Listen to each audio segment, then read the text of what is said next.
The shores of McCovey Cove are a welcome sight for the Giants. A rough road trip left several bats ice cold, and they'll need to heat up quickly to compete against a well-known Giants killer. Paul Goldschmidt, three-time All-Star, and he always seems to punish the orange and black. It's Goldschmidt and the D-backs taking on the Giants next.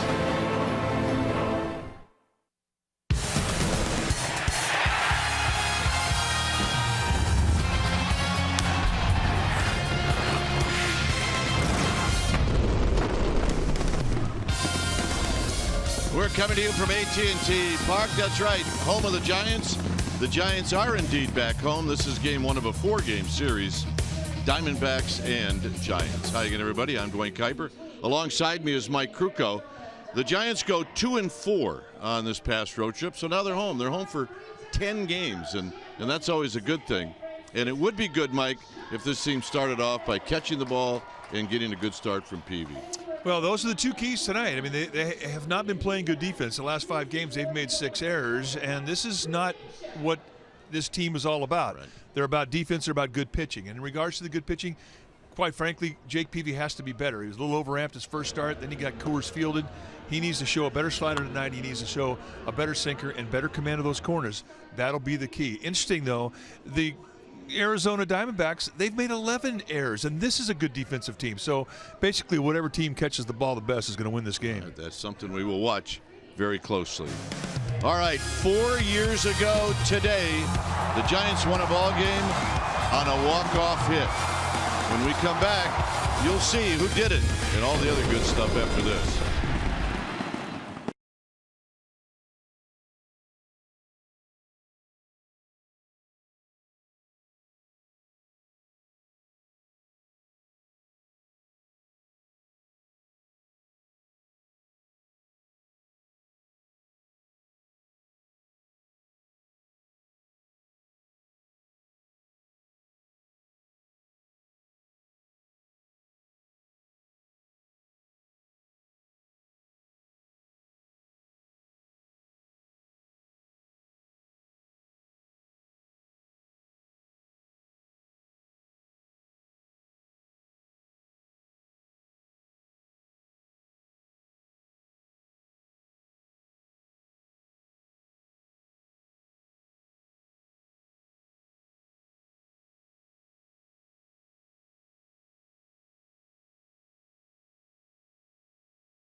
On CSN Bay Area is brought to you by Jack in the Box.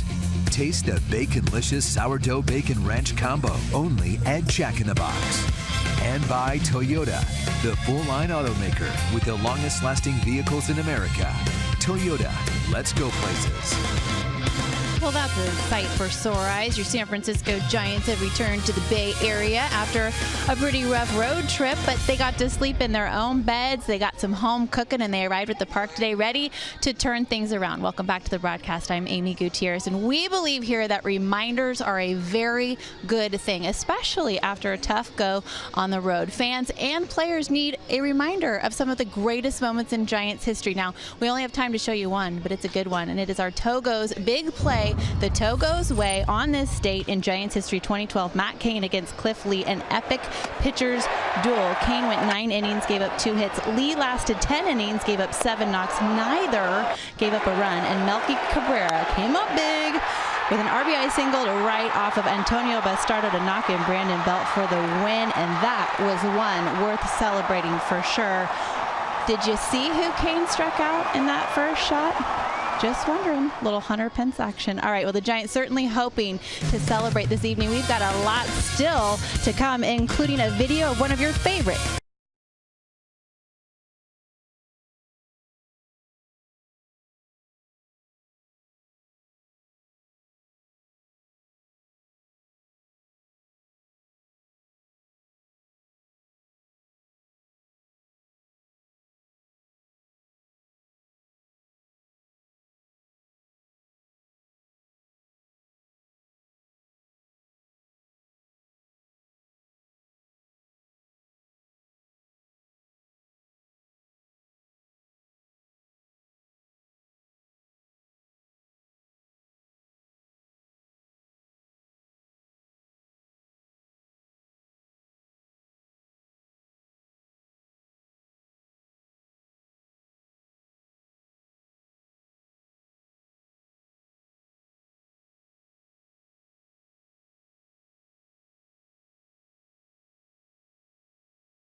leads to catch the first pitch of game 1 of this 4-game series of the Giants going up against the Diamondbacks. Jake Peavy on the hill. He's going to be facing Arizona's Archie Bradley. Welcome back to the broadcast. I'm Amy Gutierrez, and after going 2-4 on the road, we thought everyone, fans and players, could use a little pick-me-up, and we think this video is going to do the trick. Take a look.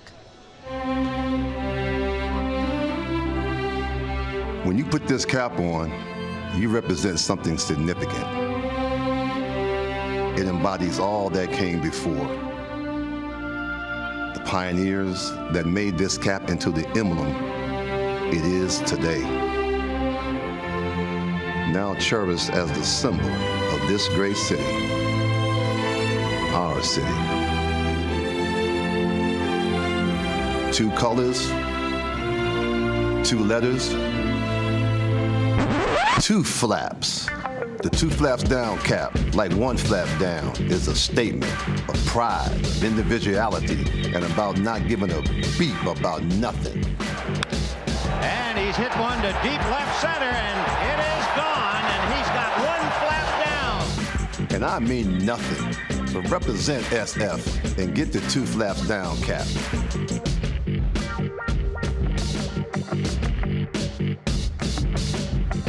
Oh my goodness, warm and furry. Oh, just like me. Well, I don't know about warm and furry, but Hackman was a Giant great. Still is. What a great commercial. And you can get that hat on Friday when the Giants face the Marlins. All right, it's almost game time. After these messages, we're going to have Kruk and Kipe, and they will have lineups and first pitch. Don't go anywhere.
You see calm waters out in the cove.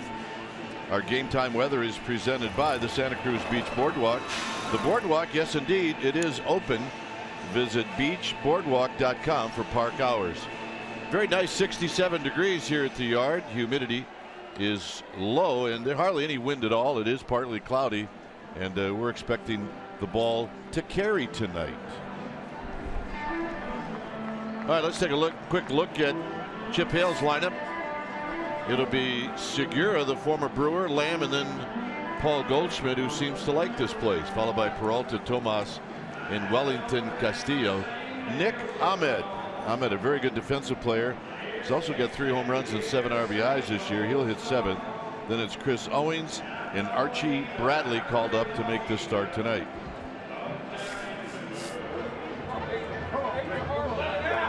Well, Jake Peavy about ready to lead his team out on the field, and he will be your starting pitcher tonight for the Giants. Peavy, 6'1", 180-pound, 34-year-old right-hander, 14 years at the big league level.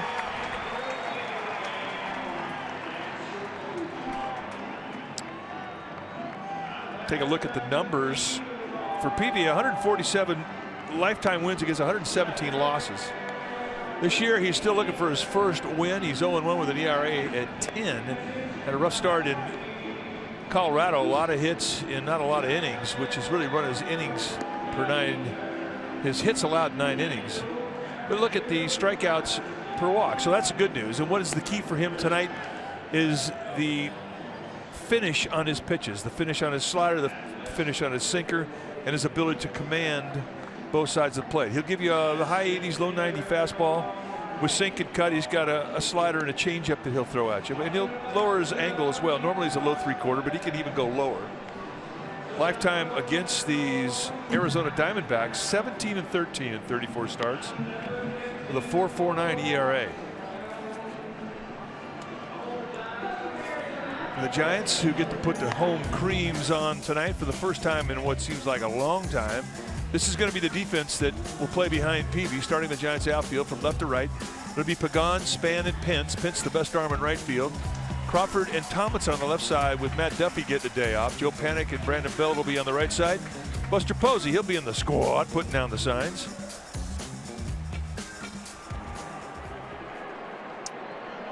So here's Gene Segura, who came over in the offseason from the Milwaukee Brewers and had a great spring, and he finds himself now in the lineup every day. And the first pitch of the ball game is outside for a ball.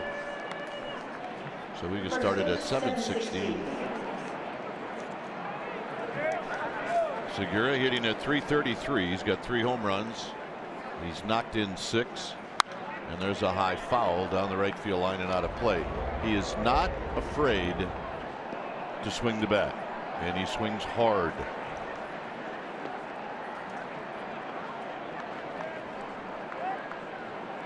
We did not see him take a bat at bat all spring. He really lit it up, hit over 500, made this club.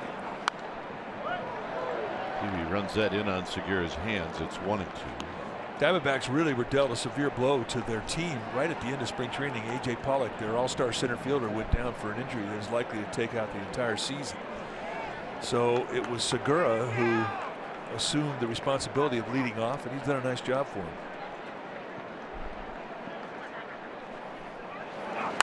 On the ground, Peavy can't get it. Panik does. Got him. And I'm sure the D-backs will take a look at this.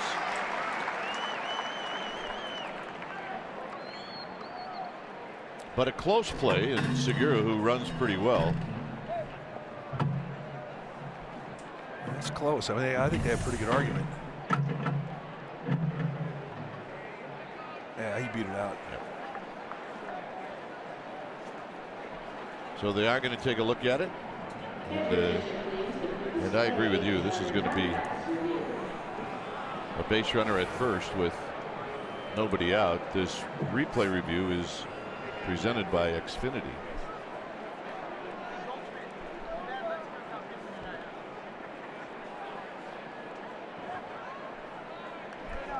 Right. Kind of how things are going for Peavy. Makes a nice pitch, jams a guy, doesn't hit a very hard ground ball, but Segura, even from the right side, has enough speed to put pressure on the defense. And as quick as Joe Panik is on balls coming in, he couldn't get over to first base in time. So that's kind of how it's going for Peavy right now. He's not getting a lot of breaks, even when he makes a good pitch.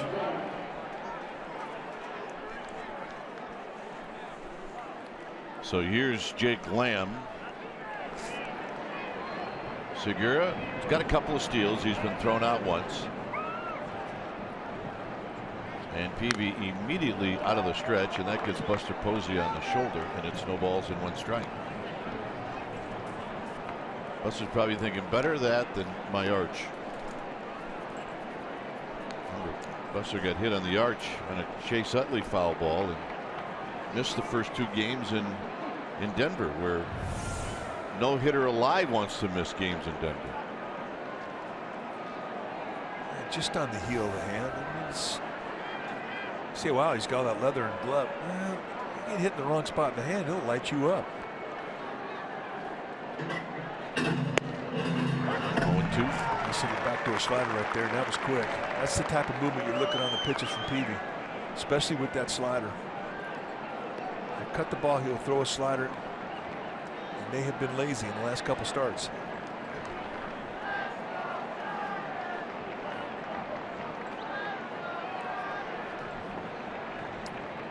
Crawford playing Lamb to pull.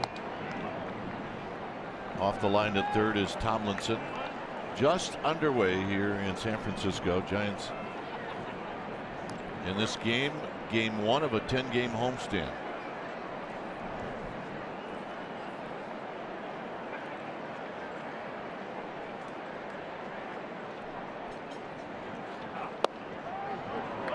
One and two. Tries to go back and backdoor, same side, just a little bit low. You see a lot of low strikes tonight with Brian Knight, the plate umpire. He's a low ball umpire. I mean, really low. If you get corners, you have to earn them. You got to let him know you're going to throw strikes. But if you do that, those corners will widen. Basically, he's a good pitcher's ump. So Peavy stays low again, 2 and 2.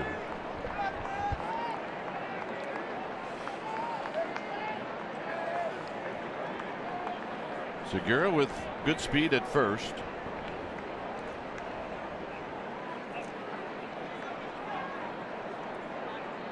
He gets the sign from Buster Posey.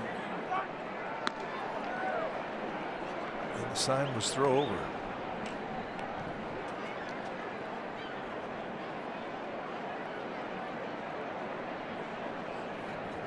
Diamondbacks coming out of San Diego where they won 2 of 3 from the Padres. This is hit out to left. It's got something behind it. Pagan on the move, and it's off the bottom of the wall. Segura is going to end up at third, and it's a double for Jake Lamb. All right, time now for our Nissan keys to the game. Number 1, ignite the offense. Giants sputtering a little bit in Los Angeles with the bats. They need to light it up tonight. And number 2, Peavy's finish. And we're talking the finish on his pitches, the snap on the slider, the sink on the sinker. Those will be our Nissan keys to the game. Remember, it was the extra base hits that really hurt Peavy in Denver. So here's Goldschmidt.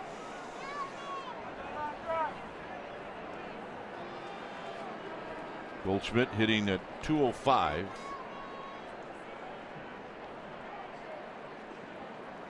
Swing and a miss, 0-1. For whatever reason, I'd throw that number out the window. Yeah, throw it out the window. Interesting, you watch that fly ball coming off the bat of Jake Lamb. That point you made at the start of the game about the carry in this ballpark, it's accurate. And you saw firsthand how much care there was on that opposite field fly.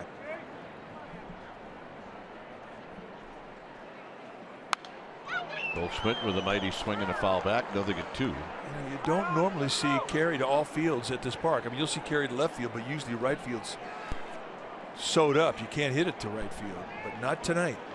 The ball will jump from foul line to foul line.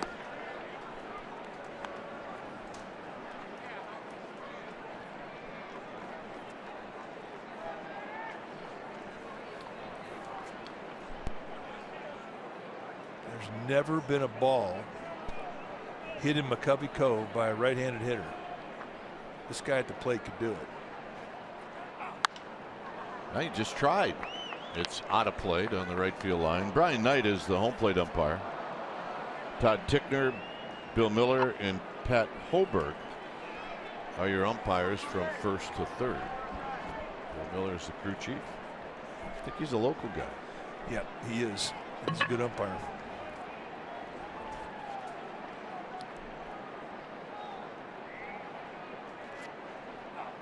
Look out, and that hit him.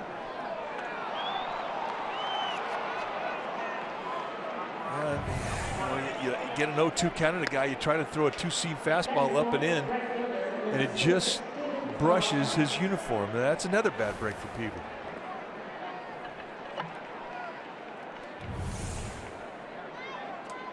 Ball just boring in on him. The heat seeker had nowhere to go. So here's Peralta. Peralta in that cleanup spot, hitting .292.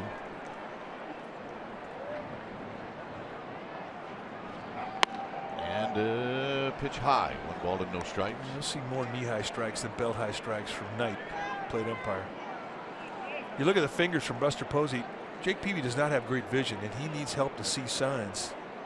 Posey puts the white on his fingertips. Hit on the ground to Panik. Panik shuffles to Crawford. That's a double play. Coming in to score is Segura.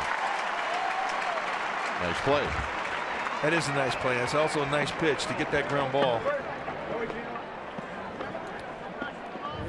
That's what do it. I mean, bases loaded, nobody out first inning. You're pitching to minimize the damage. Little two-seamer running away from Peralta. Cuts the end of the bat. Little backhanded catch. Shovel flip over to Crawford. It's our Exmo brought to you by your local Toyota dealer, and your Toyota dealer will tell you that that is a thing of beauty. So here's Yasmani Tomas, who had a big game yesterday, hit a couple of home runs. He's the Cuban-born player that the D-backs signed a couple of years ago.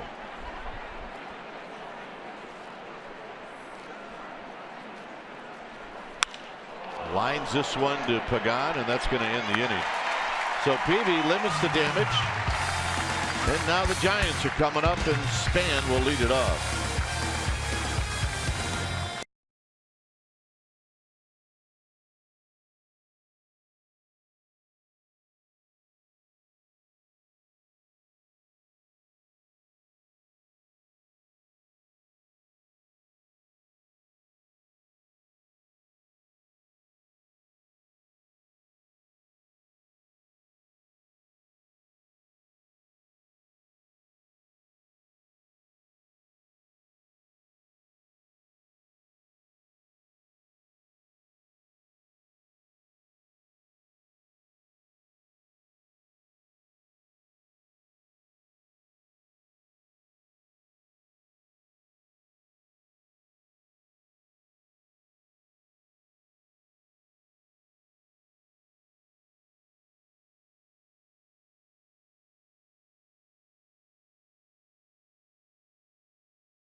Of 1-0, Peavy actually did what he needed to do with the bases loaded, nobody out. He limited the damage.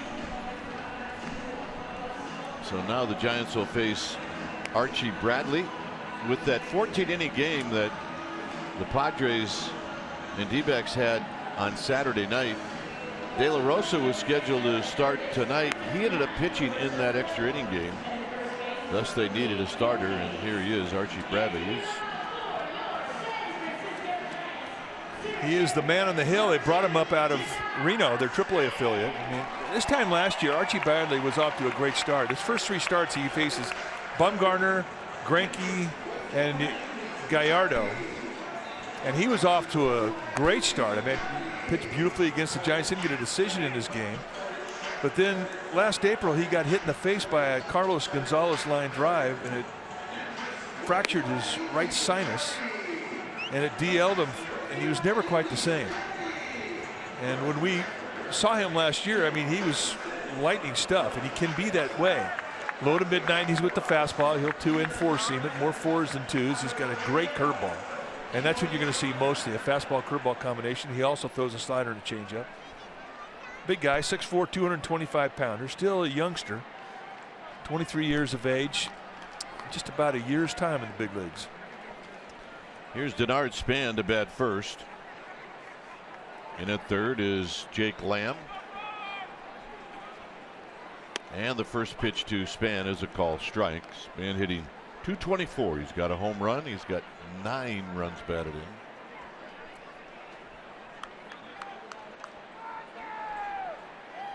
Joe Panik and then Buster Posey.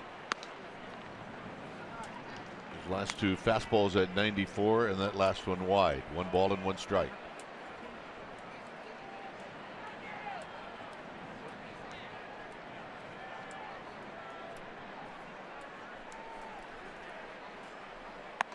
Two balls and a strike. Giants fans' first look at the new uniforms of the Arizona Diamondbacks. I think here's my take. People, there's no in-between ground on opinions on the uniforms. People really love him or they hate him. 3-1. Well, you're always used to seeing gray uniforms from visiting teams, but dark gray I've never seen.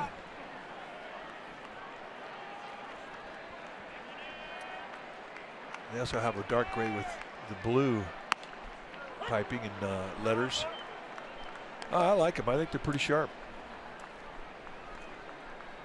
Of course, Paul Goldschmidt, you could hang a gunny sack on that guy and he'd look fantastic. Yeah, that's right. You're right. 3-2. And the walk. You just saw Span take the walk. Here's the rest of the Giants lineup. Panik to follow, and then Buster Posey. See Buster's numbers against the D-backs lifetime. Pence fourth, and Bell, Crawford, and Tomlinson. Peavy will hit eighth, and Pagan ninth.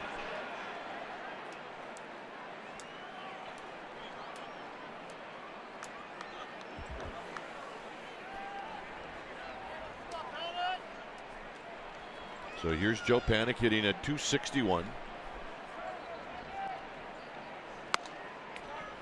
And now Wellington Castillo is going to go out. I was watching the broadcast between the Dodgers and Diamondbacks. I think it was the opening day. We were in Denver in our hotel rooms, and listening to Vin Scully was great. He called Wellington Castillo beef. The beef man. Beef Wellington Castillo.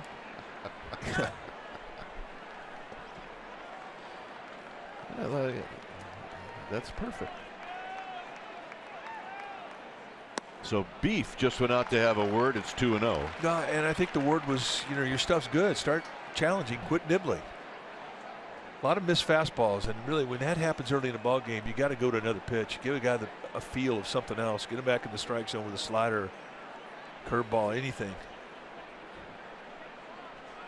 Castillo called a curveball, and Bradley shook it off. He wants a fastball.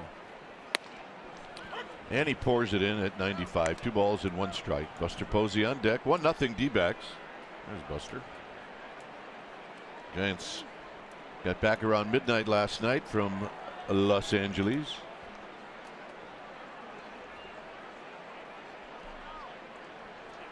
Two 1 pitch. Span leaning. And Bradley throws a fastball to Goldschmidt.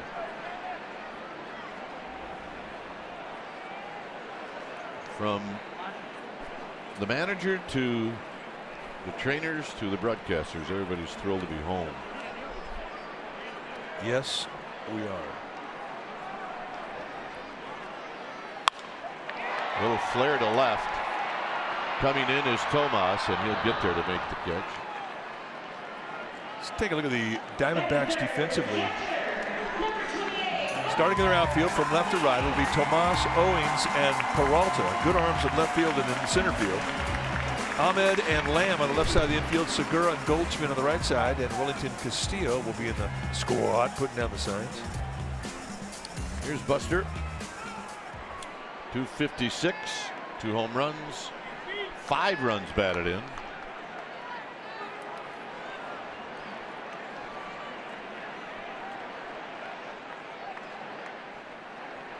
And he takes the first pitch down low. Remember, Buster Posey missed those first 2 games in Denver, played on the Thursday game,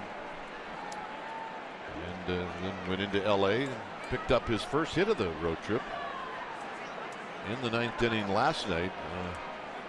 Hit a rocket between short and third off of Kenley Jansen, the Dodger closer.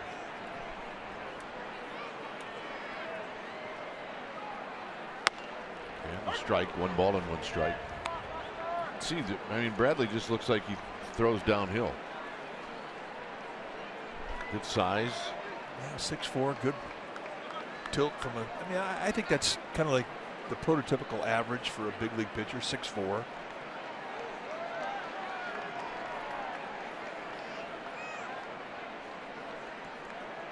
Span leaning, he goes. Posey with a high foul, deep down the right field line and out of play. And there are guys who are taller 6'4", just based on their arm slot, and the arm slot for Archie Bradley is a high 3/4. Because of that, I mean, you get tilled. I mean, he locates that fastball down around the knee. You're going to get tilled on the path of the fastball, and that's what you want. That's good. That's a good thing.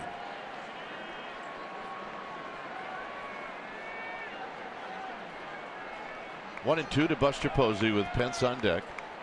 Span goes again. It's in the dirt. Digging it out. The throw, and they got him. I'll tell you what, that's pretty amazing play there from Castillo. I mean, there's 2 one-hoppers on the play. He gets one from Archie Bradley on a breaking ball down in the dirt. And he comes up, digs it out, and throws a one-hopper over to Segura, the second baseman. And in the end, it's not even close. I mean, backhanded. One hopper. I don't remember the last time I saw that.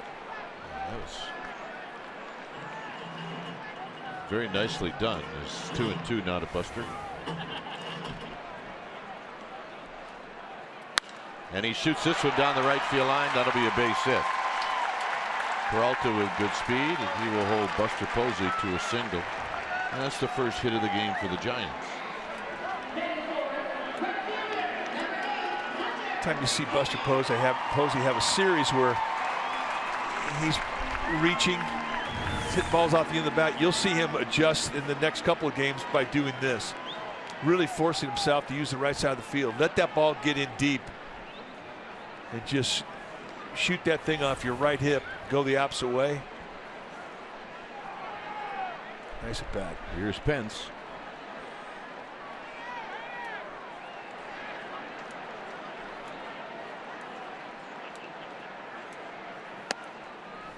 Pence takes a strike, hitting at .250, 2 home runs, 10 driven in. With Brandon Belt on deck.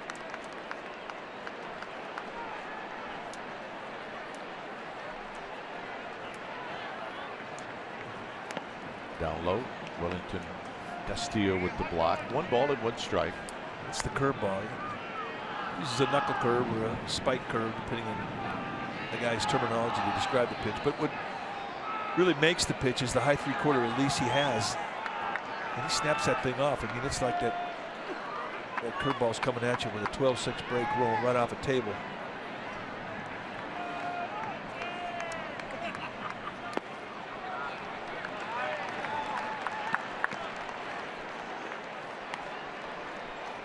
Has not quite got the feel of the curveball yet.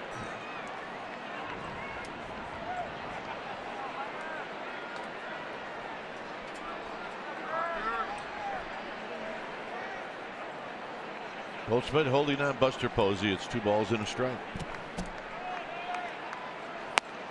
3-1.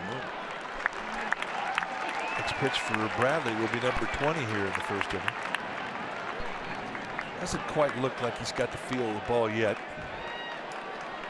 But you can say that about a lot of pitchers in the first inning.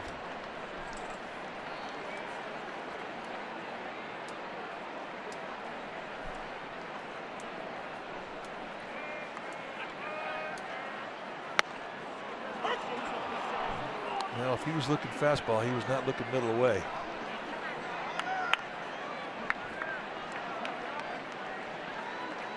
But that's what you can do on a 3-1 pitch. I mean, you can hone on one side of the plate, one pitch, one movement.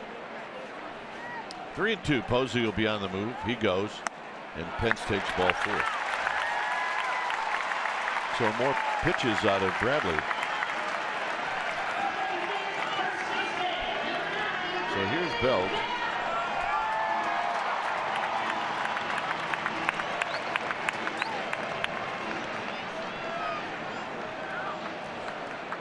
Mike Butcher going to come out and talk it over in this meeting on the mound, brought to you by Ring Central Business Communications made simple.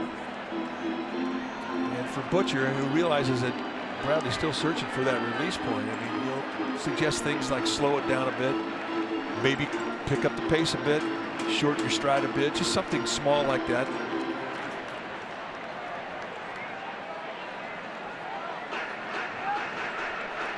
Well, Belt's got a chance to tie this game.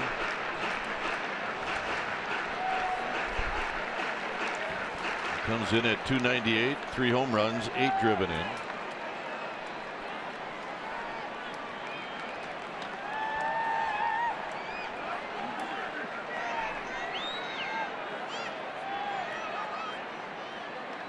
And Belt takes wide, 1 ball and no strikes.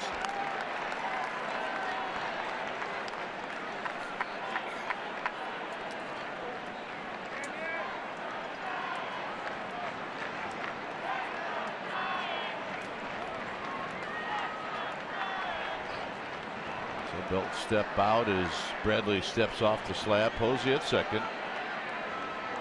Hunter Pence is at first. It's 1-0 to Brandon Belt.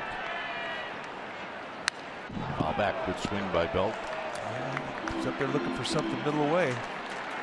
Hard stuff, got it, missed that pitch.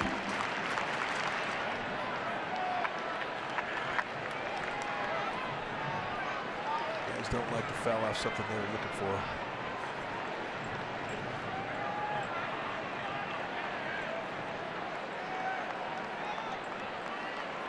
One pitch. Here it is to Belt. Nope. 2 balls and 1 strike. And that's the first changeup he's throwing tonight. Off a 2-seam grip.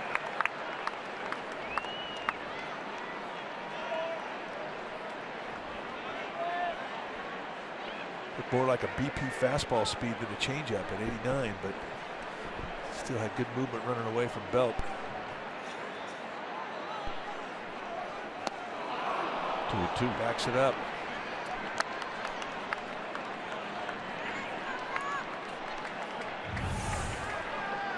Two-seam movement. You see the little tail that just sort of fades away from Belt. But the sell job on the arm action. I mean, Belt was thinking that was a fastball as soon as it left his hand. That was the beauty of the pitch.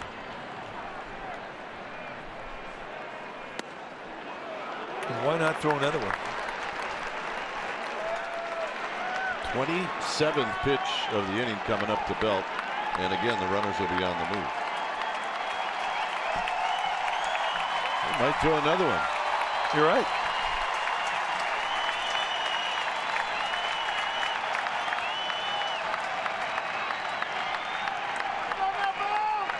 Three and 2. Runners go. Foul back. We'll do it again. Reach back at 96. Challenge right across the plate. I mean, this really is an illustration of what a big league hitter has to look at every night. I mean, the same arm action, 1 at 96, 1 at 87. And it's what makes a guy a big league hitter, being able to exist in a world where that happens. 3 and 2. Wow. And they're loaded. Belt's got a better eye than I do.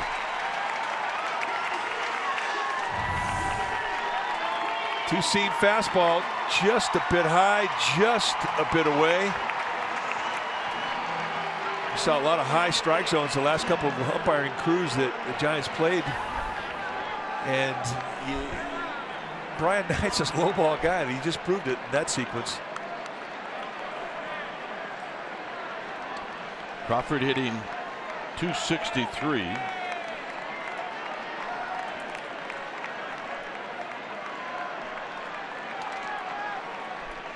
See if he jumps on the first pitch. Swing. Gonna miss. No balls and 1 strike. Well, he was thinking he had a challenge. Bases loaded. He's walked 3. He's going to come right at me at 96. He was geared up for it.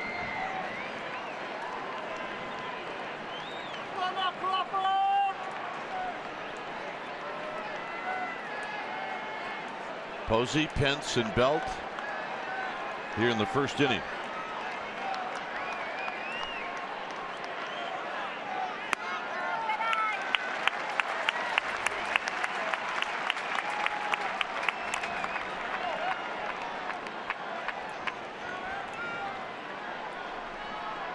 Giants trying to not just tie the score, but take the lead here in the first.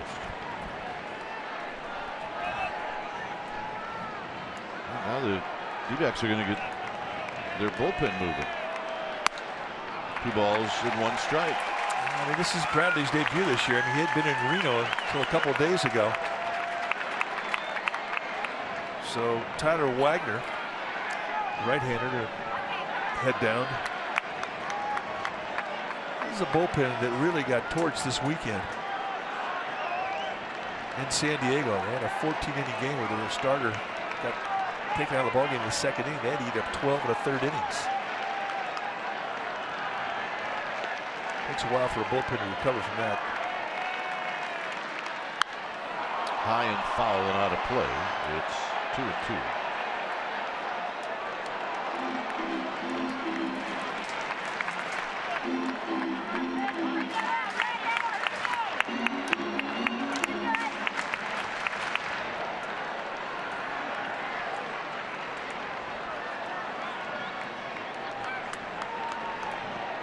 Pitch number 33 in the inning for Archie Bradley. And he gets the sign from Castillo. Down the left field line. Foul. About 5 feet from fair.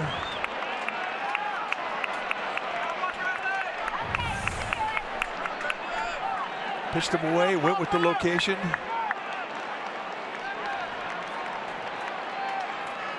And maybe more than 5 feet. Still gave everybody here in this ballpark a bit of a thrill.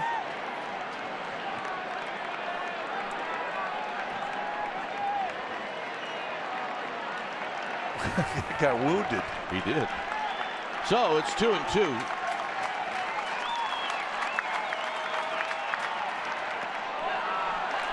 No swing. Pat Hoberg, the third base umpire, saying no go. From the side, let's look at it. 3-2 breaking ball in the dirt. Nope. I don't think so. Close. Now the runners will be on the move.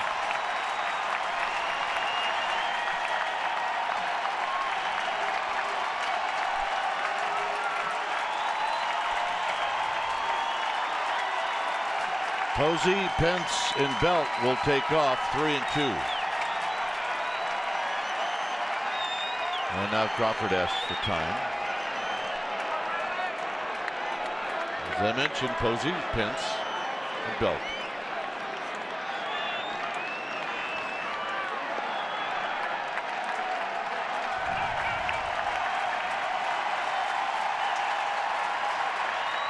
Got him, and they'll end the inning. 35 pitches. Giants leave him loaded.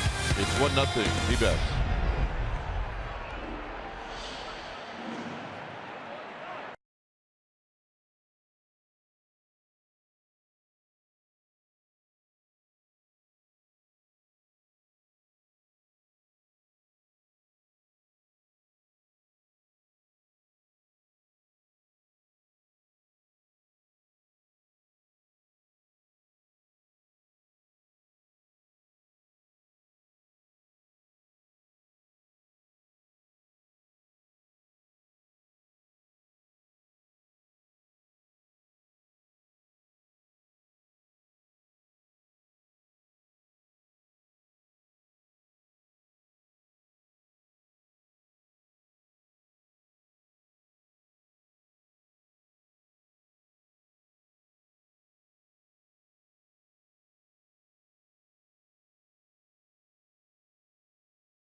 By AAA. Get a free Giants all-season blanket. Restrictions apply. Go to AAA.com/Giants or to a AAA branch for details. All right, the Marlins will be at AT&T Park the weekend of the 22nd. Saturday the 23rd, it's going to be Matt Duffy who'll be honored with his first Major League bobblehead. The first 40,000 fans, they're going to get one courtesy of PG&E. sfgiants.com/tickets.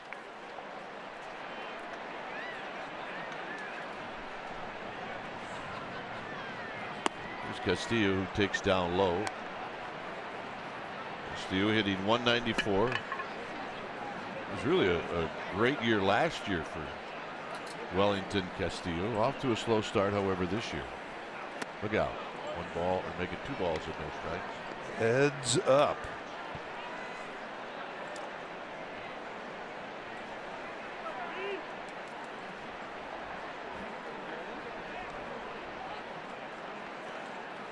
There's a strike. That's good location too with the slider. Last couple starts, been a lot of high mistakes from Peavy, and that's not where he likes to live. I mean, he'll go up, he'll climb the ladder, but he'll set it up. Castillo waited on that nicely. It's 2-2.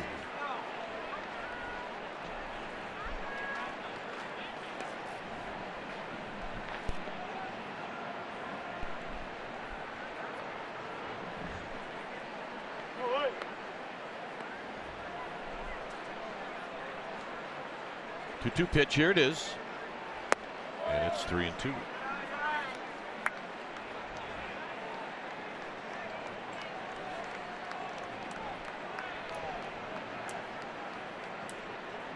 A lot of full counts already in this game, and a base hit. All right, let's go down to ABG. Amy. All right, gentlemen, the Giants roster looks a little bit different than it did the last time they were here at AT&T Park. Both Sergio Romo and Ehire Adrianza have been placed on the disabled list. Derek Law, Mac Williamson called up to help out. Adrianza, guy, is suffering from a broken left foot. He's out at least 6 to 8 weeks. Sergio Romo dealing with inflammation of a tendon in his throwing arm. He will not throw a ball through the rest of this homestand. He will be examined then, and they will determine the course of action, gentlemen. All right. So here's Nick Ahmed. It's kind of a tough loss, especially thinking about Adrianza, where he was just starting to play a little bit more. Ahmed takes a strike. Well, he played very well. I mean, you can just see that when he got to spring training this year, he had a different look. I mean, he's starting to fill out. He's a stronger athlete, a much more confident athlete. And this is really a setback for him and the Giants. I mean, they need him.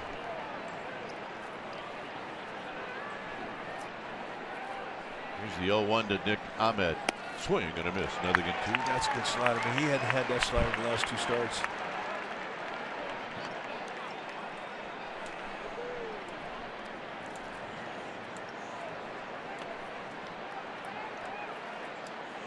Chris Owings is on deck.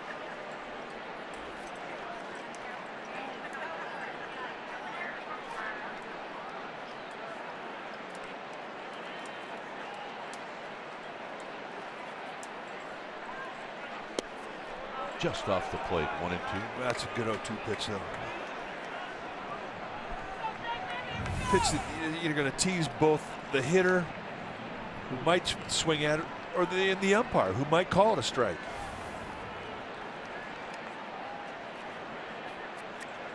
Posey controlling the rhythm, being very deliberate.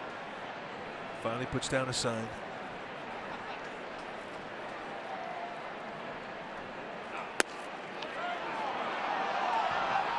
91-mile-an-hour two-seam fastball tried to backdoor that outside corner. He's not missing by a whole lot.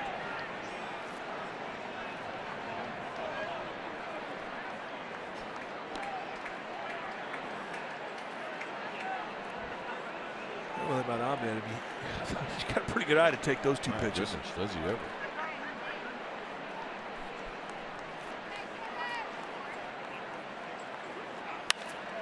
Pops this one up. It's Pagan who, at the last second, reached down and he made the catch.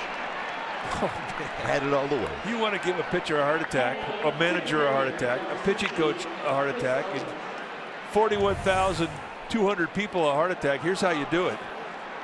I mean, it kind of got out there in no man's land. You're thinking, who's going to get it? And at the very last instant, Pagan sticks down his glove and catches it a foot off the ground. Here's Chris Owens.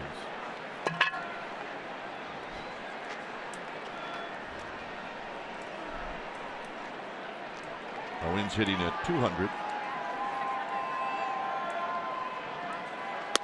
Outside, 1 ball and no strikes.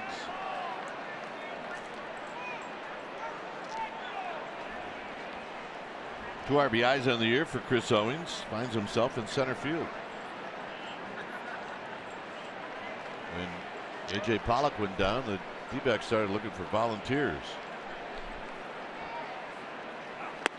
There's a pitch low. One of the really great names in baseball got sent down today. Socrates Brito. It's a great name.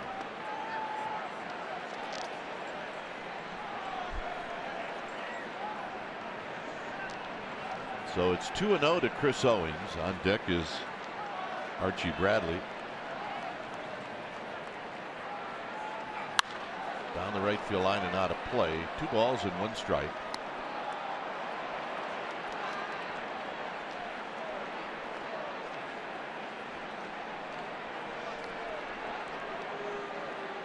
That series in San Diego for the Diamondbacks, they won 3-2 on Friday, then lost that 14-inning game on Saturday and came back yesterday and beat the Padres 7-3. Owens with a swing and a miss. 2-2.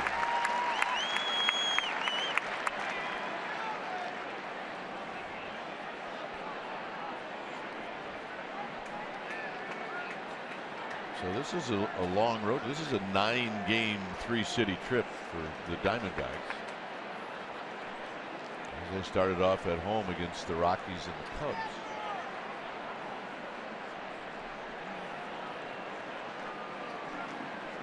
2-2 pitch. Out of play. You know, you talk about Owens playing center field tonight. I mean, if you look at the media guide, he's listed as an infielder. He's a utility player, but usually utility players are capable of playing both sides of second base, and they can fill in on the corners. I don't see many who can go out there and feel that comfortable in center field. Diamondbacks traded Ender Inciarte to Atlanta in that Shelby Miller deal. They lost a good defending center fielder there, and then they had Pollock go down to injury. The All-Stars Gold Glover in center. On the ground, Tomlinson. From his knees, got him at second. Nice play. It is a nice play. Boy, he threw a bullet to Panic. Now, I'll tell you how good that is. We need to make that our Ford Wright choice. We're taking a lot of extra ground balls, and nothing easy about this one. He goes down to his backhand, really smothers it, and with a bare hand picks it up, and from the knees whips a strike over to Panic to get Castillo out. And Castillo, yeah, he's a catcher, but he has above average speed for a catcher. Our Ford Wright choice. Nice play, Kelby Tomlinson.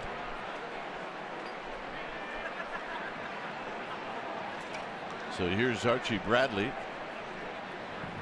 as he stands in there holding the bat. He looks like a hitter. He has one more look. Set, balance on both feet.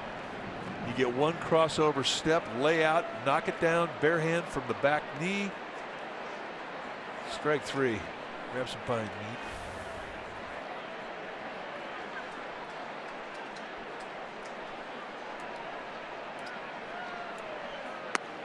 Curveball.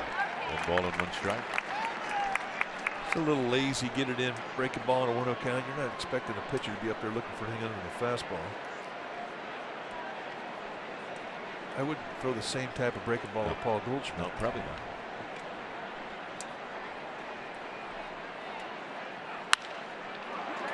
Crawford, and that'll end the inning. So the leadoff single by Castillo does not hurt Peavy. For the Giants, Tomlinson's going to lead things off.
Is brought to you by Casino Matrix, Silicon Valley's best bet for gaming, food, and fun 24/7.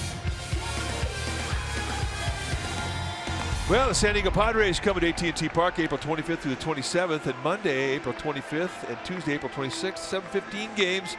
Wednesday, the 27th, the State Baseball in the City with a 12:45 start. You need tickets, go to sfgiants.com/tickets. Well, I'm guessing she's either listening to John Miller or Tim Roy. As Tomlin takes inside for a ball, 1-0.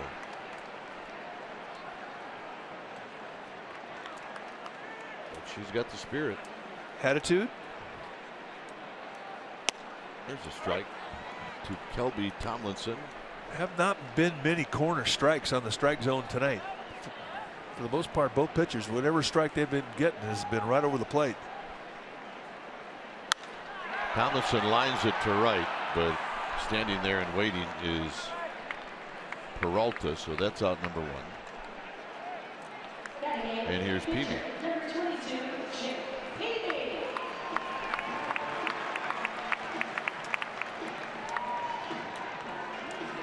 Peavy's 1 for 1 on the season.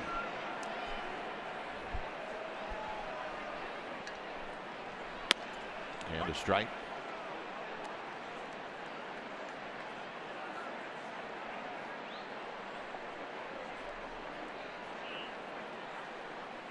Foul back, 0-2.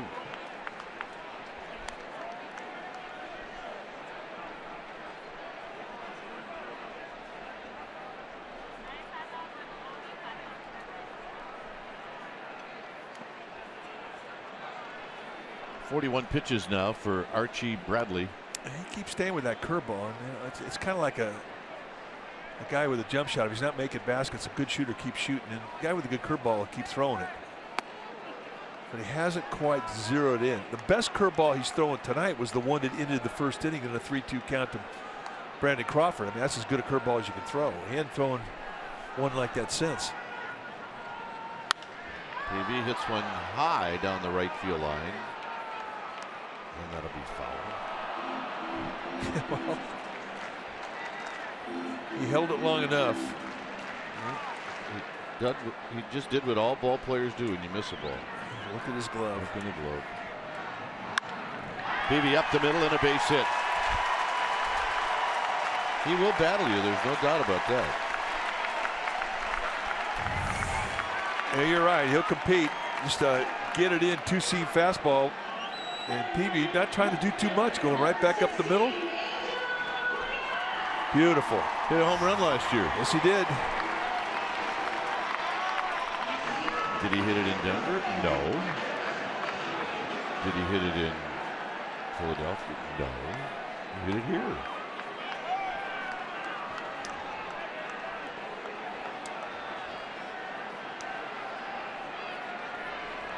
So Peavy aboard. Pagan hitting .356. He's 0 for 3 lifetime against Archie Bradley. It's 1-0 Arizona here in the bottom of the second.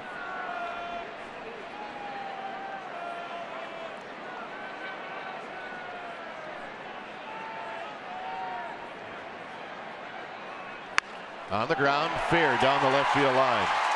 Peavy's on the move. Tomas digs it out. Peavy's going to put on the brakes. Second and third, 1 out. And it just seems like we say it every night with Angel Pagan and what he has done to the opposite field for both left-handed and right-handed. This is not a hang and break ball either. I mean, it's a get it and strike. It's a little bit up, but it's quick. And he goes inside out, shoots it right down the line past Jake Lamb. And the other thing about Peavy, I mean, he's very athletic. I mean, you have to consider him just like another regular player. He's got good speed. He's backyard boy, isn't he? Oh, yeah, totally backyard boy. There's a game in the backyard. He's playing it. Here's Span. Span drew a walk in the first. Diamondbacks will play the infield back at least up the middle. And this is fouled out of play.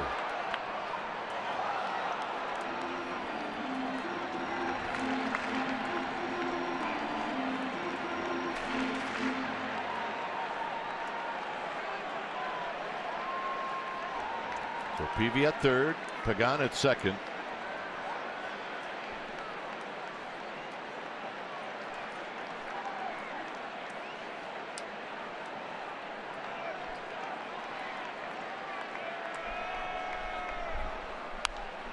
Holding in 2.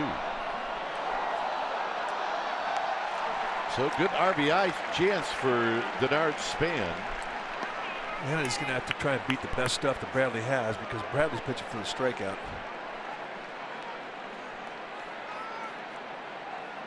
The guy throws 96 and he can throw it across your letters. That's a tough pitch to lay off of. That's a strikeout fastball. And then he's got that big over the top curveball and he bounces on home plate. Tough to lay off. I mean, 2 good strikeout weapons. And Bradley's always had a high strikeout total wherever he's gone.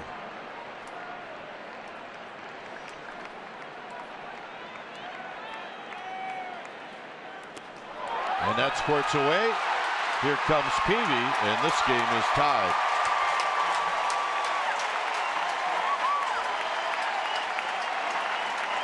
And Pagan moves to third. Well, that's the problem with the 12-6 curveball, is that you're going to throw it in the dirt a lot, and when you really muscle up on one in a strikeout situation, you can really short hop your catcher. Bounces out there in front of home plate, hits Castillo on the hip. When it bounces that far out, you just don't know how high it's going to go. It's just very difficult play for a catcher. 100% wild pitch. Now the infield comes in. It's low, 2-2. Not a comfortable guy to catch right now, especially with a guy at third.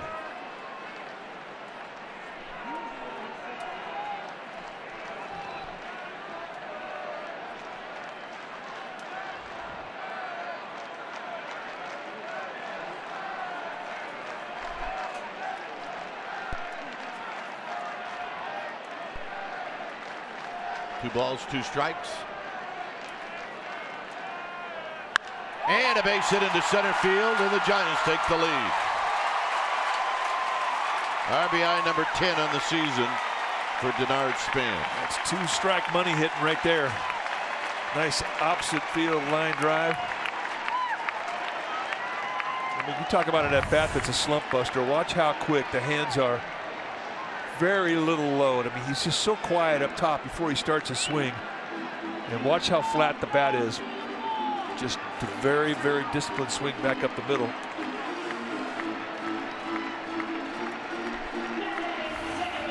So here's Panik.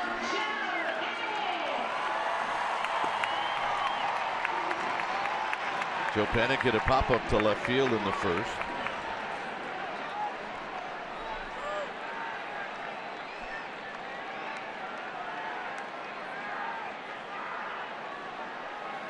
Span was thrown out trying to steal in the first inning. Let's see if he gives it another go.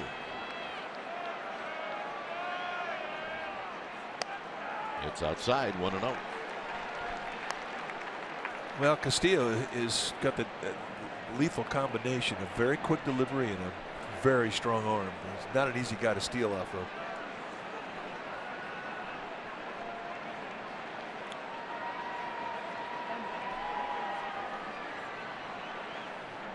Goldschmidt holding on Span.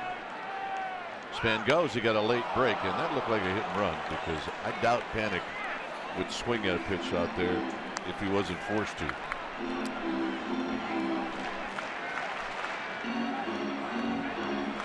I think Bruce Bochy may have thought that there was contact with the bat on the glove of Castillo. Watch and see if. Yeah, he hit the glove. That's catcher's interference. Yep. Listen to it.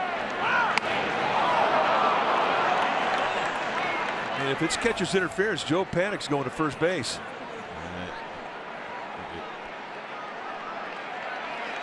And is this reviewable?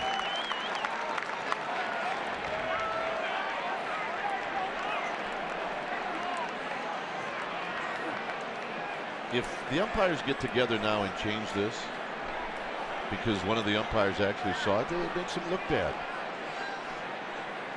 Because they should call it right away. I don't think any of them saw it. And you watch the glove of Castillo as he goes up. I mean, he hits the glove. I mean, this is what Bruce Bochy's upset about. So he's just going to wave it off as a foul ball. They didn't see it. It's not a reviewable play, so it had to be up to the discretion of the umpires. And I don't think it's really an easy call for any of the umpires who are out in the field. They almost have to hear it. And then the only guy who's really in position to hear it is the guy behind home plate. But there was also contact with the ball, and I think that's what he heard, and not the slap of the glove.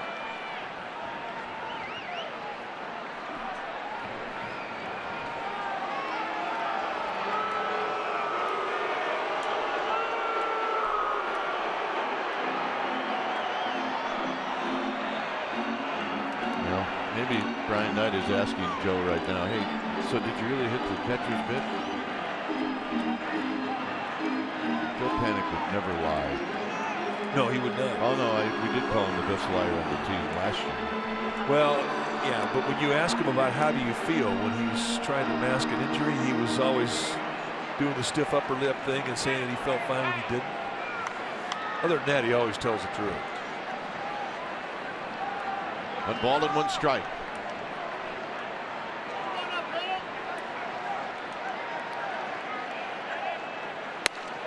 One and 2.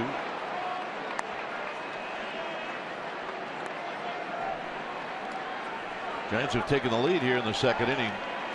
Bradley now with 54 pitches. This is the Stanford nightcap, right, tonight? Yep.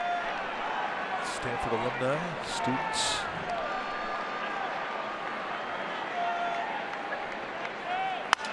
Slowly hit to Ahmed and not in time. Segura's got a real strong arm. Remember, he was a shortstop in Milwaukee. And if he didn't have any pressure on him here, they may have been able to complete this double play, but he just didn't have enough time to put enough on the throw, and that's all because of the heat that Span puts on the play. And this is how you have to do it. You have to get down, you have to go right to the bag, and you can't slide over the bag. Here's Buster Posey. Buster with a base hit down the right field line in the 1st. Both cheeks into that one, and it's no balls and 1 strike.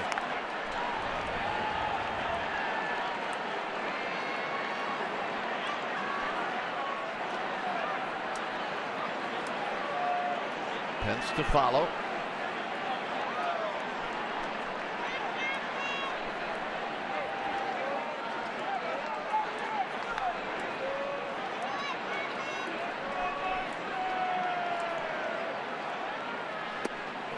Tight, 1 ball and 1 strike. Just has not been consistent enough with that over-the-top curveball. As you mentioned, the best one he threw was a 3-2 2-out curveball with the bases loaded to Brandon Crawford. The last one, I mean, it was a good snapper, but it wasn't in the strike zone.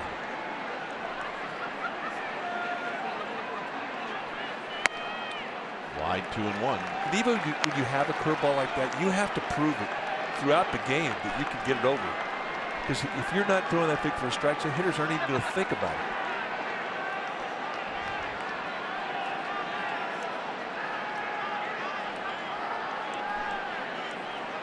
Two balls and a strike. On the ground, Segura, and that'll end the inning. So the Giants, with 3 hits in the inning, they score twice. Span's base hit gives the Giants the lead. It's 2-1 San Francisco.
along. We're going to have a lot of fun with this. CSN is celebrating Mike Kruko's 20-win season by sponsoring the commemorative bobblehead given away at the park on Sunday, August 28th. Our McDonald's True Stories goes back 30 years ago yesterday when Mike picked up his second win of the '86 season by pitching the Giants to a 4-1 win over the Padres at the Stick. Mike struck out 5, pitched a complete game in 2 hours and 12 minutes, and the game started at 1. Mike was having a beer at 3:20. That's high and foul down the right field line. Beer to schmag. You know, the great thing about the years that I played with you, I could go back after you got a win, and I'd see you, have a beer. This is tapped to Tomlinson. And then games that you got knocked out, I'd go back in the clubhouse and I'd watch you have about 6. Yeah. Punishment. So a beer was going to happen one way or the other. Kind of like Lon and Russ Hodges after a game. Well, it's like forget about the losses and exaggerate the wins. That's the key. Here's Jake Lamb, who doubled in the first. And he takes a strike. Oh yeah, that guy was catching that day. Oh, every time I see that guy walk through our door, I light up. That's all-time favorite right there. Pitching to him was a treat. And he was so good at working an umpire. Nobody better. And just a tremendous framer. And he would jump on you. If he sensed that you were getting a little nibbly out there, or if you weren't challenging, or if you weren't doing the right thing, he'd get on you. Maybe it was like a 28-year-old rookie. Yeah, got to the big leagues. Well, that's what he says. Could have been 38. He says he's a couple years younger than us, but I think he's 70 years old myself. But now, when you talk about Bob Bradley, you're going to talk about grandchildren. His daughter has a grandchild. She's pregnant again with another daughter, and his son Michael, his wife is pregnant with twin girls. So this is going to be a very busy summer for Bob. But he rolls out the pitchers, man, and it just keeps one after another. By the way, his partner is Steve Berthune. There's Steve. 3-2 to Jake Lamb. Steve off the disabled list. He's been having some laryngitis problems. Got him. Good hard slider, and that's the slider that Peavy has been trying to get, and he's got it tonight.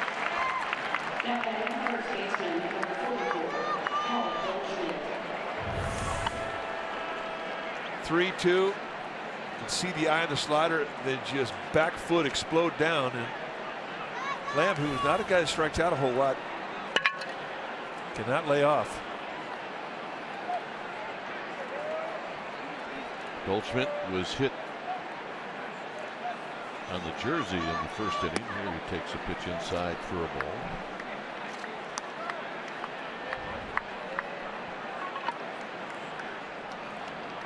Giants 2, D-backs 1. We're in the 3rd inning. Swing and a miss. 1 ball and 1 strike.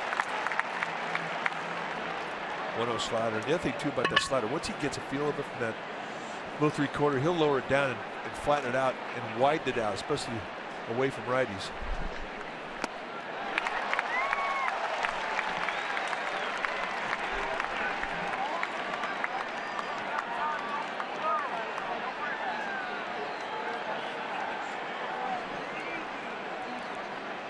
Pitch coming up.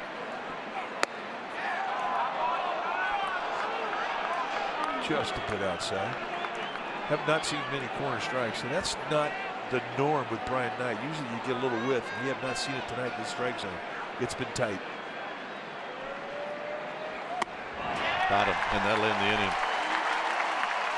Second strikeout of the night for Peavy. It'll be the big fellas. Pence, Belton, Crawford coming up. Shutdown inning.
not easy. Stay calm, stay patient, and I guess keep your head about you.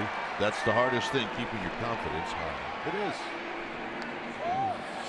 In any sport, confidence is such an important factor. But when you play a sport where you play every day,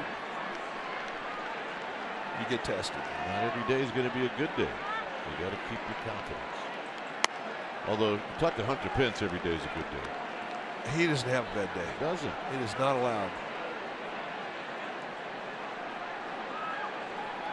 One of the more refreshing personalities we've ever met. He'll stop you. You say hi to him, and he'll say, "I said I don't like the way you said that. I want a little bit more enthusiasm out of that." And you kind of look to see if he's kidding, and then you're not really sure.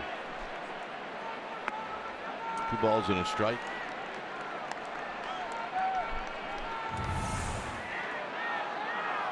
Matt Duffy, let's get a day off today just to kind of regroup. So what do? You put in extra reps. A 1-hopper to Segura. And here's Belt.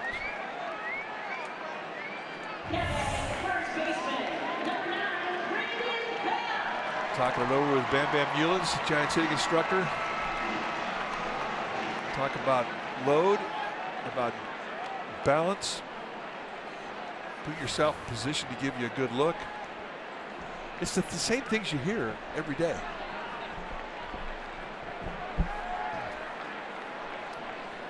Belt drew a walk in the first. Crawford on deck. Overshift is on, and that's foul. And when you're slumping and you don't have it, you look up on the average and you're not getting the normal average you're supposed to have. You start to panic a bit as you see John Miller. He'll be over here at the top of the 4th inning. Davis out doing some extra work. He'll be back tomorrow, so I'll head over to the radio side. I believe Dave was in St. Louis tonight. Foul back where the Cubs behind John Lackey shut out the Cardinals 5-0. It's been odd for Lackey, right? He pitched for the Cardinals last year. Yeah.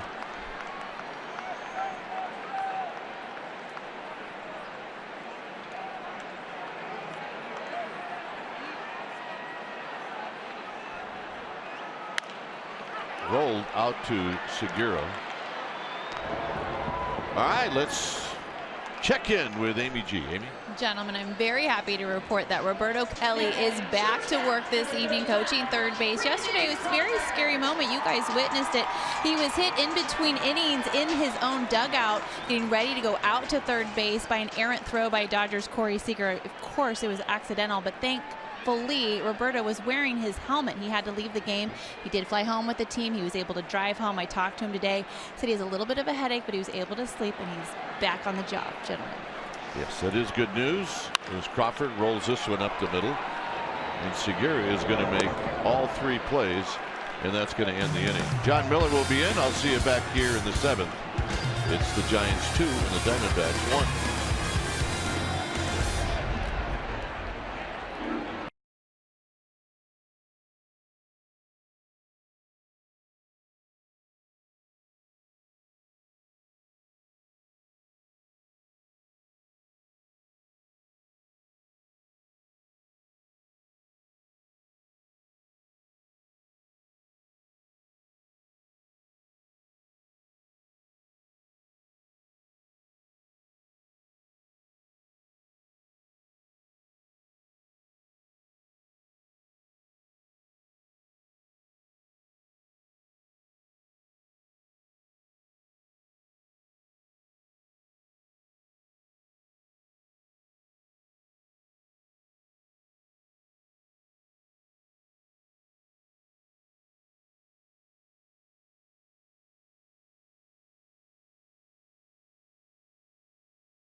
this weekend, April 22nd through the 24th, and on Sunday the 24th, first 7,500 kids 14 and under will receive a Joe Panic backpack presented by See's Candies.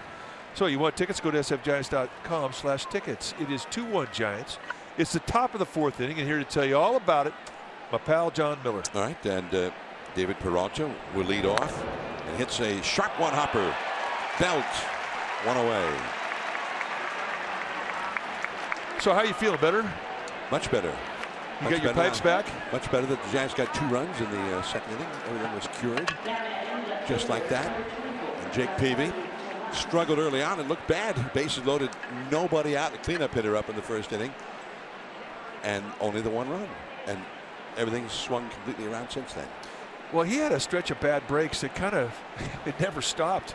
His first couple starts, and this game started that way. But the double play with the bases loaded sort of righted the ship for Peavy, and he's been dealing ever since. But yes, the one thing that we see big time difference in this start compared to the first 2 starts of the season, he's got nice finish on his fastball and his slider, and much better knee-high command tonight. When he's gone up by design, not by mistake. Yasmani Tomas, and there's a sharp breaking ball for a swinging strike. Well, that's the breaking ball we saw the last 3 starts Peavy had in spring. And remember last year, as you watch this slider, it just could explode. The second half of the season, his ERA was right around 2. I mean, he really salvaged his year. Brandon Crawford, 2 down. Peavy is now retired 8 straight since Wellington Castillo led off the second inning with a single.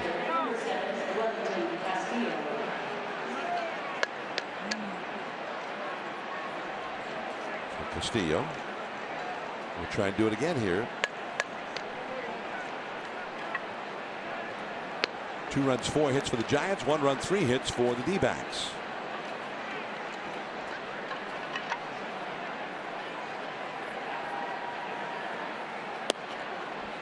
Did you guys discuss the fashion look of the Arizona Diamondbacks on the road? Well, we mentioned it. We haven't really got into it in depth.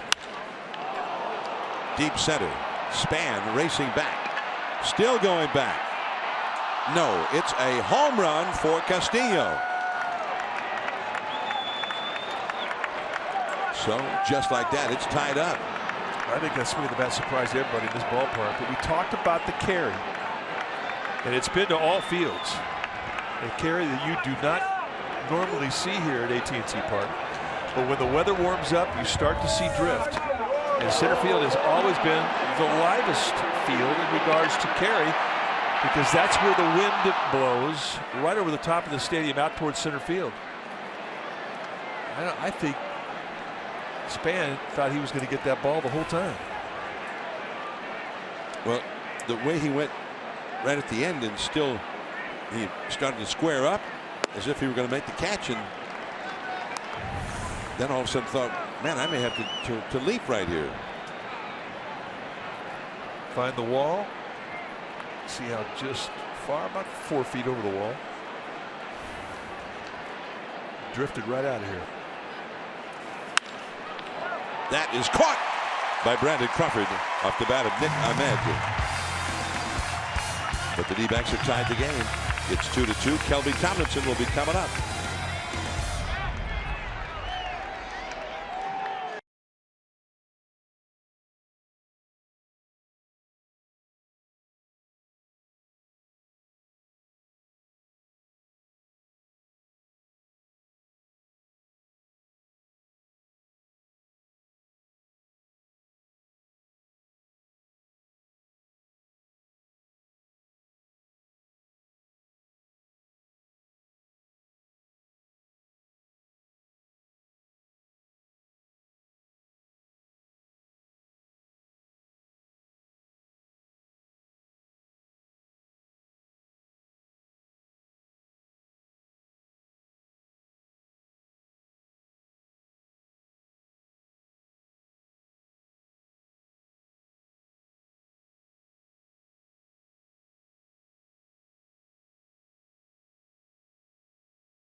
transmitted in any form, and the accounts and descriptions of this game may not be disseminated without the express written consent of San Francisco Baseball Associates, LLC.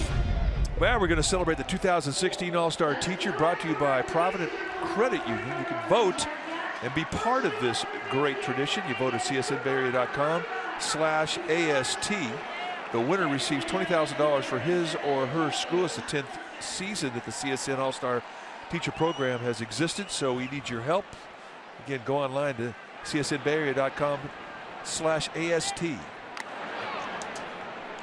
Kelby Tomlinson foul tipping one into the glove of Castillo. Strike one as we start the last of the fourth inning. 2-2 the score. Tomlinson lined out to the right fielder his first time. Check swing, the ball off the inside. 70 pitches. That is a lot. At the end of the third inning, you should have 45. I mean, that's his second pitch here in the fourth at 70. Along the right field line, it is a foul. Nice play by Buster Posey.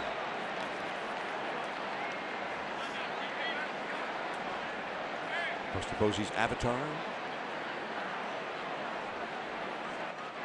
1-2 the count to Tomlinson. Look out. Wow. Oh, he almost walked into that one. That was close.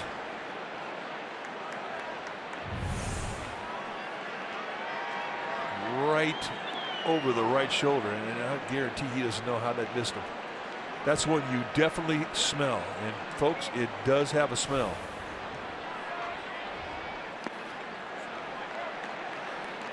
Full count now. The significance of the 73 pitches that Bradley is throwing here in the fourth inning is that it's going to be a bullpen game. And think about this Padre bullpen. The last 2 days, they have thrown 15 innings combined. 12 on Saturday, 3 yesterday. Peralta has room in foul ground. And that's all for Tomlinson.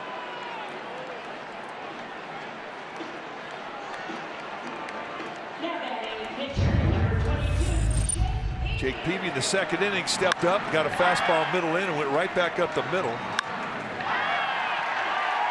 And so far this year, he hadn't made it out.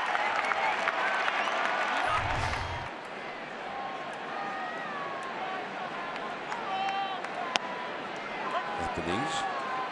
Peavy hit 194 last year with a home run. Started the year with a 167 lifetime average. Yeah, that's a good average. It's going up. With his 2 for 2 so far this year.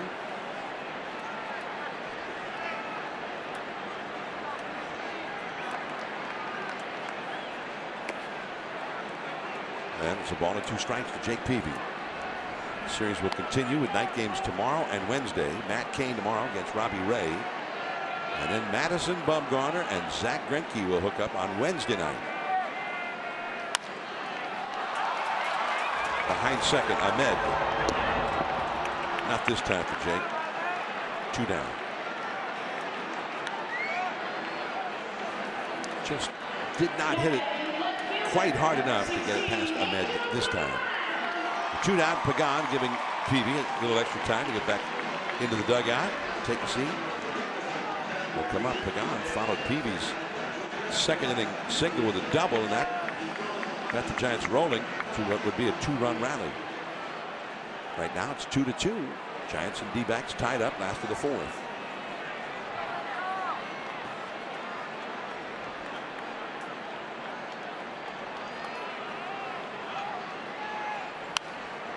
Back out of play. Pagan is hitting .370 for the young season. Giants played their 14th game of the year today.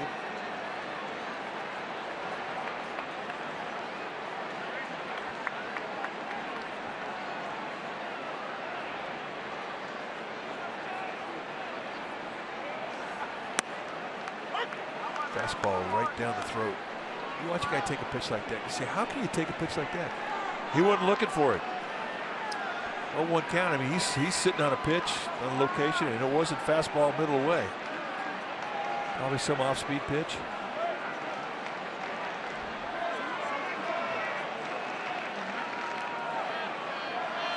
0-2 now. 1 ball, 2 strikes.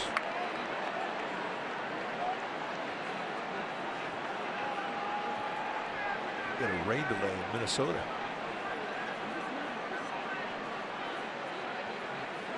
And we can't say that we're shocked this time of the year. That's a base hit to center.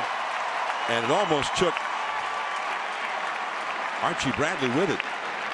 Well, that's, I'm sure, a scary moment for Archie Bradley. I mean, last April, Carlos Gonzalez hit a line drive off his face and broke his sinus, the left side of his face. And it really changed his whole year, and he never really quite recovered from it. Every time you have one go back up and his head high, I mean, it's a flashback to getting hit in the face. You never forget it.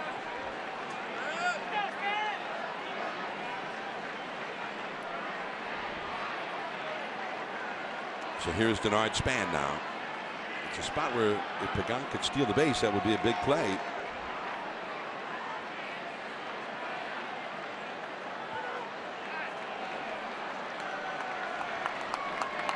Denard Span knocked in the go-ahead run for the Giants in the second. Yeah, that's a 2-strike at bat too. That's a money hit, the opposite gap, and line drive. This is perfect AB.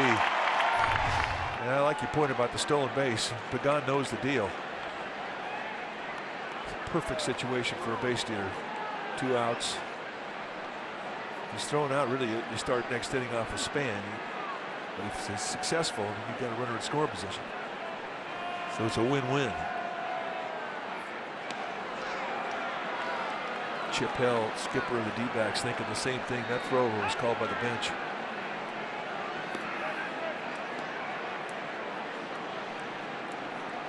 Pagan did a little house cleaning there.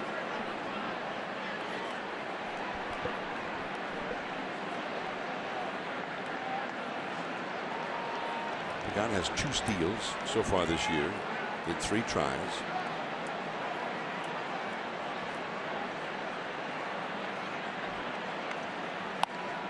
Bradley missed badly, very high. Pitch number 83 for the young right-hander. I always watch to see what a catcher calls with a runner who is a base stealer. A lot of catchers like to throw fastballs away. They just, it's a good pitch for them to throw off. It's kind of a semi-pitch out. Just keep calling fastball away.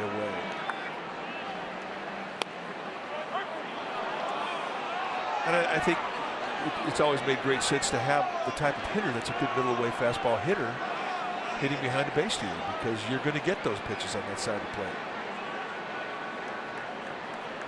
And Span is a middle-away guy. He likes that ball, and he'll take it to left field. He already did it for a money hit earlier in the game.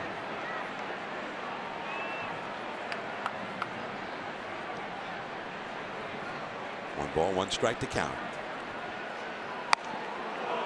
And that was up and away. 95 miles an hour at 1-2. After Span got on board in the second with a single, Joe Panik was up, and Span took off. And it was a fastball up and away. In fact, did you think that Panik's bat struck the glove of yes, Wellington Castillo? Definitely. Not a reviewable play, apparently, and unfortunate. But he hit the glove. It was catcher's interference. There goes Pagan, and he stops. And Archie Bradley throws out Denard Span to end the inning. 1 hit, 1 left, and we head to the 5th inning. It's 2-2. Owings, then Bradley coming up against Peavy.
on CSN Bay Area is brought to you by Tri-Counties Bank. Service with solutions. Big crowd here at AT&T Park, the beginning of the long homestand for the Giants. And the Giants in a 2-2 tie with the Arizona Diamondbacks as the 8th place hitter, the center fielder, Chris Owings, leads off against Jake Peavy. And called strike right over the outside. 0-1. Owings hit into a force out his first time.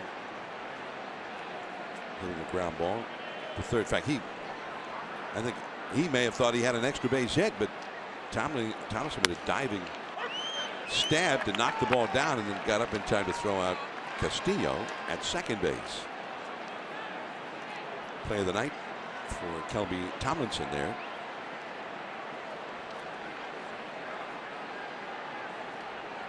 Two and two the count in the 5th inning. And 2-2 the score. Count is now 1-2. I think that's a significant play too for Tomlinson, who'd had a little bit of a slump defensively in the Colorado series and in the Dodger series. For him to have a nice play like that, man, that's how you get confidence back. Now it's 2-2 to Owings. The Bumgarner game, that was a big double play opportunity that he could not convert, and it wound up being a big inning against Bumgarner. And those are memories you don't forget. You'd like to, but you can't. As you're a defensive player, and they haunt you for a while. Check swing. Good 2-2 pitch. But the play that he made on Owings earlier in the game, that will go a long way to repairing the psyche of an infielder who's made a couple errors.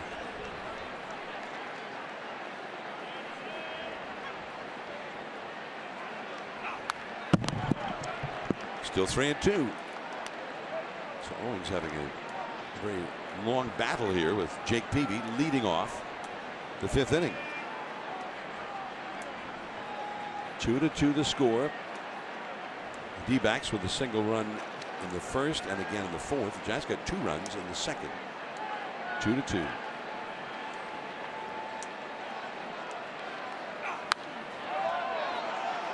Owings fights it off again. Yeah, nice job there by Owings. I mean, that ball was probably going to be a ball, but it was on the corner. You just can't really trust an umpire when it's that side of the plate. So you got to expand and protect. So a pretty good emergency swing right there.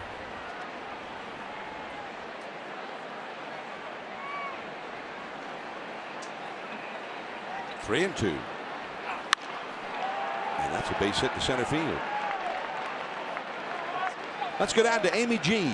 All right, John, tonight the Giants kicked off their 2nd annual College Night campaign, and they began with Stanford University. You're getting a look there at head football coach David Shaw and his quarterback Kevin Hogan, who got to throw out the ceremonial first pitch. Now, we do not want him to quit his day job. You can tell he's used to throwing to a wide receiver with that one. Great job, had a lot of fun. About 2,000 Stanford students and alum are here tonight. They're wearing Stanford and Giants branded caps. It was a special events ticket, gentlemen, and a portion of the profits from tonight's event go to a Stanford affiliated nonprofit. Tomorrow night is Cal. So Berkeley people, don't get upset. John. All right, so there you have it.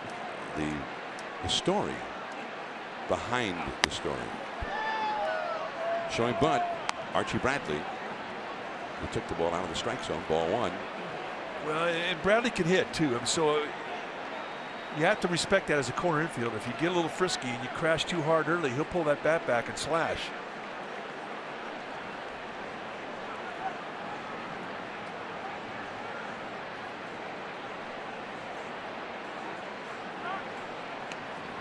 Owings back to the bag at first.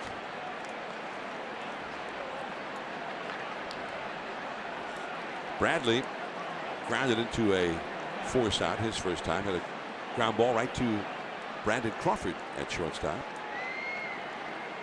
2-2 the score. Nobody out and a runner at first. Right off the end of the bat, foul. So let them swing the bat. You can see why. That's a good swing.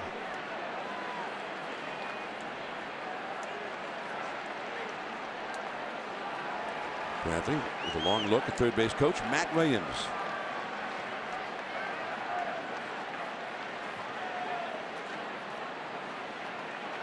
former manager of the Washington Nationals. Peavy really wanted to go to second. Thought better of it. Panic covering first. And Owings has been moved up into scoring position on the sacrifice bunt.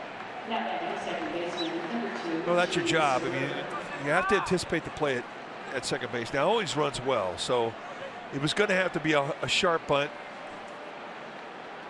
But Peavy did the right thing. He squared up, looked, gave it a good look.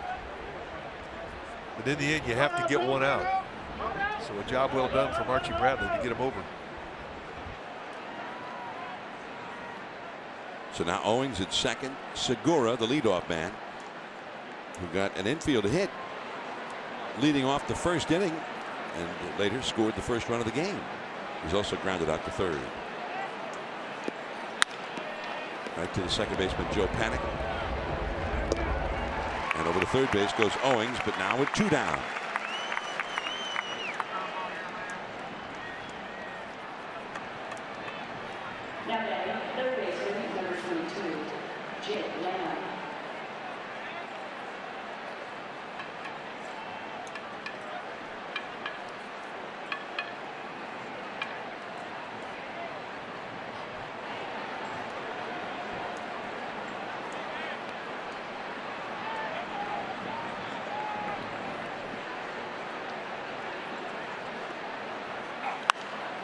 Jake Lamb. That will go well back out of play on the third base side. Strike one. Lamb has hit a double deep to left, and he has struck out in this game. I'm not happy with that swing. He was looking middle of the way up, and he got what he looked for, and he missed it.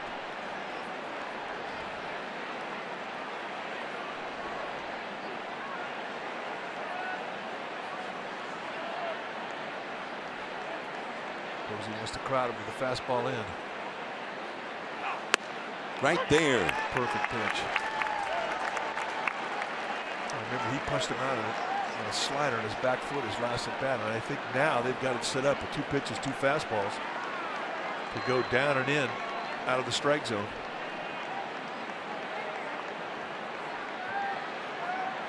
Or you can elevate the fastball, which Posey and Peavy will often do, but it all gets back to what type of fastball command that he's got. Fastball in. He wants to go up above the hands, climb that ladder.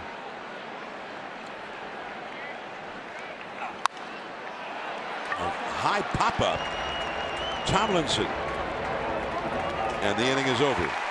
So Owings led off the inning with a single, ended up at third base and is stranded there. Panic, Posey, and that man, Hunter Pence, coming up.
is brought to you by Heffernan Insurance Brokers. Insurance and financial services for you and your business. Visit hefins.com. Giants and D-backs tied at 2.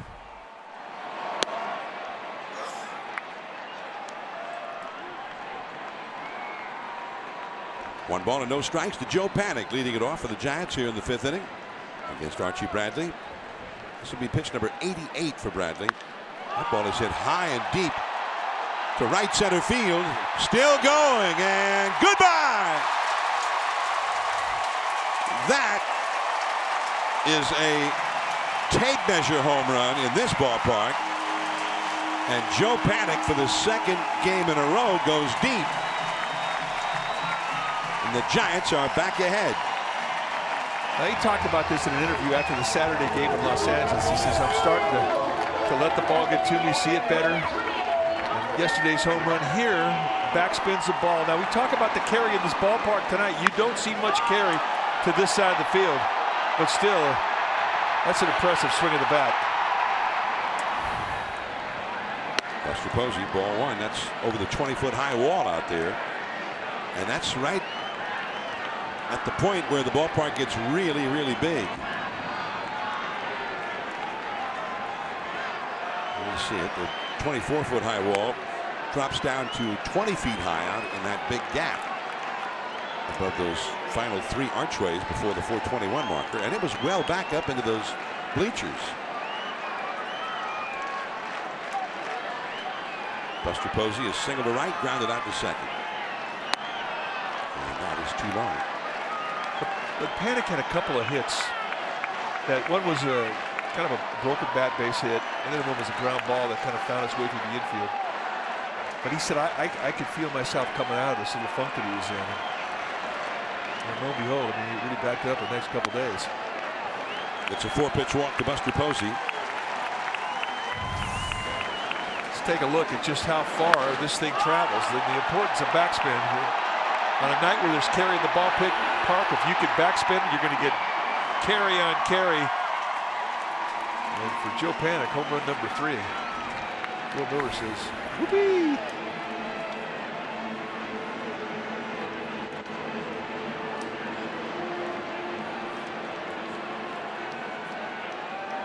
So once again, Mike Butcher coming out. Give his bullpen a chance to get a few throws. I mean, it's 92 pitches here in the 5th inning. This is going to be his last inning.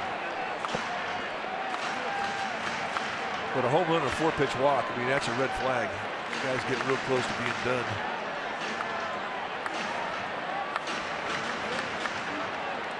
Johnny Cueto, as you can see, very intense.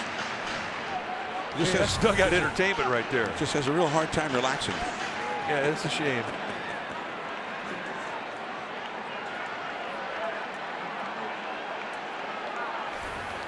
That bubble's about the size of his head. That's a big bubble. Hunter Pence, who has walked and grounded out. Posey at first. Check swing, the ball too high. 1 ball and no strikes.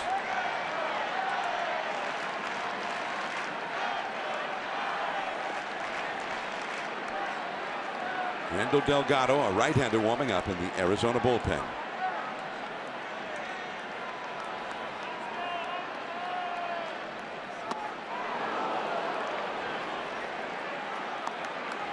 A ball and a strike now.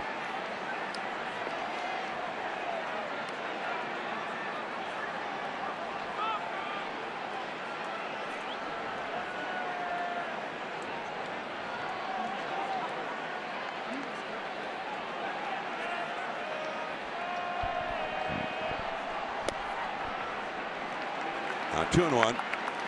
A lot of good counts to hit in tonight. Has not been a friendly zone to pitchers, and this is really something we have not normally seen from Brian Knight, the plate umpire, strike zone. Normally it's a pretty good zone to pitch to. It has not been tonight. It's been tight.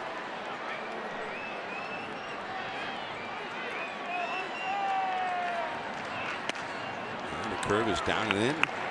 So after the 4-pitch walk to Posey, it's 3-1 to Hunter Pence.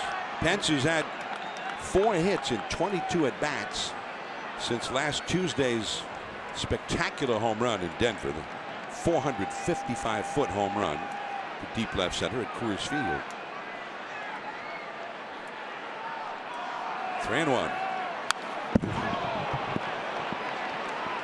He challenged him. 94, 3-1 count. He had to get in that zone. I mean, he's a ball 4 or a base hit away from being out of this game. So he goes right after Hunter Pence, and that was a good pitch to do some damage on it. He just missed it. Brandon Belt is on deck. Big hole open on the right side of the infield with Goldschmidt on the bag with Buster. He'll get right back after him again. This one is popped up foul and back out of play.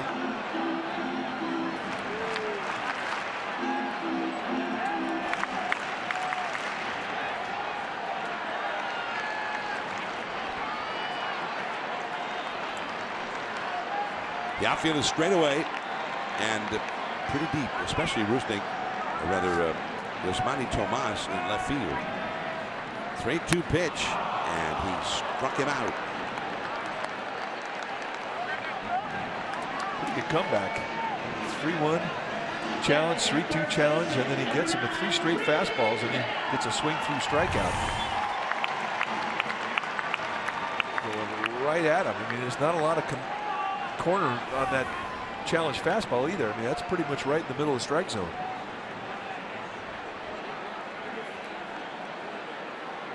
Brandon Belt has walked and grounded out to second. This will be pitch number 100 for Archie Bradley. They go into the overshift. 3 infielders to the right of second. You'll see how they play it. So there's nobody near third base. The third baseman is the guy near second base. That's Lamb over near second base. The shortstop stays put. And the second baseman, Segura, is now in between Lamb and Goldschmidt on the right side. You see Bradley's pitch count. Curveball. Got the call there. 1-1. It's one of the few times he's taken out a strike with a curveball when he's been behind the count. That's a 1-0 count. Brandon Belt's not looking for anything with a fastball, especially after he just saw 3 go right in a row to Hunter Pence. Good curveball.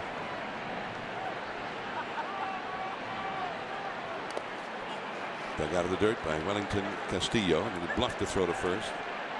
Posey was not that far off the bag anyway. There's Joe Panik, who for the second night in a row has homered to put the Giants ahead. It was the 3rd inning last night at Dodger Stadium, and here in the 5th inning tonight at AT&T Park. He's tied for the club lead in home runs now. He's hit 3 this year. And tied for the club lead in RBIs with 10.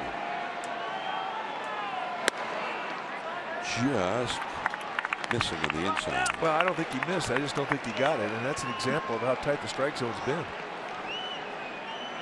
And what it has done is it's created a 3-1 opportunity here for Brandon Belt.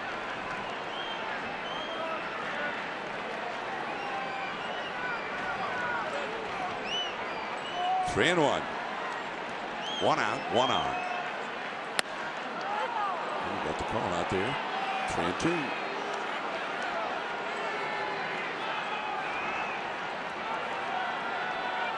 Well, the pitcher, Bradley, was unhappy when that inside pitch was called a ball, and Brandon Belt was a little unhappy that that outside pitch was called a strike. Yeah, nobody's happy. I mean, the life of an umpire, it could be tough.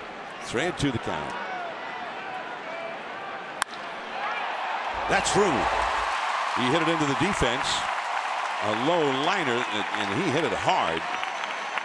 And Segura tried to keep his body out of harm's way and shot the glove out and hoped to get lucky. And that's going to do it for Archie Bradley. With 1 out, 1 in, and 2 men on.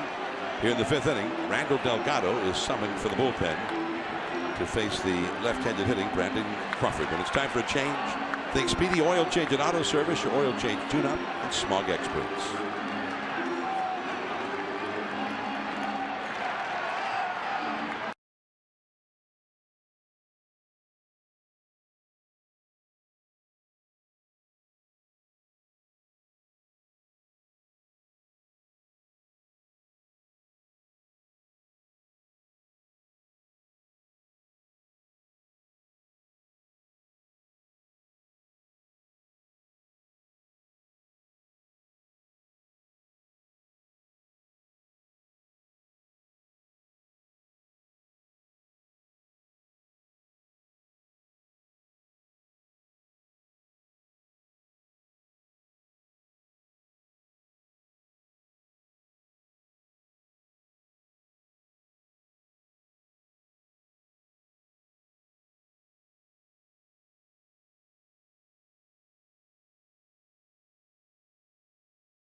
Service delivers everything you have come to expect and more. Watch every out-of-market game live in HD on over 400 supported devices. Go to MLB.tv for details. Randall Delgado in from the Arizona bullpen now.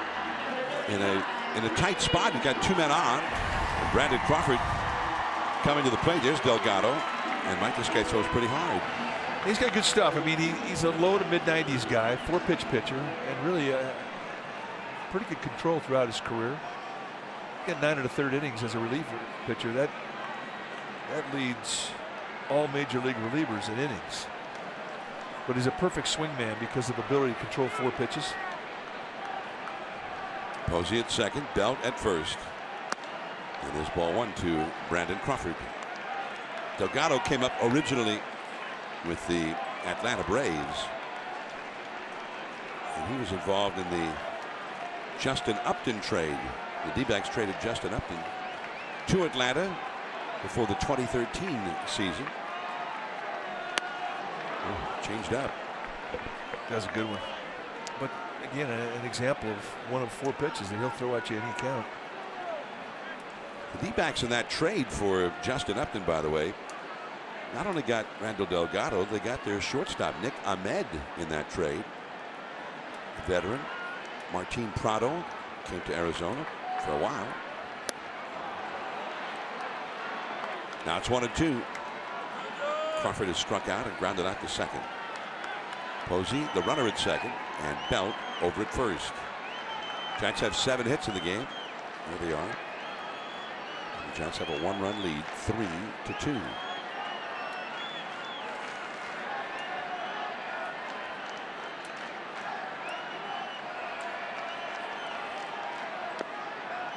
It's been fastball, changeup, fastball, changeup. I mean, he hadn't thrown the curveball, the slider. But when you're spotting a fastball low to mid-90s and you're throwing a changeup with the same arm action and you're able to spot it on both sides of the plate, I mean, that's all you need to do. That's how good the fastball changeup combination is.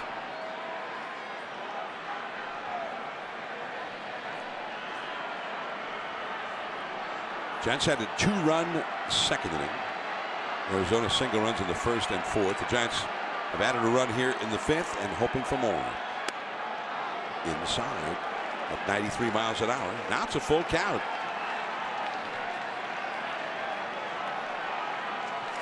Crawford and Delgado.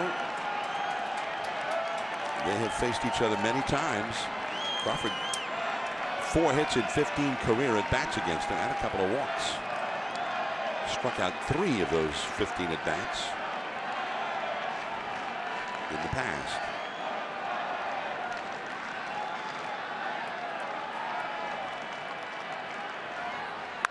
That is smoked foul. Man, he raked that one. A 93-mile-an-hour fastball, and he was a little too quick on it. Yeah, no reaching that swing. He really got the pitch he looked for. Nice balance from his lower body. Normally, I think Crawford's one of the tougher guys in the Giants lineup to get off his back foot. And he was balanced there. Wow.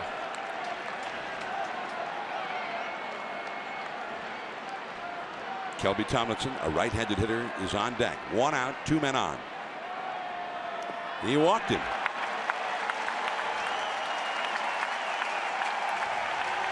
So the payoff pitch, a changeup. And that winds up being a solid at bat from Crawford. That's the 5th walk yielded by Arizona pitching in this one. Archie Bradley walked 4 in his 4 1/3 innings. So Kelby Tomlinson playing tonight in place of the struggling Matt Duffy. Although Bruce Bochy said he watched Duffy take batting practice, and he had a great batting practice. But he just felt that he'd been scuffling. He needs a day off anyway, so Tomlinson is in there. And now he's up in a big spot here. That's a called strike.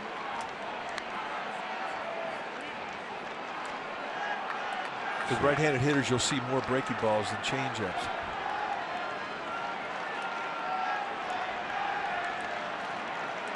Bases loaded, a chance for the Giants to lengthen their lead. Jake Peavy is on deck. That is drilled foul. Now he's behind 0-2. Tomlinson is a tough guy to jam. Very quick bat, middle in.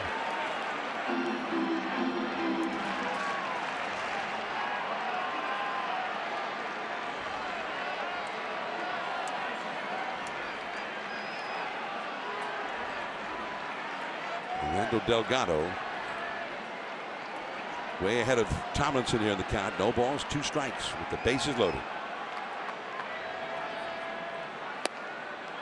And he took it.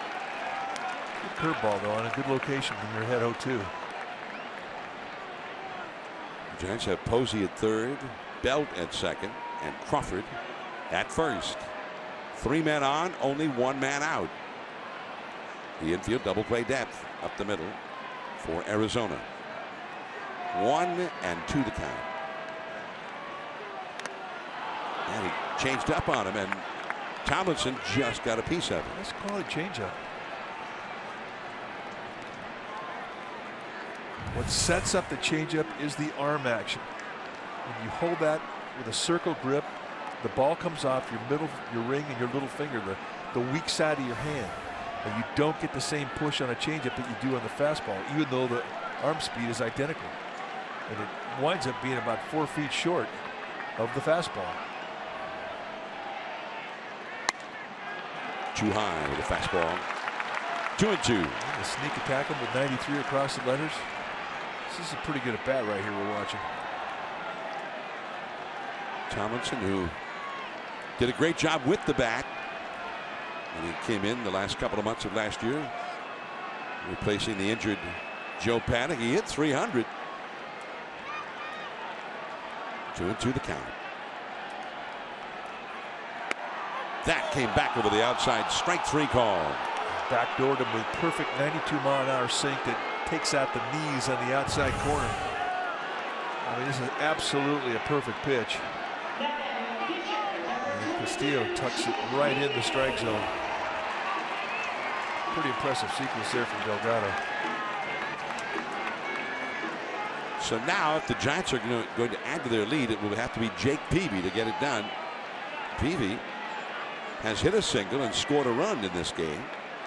He also has grounded out to the shortstop. Bases loaded, 2 down. No swing, said first base umpire Todd Tichenor. Jake Peavy, who helped himself with the bat often late last year.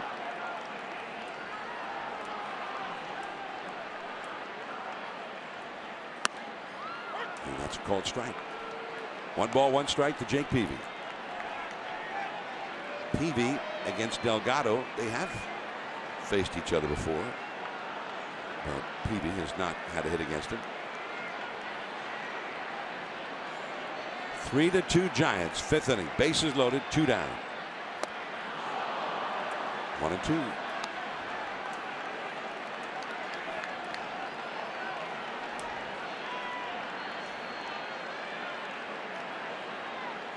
Delgado, this is the 3rd batter he's faced. He's had to work hard. This will be his 17th pitch. All 3 of the runners ready to go at the crack of the bat. Came right back with that breaking ball in the dirt, blocked by Castillo to keep the runners right where they were. And now it is 2-2. When you have a breaking ball like that, I mean, that's the pitch that managers want you to throw to other pitchers.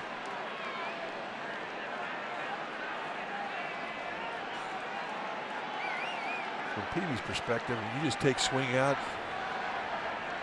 try and let the pitcher supply the pressure, just put it in play. Posey, Belt, Crawford, you saw the base runners. Well, it's a full count now. He's not biting on that curveball. And this changes everything because now Delgado, I mean, he can't be cute with location. He's got to get in that strike zone. The crowd tries to insinuate itself into this one. 3-2 the count. Posey, Belt, Crawford ready to run. They'll be going with the pitch. Angel Pagan hoping to bat. He's on deck. There go the runners. He walked him. He walks the opposing pitcher to force in a run. Buster Posey crosses the plate. It's 4-2 Giants. I think that was a pretty easy pitch to call, too, for Ryan Knight, the plate umpire. And not like he got squeezed there. I mean, what an at-bat put on by Peavy. I mean, he laid off several really nasty-bodied curveballs. Then on a 3-2 two-seam fastball right across the letters, an easy take and an easy call. And the Giants extend their lead. What an at-bat that was. Mike Butcher, the pitching coach, out to speak to Randall Delgado. You know, even those curveballs that Peavy was able to take, it was as if he were pitching to a real hitter all that while. I mean, he may have shown a little more respect than he should have to Jake Peavy as a hitter. Well, those weren't easy takes either. I mean, those were explosive curveballs. He had count leverage. He was throwing them up there 1 and 2, 2 and 2. I mean, but Peavy wouldn't bite.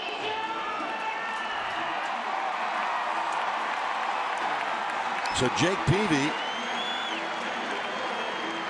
gets his first RBI of the season. And here is Angel Pagan to try and do some serious damage. That was the 31st RBI of Jake Peavy's major league career.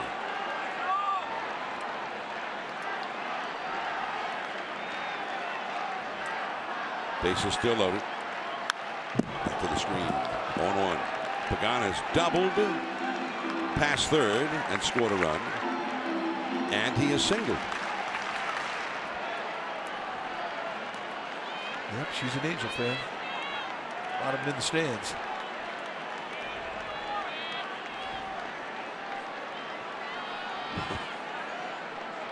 I mean, our fans, they have their way. Giants fans. They'll let you know who they like. And that's out of play. So quickly, Pagan is behind in the count, 0-2.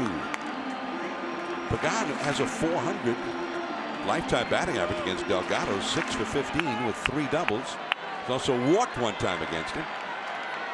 Bases loaded, you see. Belt at third, Crawford at second, Peavy at first. 2 runs across in the inning. Panic led off the inning with a home run. The run that just scored on the walk to Peavy, charged to the record of Archie Bradley, the starting pitcher.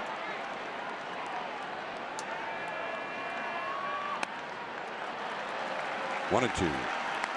Well, he had Peavy at 2 strikes and ended up walking him.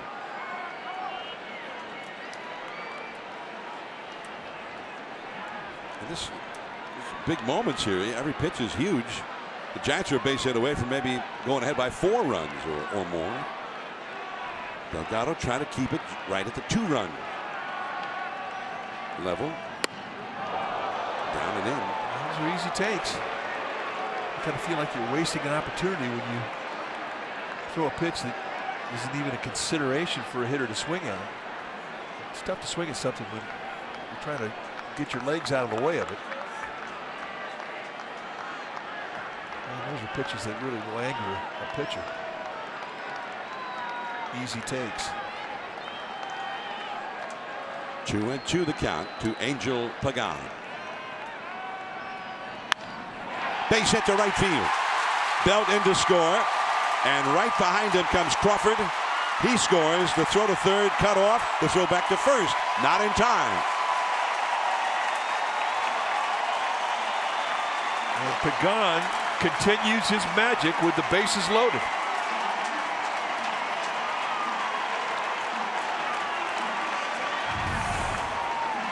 Great at bat. Gets a fastball down and in and just drops the head on it. And he finds a hole right through the right side.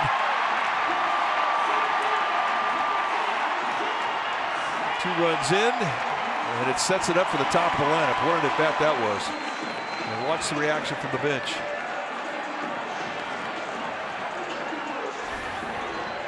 It's only the 6th at bat so far this year for Pagan, with a runner or runners in scoring position, and he's 4 for 6. And Angel Pagan makes it a 6-2 Giants lead. Peavy at third, Pagan at first, and here is Bernard Span, the 9th batter to come up in this inning. 4 runs have scored in the inning. Lamb, and the inning is over. Joe Panik goes bye-bye baby to start the inning, as Russ Hodges used to say. And then the Giants, for good measure, added 3 more afterward. On to the 6th inning, 6-2 Giants.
Live on CSNBayArea.com. And you can log on each week as insider Alex Pavlovich. We'll talk baseball with players, coaches, special guests, and more. The Giants Insider Podcast with Alex Pavlovich on CSNBayArea.com. Also available on iTunes. Alex, great reporter. And he's excellent at this, the whole TV thing. And he's the nicest guy on the planet. He truly is. Jake Peavy now with a 4-run lead, and he throws a called strike to Paul Goldschmidt, who has been hit. Well, his shirt got hit by the pitch, and then he struck out his 2nd time. Now he's got a hit. Peavy had a pretty active inning in that 5th inning. He drew a bases-loaded walk that forced in the 2nd run of the inning. Then he took off on a mad dash from 1st to 3rd on the Pagan single and made it. So there is Goldschmidt aboard, and here comes David Peralta. Peralta has grounded into a double play and grounded out to first. I thought David Peralta had a chance to throw out Jake Peavy at 3rd base on that Pagan single, but it was not a real strong throw. Well, of all the outfielders in the Diamondbacks outfield tonight, I mean, he has the least strength in the arm. Chris Owings in center field has a very strong arm. Tomas, the left fielder, has a strong arm. But you know, I think that's why Roberto Kelly, the Giants' 3rd base coach, brought Peavy over. He knows that Peralta doesn't have a great arm, and he really was exposed on that play. I mean, that's a heads-up play from Roberto Kelly.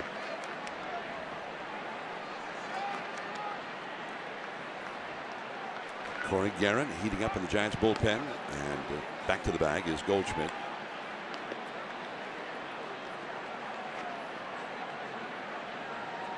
And the Arizona bullpen is also working right now.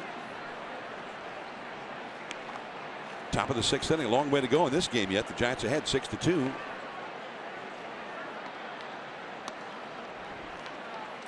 Goldschmidt, he's a big guy and a strong guy, known for his bat, his great ability to hit home runs and knock in runs, but he was the D-backs' best base stealer last year as well. That's into the gap, right center field to David Peralta. And Goldschmidt's going to come all the way around to score as Peralta digs for third. And the throw by Crawford.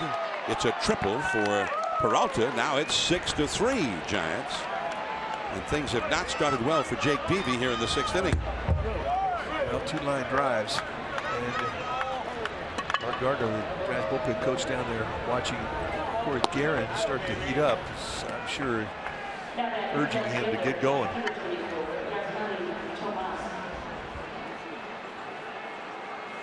Now that point you make about Paul Goldschmidt and his speed, I mean, it's a big man that can run. I mean, he's just got great baseball instincts. He gets great jumps on the bases, good reads when trying to steal a base. High baseball IQ. So Buster Posey was at the mound with Jake Peavy. Perhaps just to give Guerin more time to warm up. By the way, we're talking about Goldschmidt as a base stealer last year. In addition to his 33 homers and 321 batting average, he had 21 steals. But that apparently is going to be all for Jake Peavy. Here comes Bruce Bochy. It's 6-3 Giants. Peavy's thrown only 78 pitches, but things have not started well for him here in the 6th inning.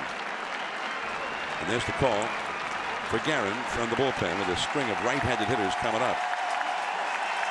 When it's time for a change, think Speedy Oil Change and Auto Service, your oil change tune-up and smog experts. We'll be back.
Giants got 4 runs in the 5th inning to take what looked like a comfortable lead, but 2 batters into the 6th inning, and now it's only a 3-run lead. And here is Corey Guerin with nobody out and a runner at third in relief of Jake Peavy. The numbers for Guerin as he enters his 6th game. I mean, he's been fantastic. Just 3 base runners allowed in 5 innings with really some live sink. You're looking at a high sidearm delivery, and he'll throw sinker sliders and changeups at you with lots of movement. Jake Peavy, you know, once you're a 3-time All-Star and a Cy Young Award winner and an ace, you're not going to be happy with a 5+ inning outing. But it's dramatically different stuff tonight than the previous 2 starts, and that's a huge plus. Yasmani Tomas, the Cuban emigre, and a slider in there for a called strike. Guerin in his 6th game so far. In 5 innings, he's allowed 2 hits and a walk. No runs. Infield backed up, normal depth. And that will get the run home. As Joe Paddock throws out Yasmani Tomas, who does get credit for an RBI. And it's 6-4 now with 1 out and nobody on. Well, the Diamondbacks are explosive offensively, and they can do that to you. Yeah, that's a quick answer for the 4 spot the Giants put on the bottom of the 5th.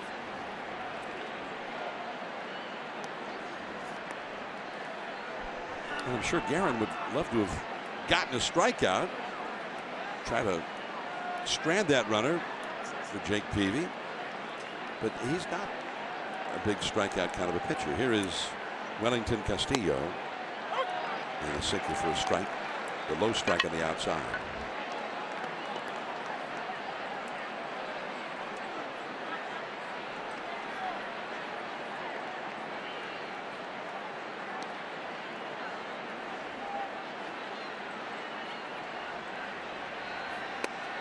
Foul tip right into Buster's glove. Front door sinker. Castillo against Jake Peavy. This is back in the 4th inning with 2 outs. It's a long fly ball to center field. It just rolled right out of here. For Castillo, home run number 2 of the year, really illustrated the carry in this ballpark tonight. Oh, wow. Put him away post haste. 2 down. Well, from the low arm angle, you're going to get flat break when it decides to snap. And the thing about Guerin that is so unique is that he can bring some velocity from that sidearm delivery, more than you normally see or sidearmers have. And that snap on that slider was very Romo-like. Good pitch. Here's Ahmed.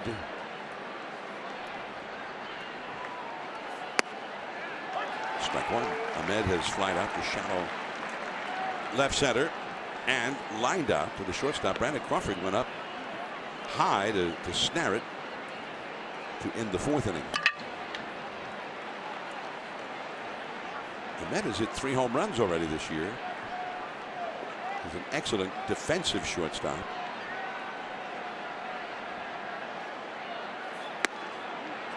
Ooh, the movement back to the plate. But called a ball. It's 1 ball and 1 strike.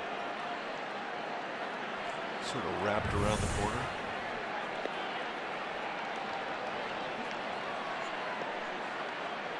Some umpires, that's a strike.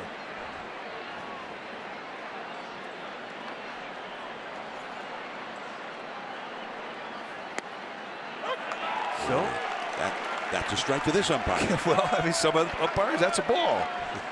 That was a little front door slider. He set up in the outside corner wanting that pitch, and this thing kind of just wraps around that inside corner. That's a tough one to frame, believe me.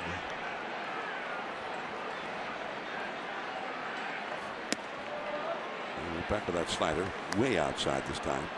2-2. By the way, both of those pitches, according to the Pitch FX on the MLB at Bat app, that backdoor sinker and then the slider on the inside, both called correctly according to the Pitch FX.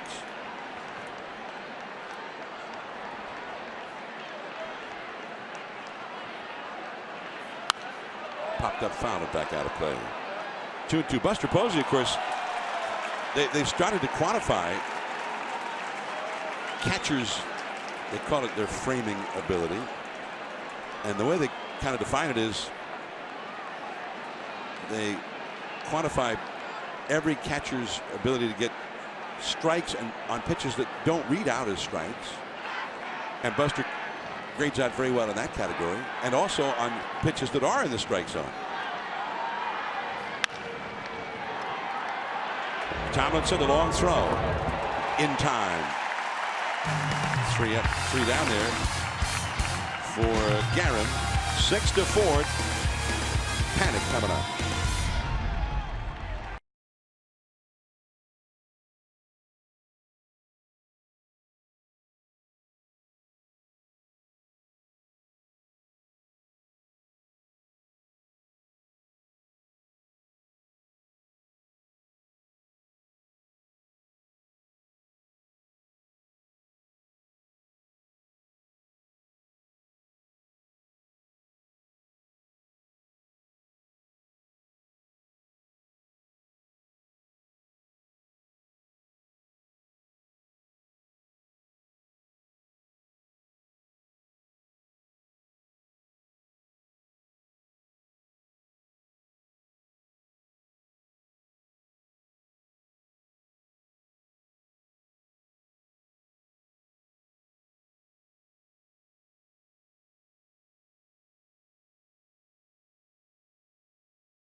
To you by Toyota, the full-line automaker with the longest-lasting vehicles in America. Toyota, let's go places. And by Xfinity. X1 from Xfinity will change the way you experience TV. Across McCovey Cove from McCovey Point, there's AT&T Park, where the Giants are leading the Arizona Diamondbacks 6-4 as we head to the last of the 6th inning. And here's Kyle Wagner, just brought up from the minor leagues today from Reno. You see his record. He was 3-0 for the Aces.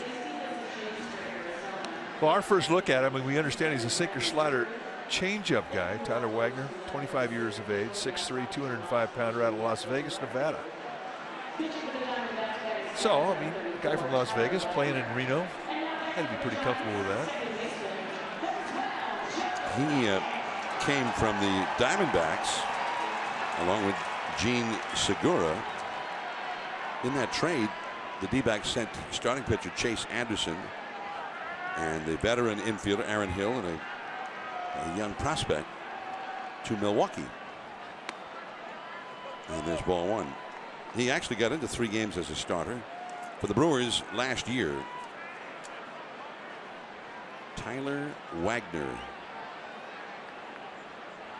He pitched most of last year for Biloxi in the Double-A ball.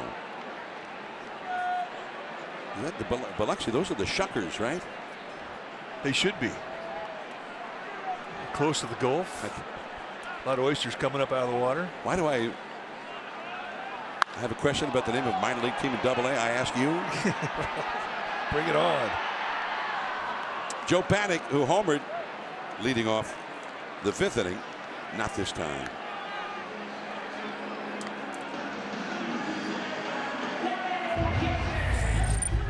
Well, this was that home run you're talking about. Just a fastball challenge from Archie Bradley, and he backspins it right out, and it really illustrated the importance of 2 things: backspin on a fly ball and carry on this ballpark, which you don't normally see on that side of the field. Mr. Posey, who was singled, grounded out, and walked. He walked in that 4-run rally in the 5th inning, and it's called strike 1. Wagner from the University of Utah.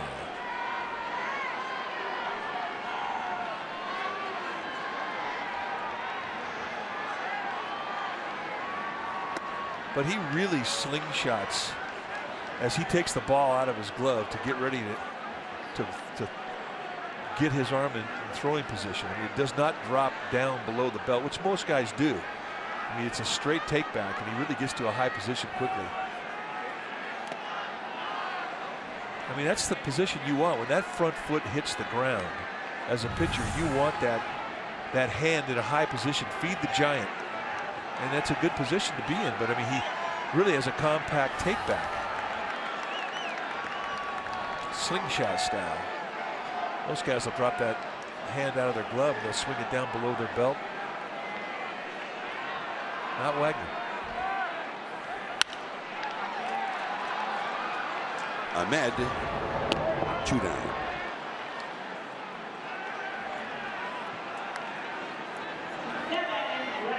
Wagner came in, but also you see the way they've changed the outfield. It's now Brandon Drury into the game in left field with Peralta moving to center, Yasmani Tomas from left field to right field, and Owings is the one who just made that play, not Ahmed. Ahmed is out of the game, and Owings is at shortstop.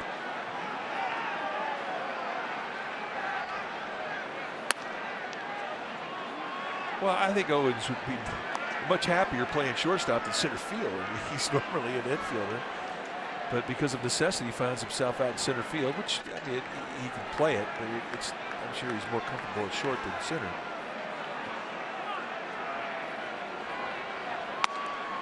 And Hunter Pence takes off the inside. Pence has walked, grounded out to second, and struck out. And he's 0 for 2. For the D-backs, Drury, by the way, he came up as a third baseman last year.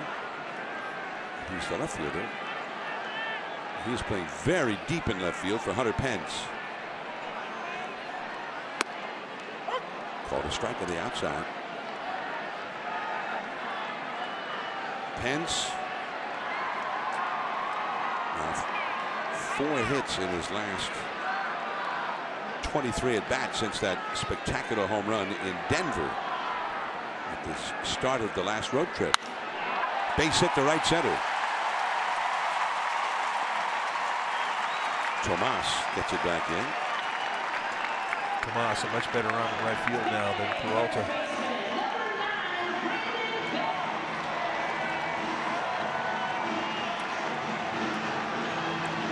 Hit number 8 for the Giants, and here is Brandon Belt, who singled his last time and is 1 for 2 with a walk. He's been on base twice. 6-4. Giants have 6 runs on the board the first 5 innings, but we don't know if that's going to be enough on this night. Well, I think the mentality of the offense is always add on to it. Into the overshift, 3 infielders to the right of second. And Belt out of play. Strike 1. Facing Tyler Wagner with a runner at first and 2 down. Brandon Crawford on deck. There you see how they're playing. The shortstop Owens is at shortstop, and the other 3 infielders are all to the right side. Second baseman Segura is in shallow right field, and Jake Lamb, the third baseman, is basically at the second base position.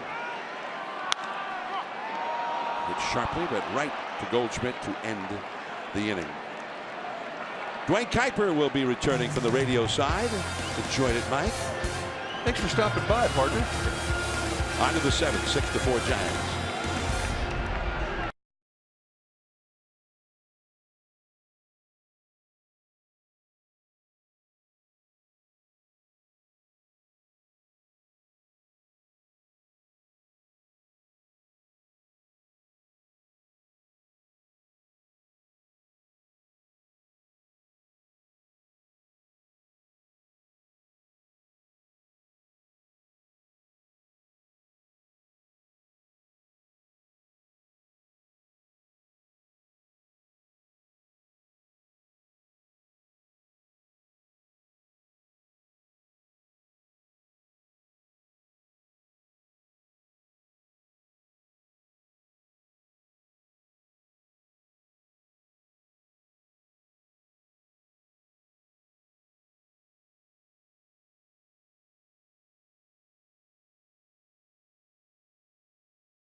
Game summary is brought to you by your local Toyota dealer. Through 6 full innings of play, the Diamondbacks 4 runs, 7 hits, no errors. The Giants 6 runs on 9 hits, no errors.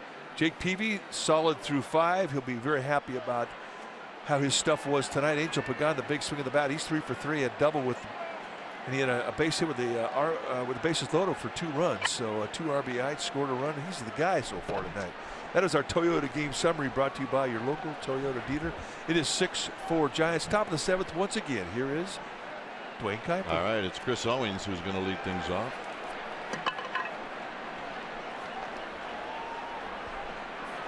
Up the middle and a base hit. So you think it's going to be easy? No. Come on. It's the National League West.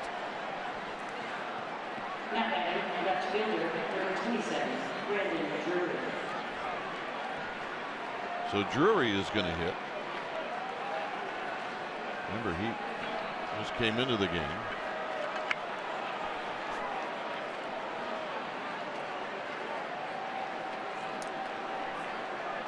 So Drury stepping up, hitting at 241. Top of the order on deck. And Guerin throws, and there's a strike at the knees. 89. And he'll go anywhere from 89 to 93 with the velocity. But what he always gets is movement. And I think you can't help but get movement from the high sidearm delivery. He can get a ground ball now. Hunter Strickland headed down to the bullpen. Check swing roller. Guerin's got it. He wings it to Crawford. One double play. And that is the big leagues. I think they had a shot. Well, the footwork here from Crawford, I think, is spectacular because he takes this throw with his left foot on the bag, and he's going to have to cross over and get enough on the throw and do it quickly. And this is, I think, what makes the play. I mean, Guerin's fantastic with everything he does, but what the footwork from Crawford is exceptional. Well, this is what we're talking about, Mike. Remember the panic play against the Dodgers? Yeah. Where he came off just a little bit. And Crawford, you could really tell he was going to make certain that he stayed on the bag.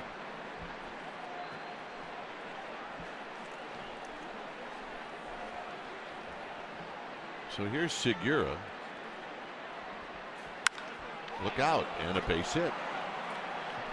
Guerin's going to think they're picking on him. But, you know, in his mind, he's doing his job. He's getting the ball hit on the ground. Now, one thing about a contact pitcher, when you put the ball on the ground, some of them are going to find holes. Josh Osich starting to heat up.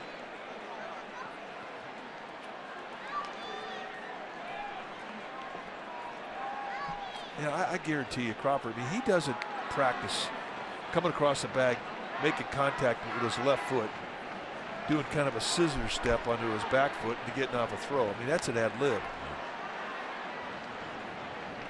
So here's Lamb with Segura at first.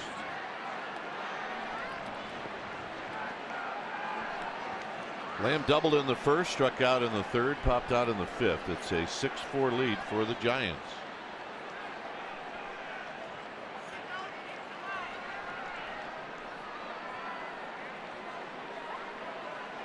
And Segura is going to steal this standing up.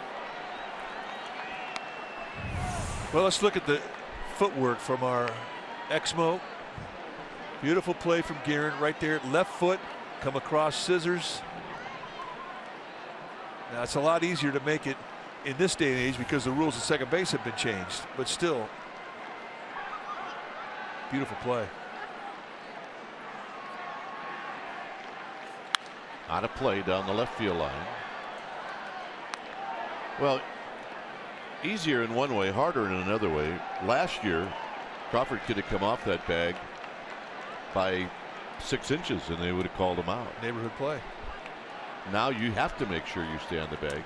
Easier, your point is because you don't really have to worry about any reckless slides coming into you.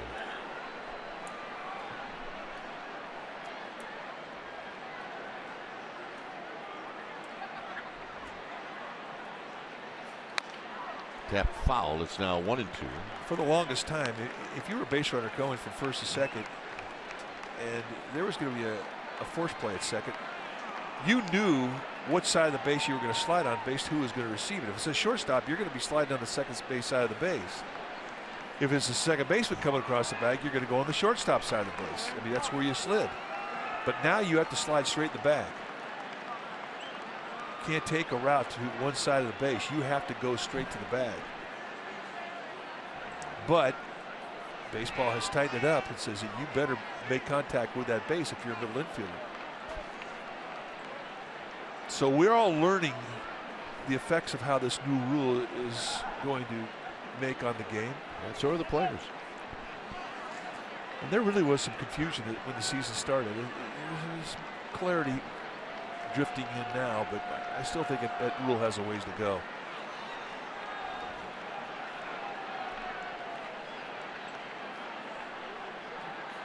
Outside, 2-2.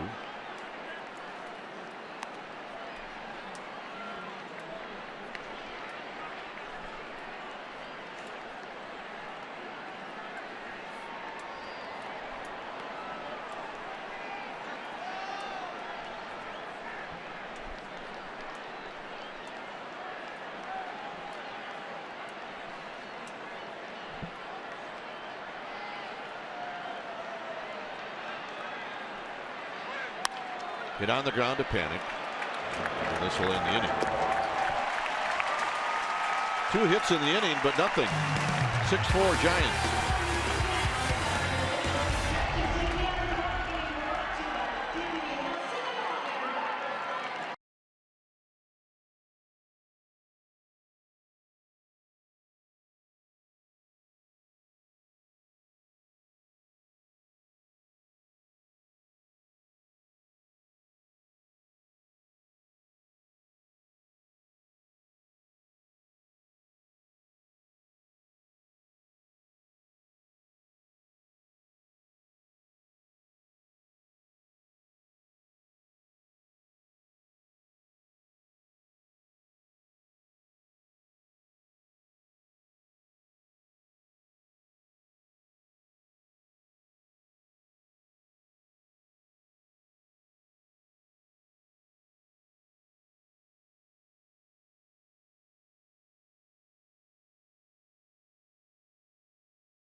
The 4 lead over the Diamondbacks as we head into the bottom of the 7th inning. And tonight, a very special night. We'd like to take a moment on behalf of the entire Giants broadcast to congratulate the San Jose Sharks and the Golden State Warriors on making the playoffs. It is a fabulous time for Bay Area sports. Special night tonight as the Giants honoring the Warriors' historic 73-win season. It is called a Bay Area Unite Night here. Special event tickets got fans caps that are in the Warriors official colors. They also changed their Twitter profile picture. There are a lot of fans on this Giants team of both the Sharks and the Warriors. We are following and we are pulling for both of them. Do it, guys. Yes, indeed. As Crawford's going to lead things off.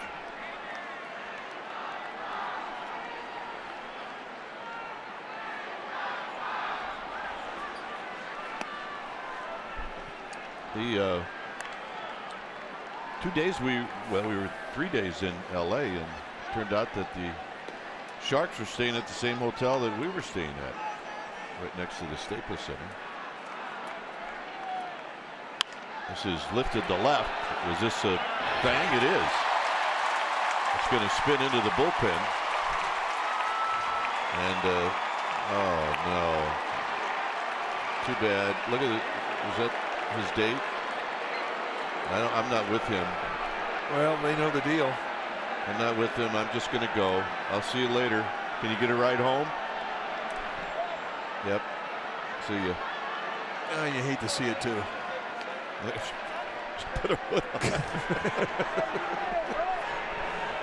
I'm not with him. Man, they're good Giants fans, and they are. They're, you know what? It's too bad. And now I think that when they get to the top, they could say, okay, just sit up here, a little cooling off period, go stand in the corner. Well, Chip Hale, the manager of the Diamondbacks now, he can come out and say, hey, listen, that's not a guaranteed double. I mean, my guy's good over there in left field. I think he's going to cut that thing and hold it to a single. So now it's the discretion of the umpires as to how they're going to rule it.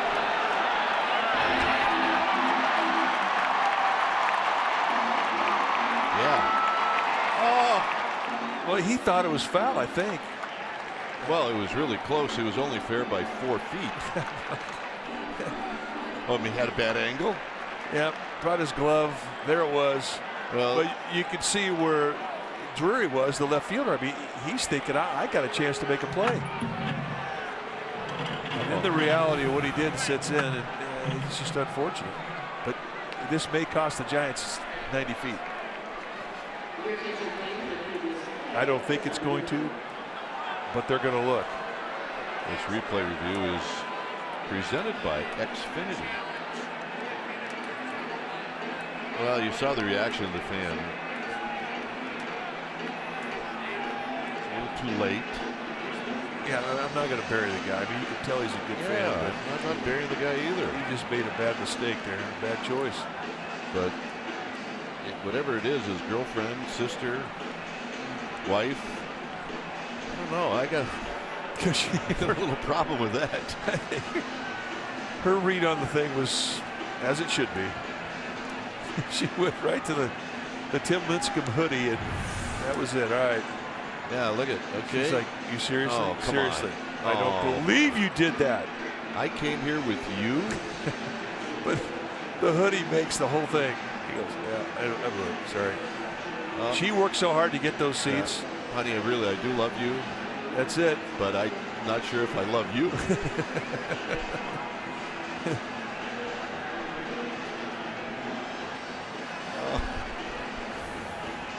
All right, so now we wait for word from New York. I really don't think they're going to rule against us, but the fact is that they can. It should never have even come down to that.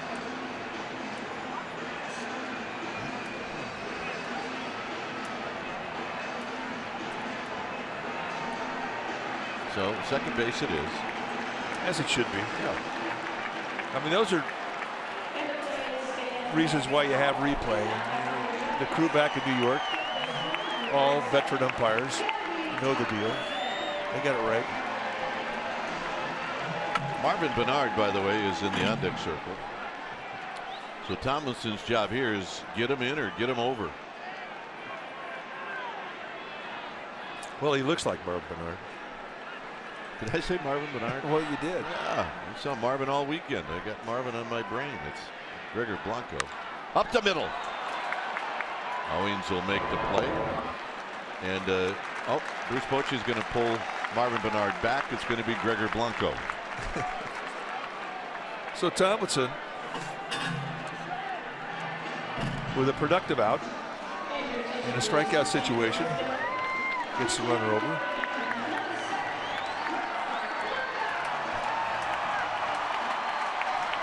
So here's Blanco.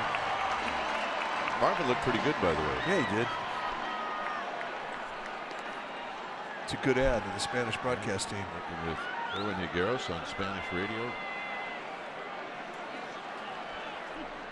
So now the Diamondbacks will pull the infield in.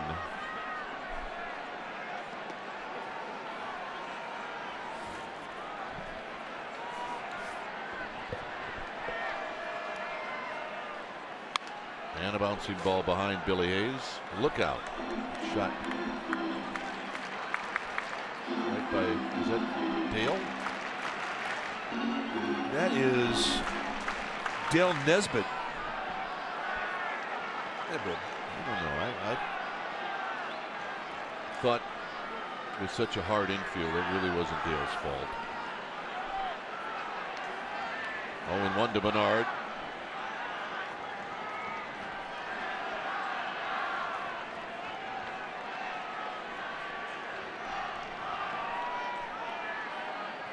Or Blanco, and the pitch is outside. 1 ball and 1 strike. See the numbers.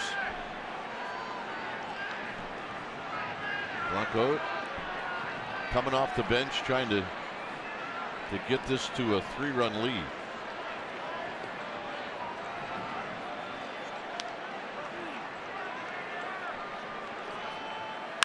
Out of play, it's 1-2. You know what the deal is. I mean, it's a pure strikeout situation. A pitcher trying to strike you out, a hitter trying to make contact, but contact enough to score that runner. I mean, that bat is not determined by a base hit as to whether or not it's successful.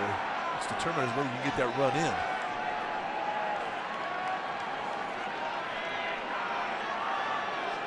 One and 2. Good pitch, good take. Wagner goes with a 1-2 changeup down below the strike zone. Hunter Strickland strapping on a game face. It's a huge run out there at third base. Don't believe me, ask Hunter Strickland.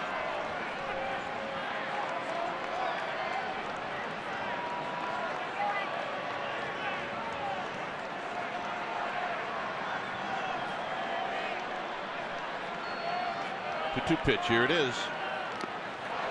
And he got him. And he went right back to another changeup and placed it perfectly below the strike zone. And that one was just too tough to lay off. So indeed, they get the strikeout they were pitching for. And that's a nice job by Wagner. Well, here's the man of the hour, Angel Pagan. He's 3 for 3.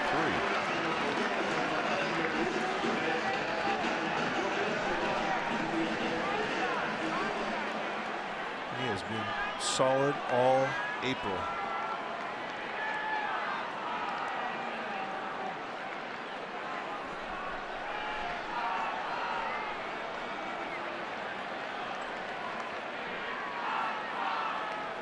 This single knocked in a pair of runs in the 5th, and that's the difference in this game right now, as that's up and in. 1 ball and no strikes. Denard Span is on deck with 6-4 Giants.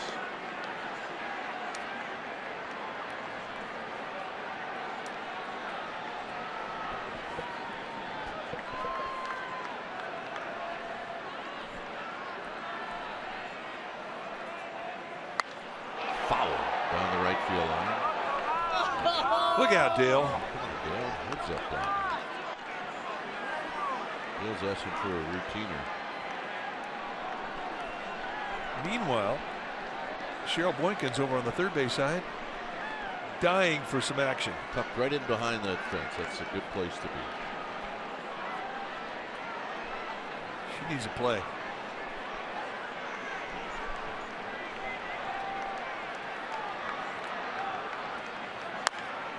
Rolls softly to Goldschmidt, and that's going to end the inning. So the Giants waste an opportunity to add on.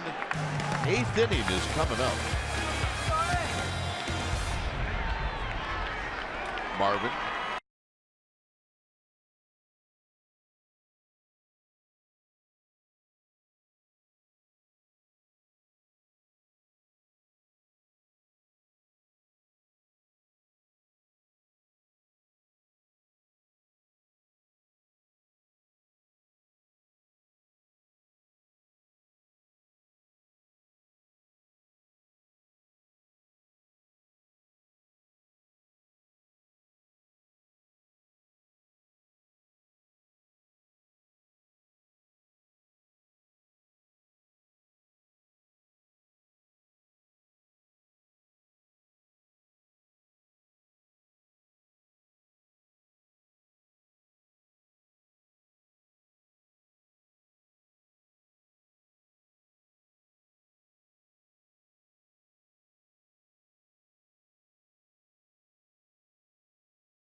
Golf night presented by Swinging Skirts. LPGA Classic. It's especially been packaged. You get a ticket to the game. You get a Julie Inkster bobblehead. And a reminder, you need the special ticket to get the bobblehead. 415-972-2298. It's time for a change. Think Speedy Oil Change and Auto Service. Your oil change tune-up and smog experts. New pitcher now for the Giants will be Hunter Strickland. 6th game that he has come into. He's off to a nice start. 6 strikeouts against 1 walk in 4 1/3. Mid to high velocity with a fastball, 2 types of movement there, a slider and a split. And who does he get to face? He gets to face the heart of the D-backs lineup.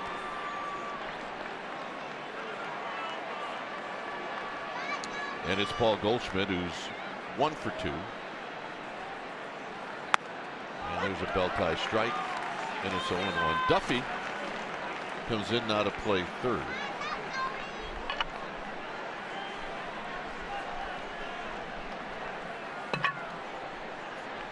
Peralta to follow. And then Tomas. 6-4 Giants here in the 8th.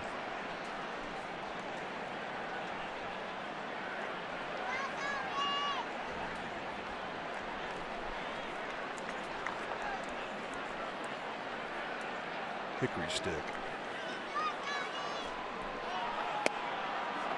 1-2. I don't know how you can hit that. That's 97. Outside corner at the knees.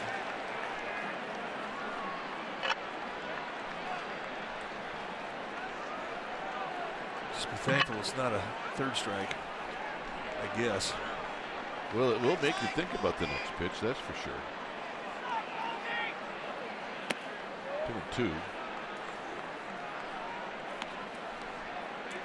Matt Cain tomorrow night.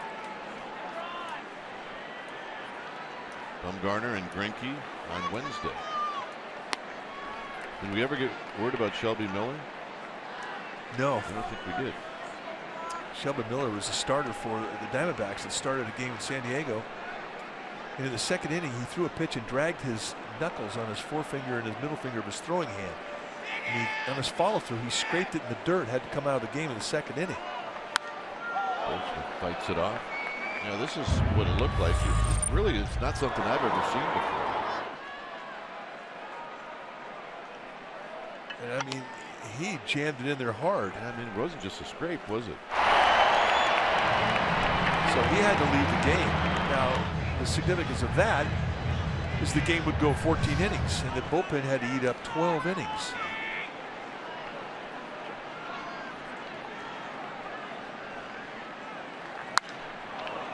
Whistle foul down the right field line and out of play. And one of the reasons we saw Archie Bradley is because the scheduled starter was it De La Rosa? Ruby De La Rosa pitched in that game. So he was scratched. Here's the 2-2. Back again. It's a pretty good battle right here. Yeah, that was a 97 mile an hour fastball in the inside corner, and he was on it.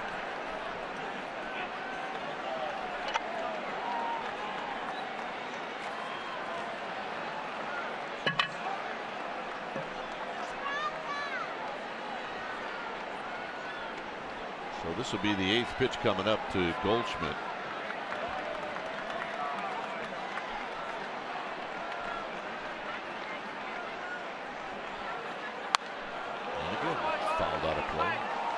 He's not making mistakes out over the middle of the plate. Pitch before, knee high with movement coming into him at 97. Here he throws in the outside corner, four-seam movement.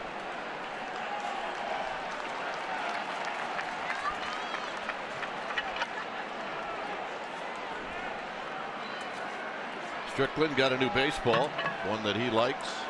He rubs it up and he'll go after Goldschmidt again. Sets the grip to the split in every pitch. Nope, 3-2. So that was his last teaser he could go out of the strike zone with. Now with a 2-run lead, you just have to flat out challenge. Whatever you want to throw, it's got to be in the strike zone.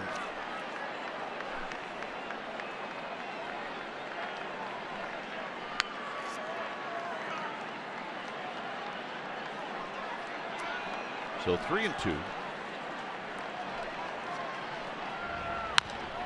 Tap slowly. It's going to be a tough play. And Duffy can't make it. Goldschmidt with an infield hit. Well, as well as Goldschmidt runs, and as deep as Duffy was playing, even if he fields this thing cleanly on the bare hand, I don't think he's going to have enough to get him. And it illustrates the athleticism of Goldschmidt.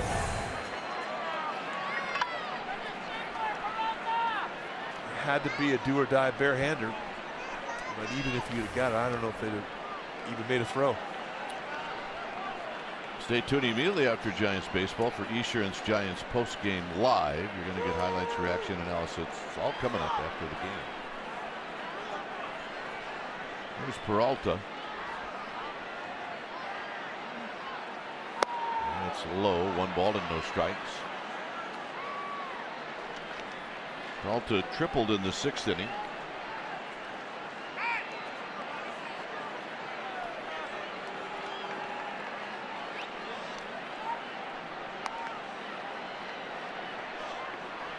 Yeah, they're waiting. Some are waiting. Others are already in action. Well, the Seagulls have been waiting for a week for this team to get back into San Francisco. Too many people still in the bleachers for them to be able to come right in and enjoy.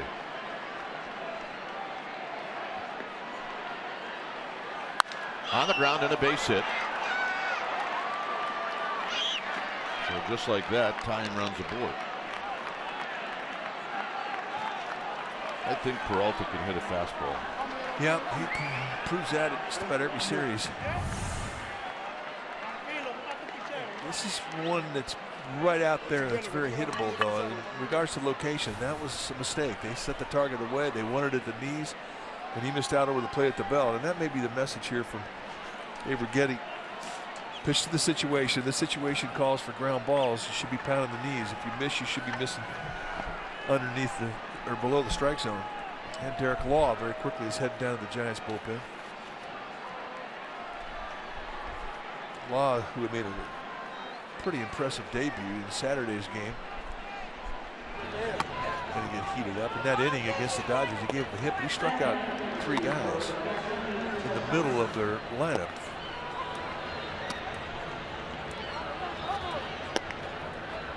First guy ever faced the big leagues, Adrian Gonzalez, strike 3 seal. So here's Yasmani Tomas, who's 0 for 3, does have an RBI.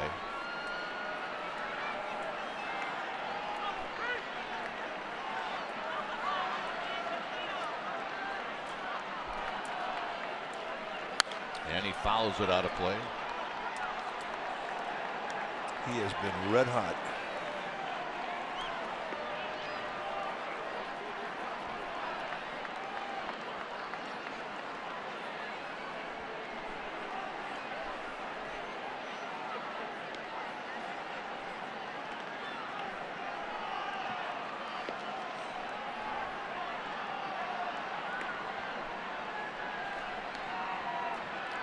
No balls and 1 strike.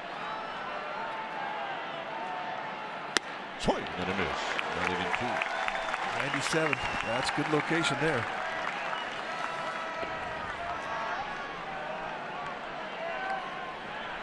It really illustrates the point, though. I mean, about even 97 mile-an-hour fastballs. If you keep throwing 1 speed at a big league hitter and you don't put good location on it, they're going to hurt you.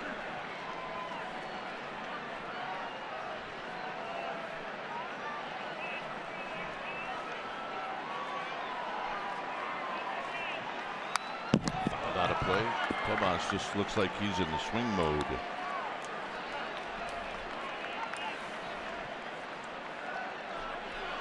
Not a big walk guy.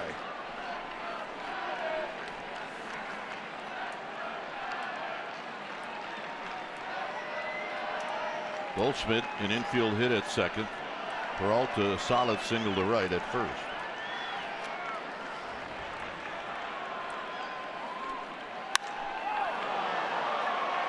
Span moving back, and he can't get it.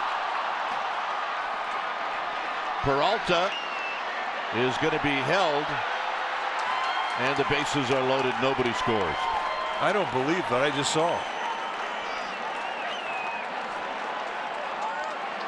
Unbelievable.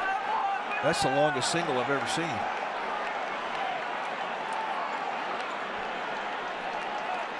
What very well could have been a tie game ends up with the bases loaded and nobody out. And Strickland now is in big trouble. And the only way you can explain that is that somebody could not see if the ball was caught in center field. Span goes down. Let's watch Goldschmidt as he rounds third. And he just puts the brakes on. Matt Williams, I couldn't tell if he flagged him. It had to have been that he put a stop sign on. And maybe it was Matt Williams who just could not see if that ball was caught. So here's Wellington Castillo.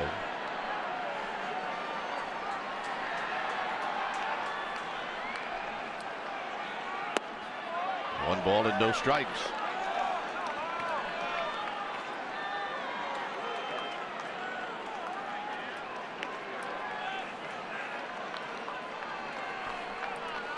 Goldschmidt, Peralta, Tomas are your base runners.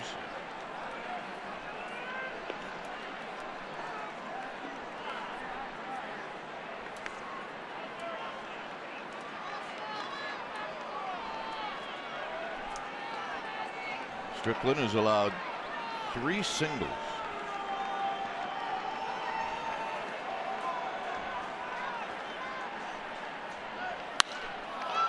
Skied out to right. This is going to be a very productive out. It's going to knock in Goldschmidt. It's 6-5 into third. Goes Peralta as he represents the tying run.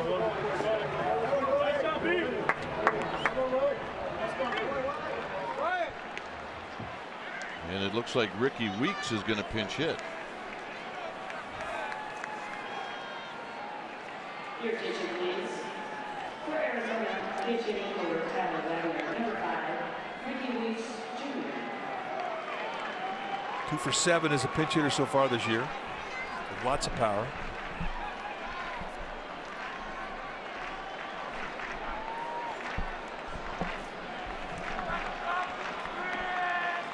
Giants playing straight away. Slight 4-step to the right side of straightaway center for Span. Other than that, go get him.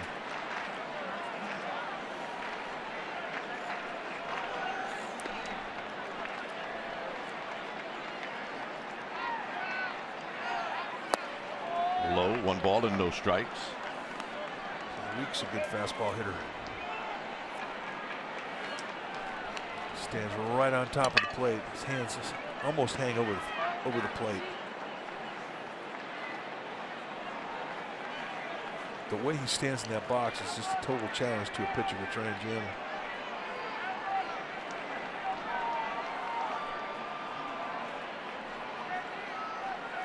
And tight, 2-0. So the Giants just hanging on right now.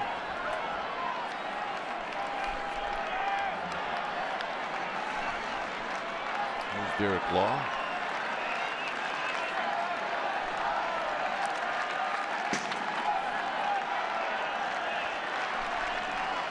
Weeks is going to lean on something here if it's in the strike zone.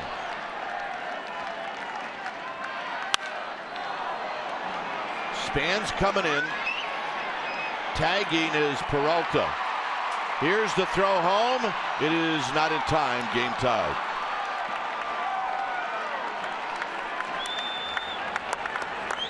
So it's 6-6 on the fly ball to center field.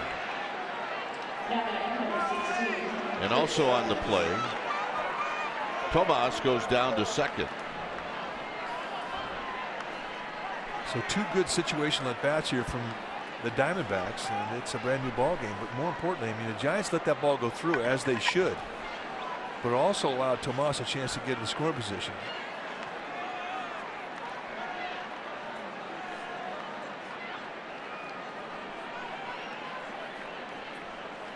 So here's Owens, who's 2 for 3 in the game. And he takes low, 1 ball and no strikes. Well, you're right. He's had good balanced swings all night long.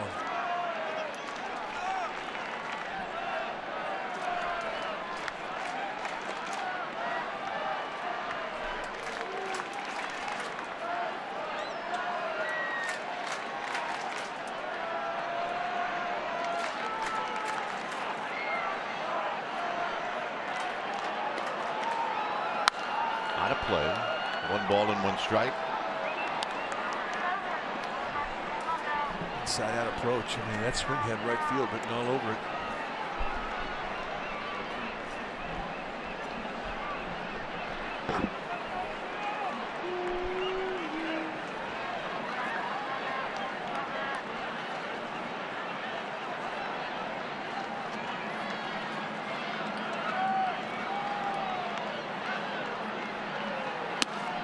outside and high. 2 balls and a strike. 24th pitch this inning for Hunter Strickland. Trying to keep it tied. We're in the 8th.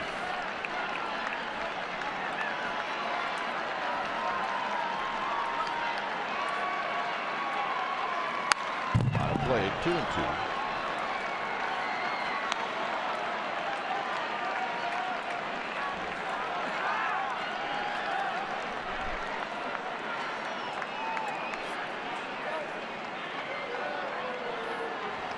Strickland rubbing up the baseball. He's trying to get the Giants off the field here in the 8th inning.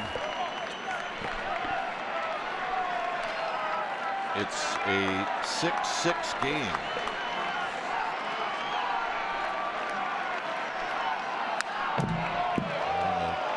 Fastball right down the pipe, and it's 2 balls and 2 strikes. It's almost looked like he's backed himself into a 1-pitch situation here. He hasn't been able to get much done with that breaking ball. D-backs, to their credit, they really haven't gone out of the strike zone and chased that breaking ball down. And Owings has been getting some pretty good fastballs to hit.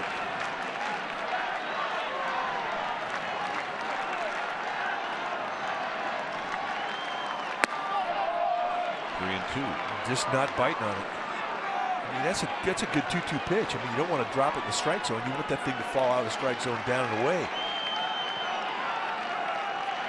But the D-backs are not biting.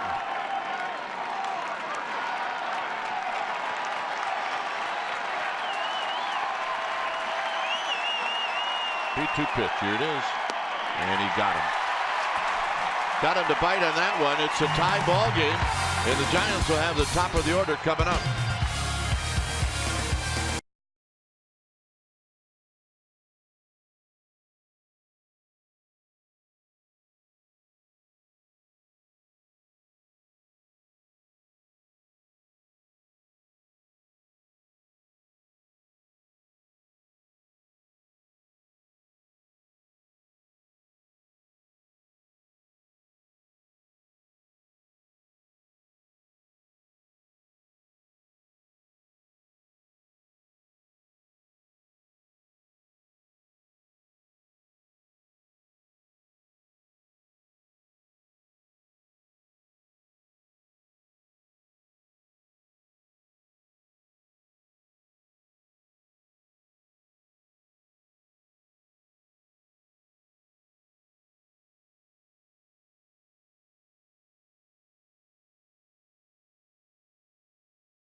A 6-6 ball game.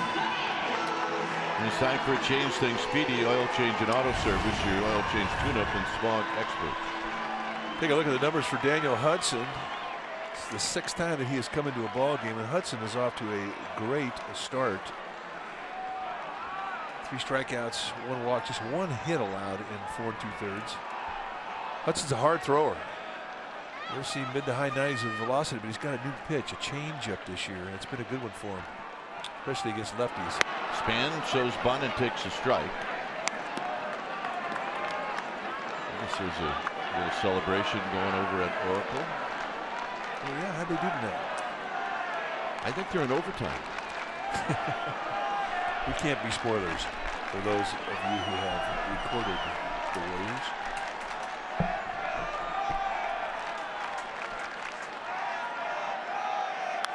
Foul back.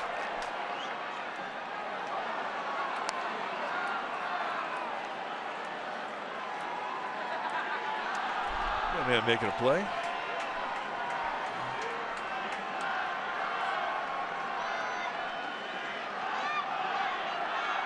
So it's 0-2 to Denard Span.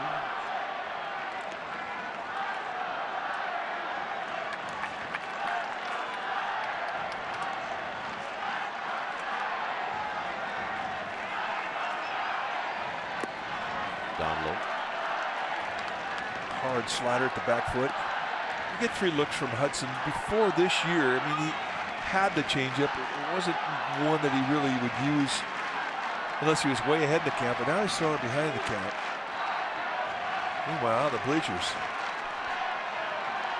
Game on.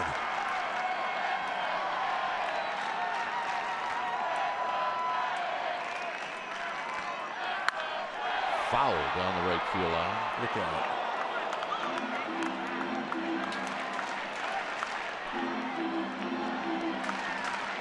Joe Panik on deck, and then Buster Posey.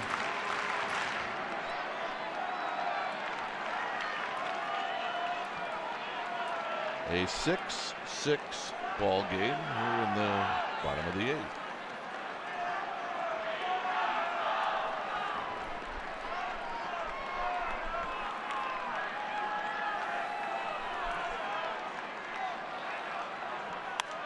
Foul back.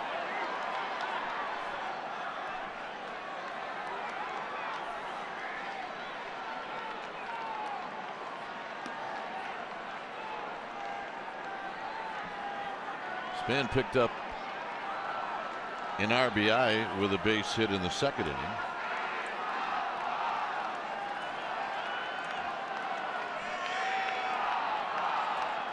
Right now trying to get on board here in the 8th.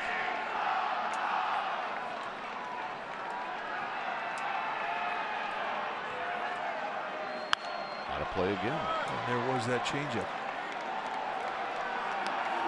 Gives you an idea what type of fastball he's got when he's got an 87-mile-an-hour changeup. Well, we got a man making a play.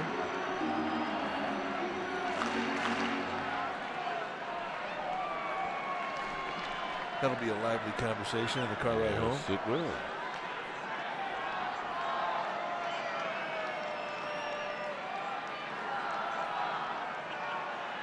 So it's 1-2 to Denard Span.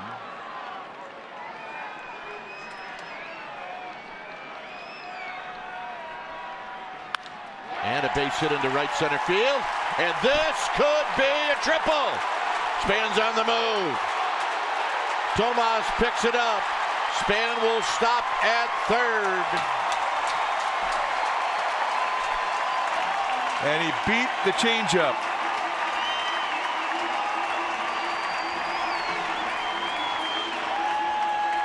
Yep.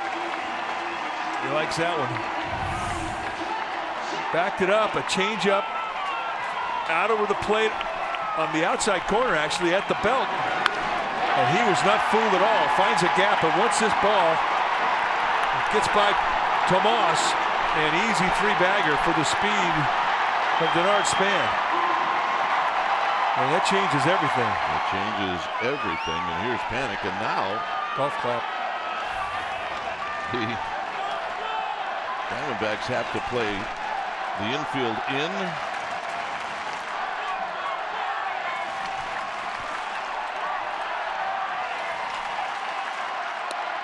And it's low, 1 ball and no strikes. Well, you have to gamble defensively. You don't have a choice. And as soon as that ball found a gap, Santiago Casilla, the Giants closer, started cranking it up in the bullpen.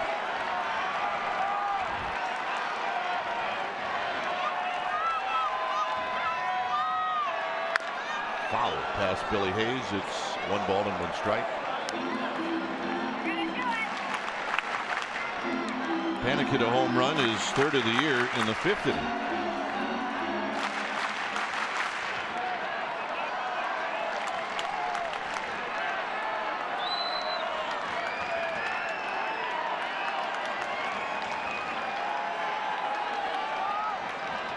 Hudson ready.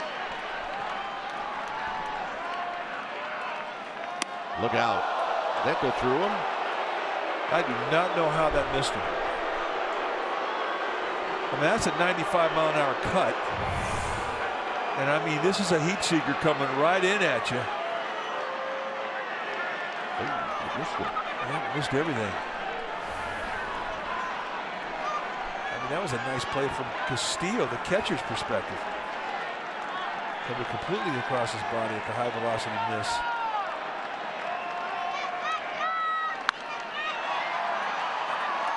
Coming in is Tomas. He's going to make the catch.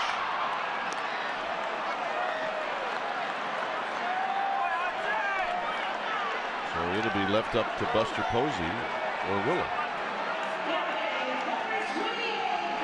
Gene Segura thought that he was going to get hit right in the head with that throw from Tomas, and he went to the ground like he was playing dodgeball. Well, Tomas was going to wing it no matter what. So once again, Mike Butcher, the pitching coach, going to come out and talk about it. And this is basically going to be, if they do pitch to him, don't give him anything to hit. Throw 4 pitches that aren't even close. If you miss off the plate. You don't want any mistakes over the middle of the plate. He's also going to let him know that this is a strikeout situation.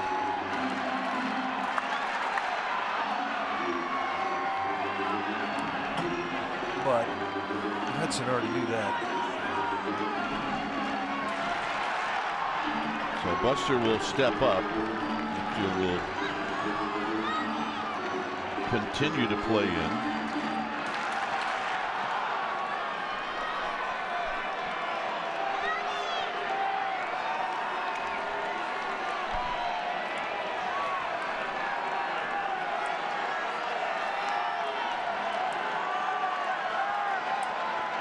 For 13 for Buster Posey against Daniel Hudson. And this is going to go to the backstop, and the Giants are going to take the lead. Boy, what a punch in the gut for the Diamondbacks. Down Hudson upset. But I mean, look, you just want your stuff to break off the plate, and when you run a breaking ball away, you don't want to miss up with it. He goes down in the dirt, and he absolutely handcuffs Castillo, who cannot get a body in front of it. And that is a gift.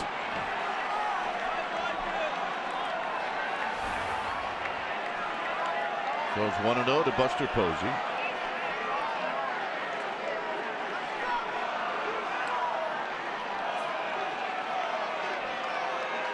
Swing. And a foul under the glove of Castillo. 1 ball and 1 strike. Change up. Santiago Castillo getting loose.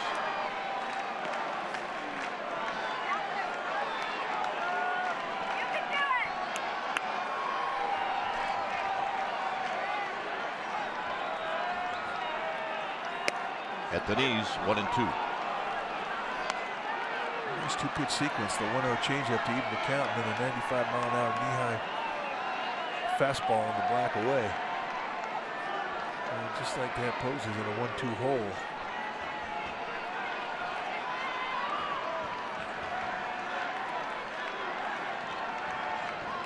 Target is into Posey. 2-2. Well, a 96-mile-an-hour sniffer right up there under the chin of Posey. Drew a chorus of boos here from AT&T. Problem with the 2-seam grip, you want to try and run that thing in the belt, and if you fly that front shoulder, you're going to drag and you can miss, and you miss up around the chin.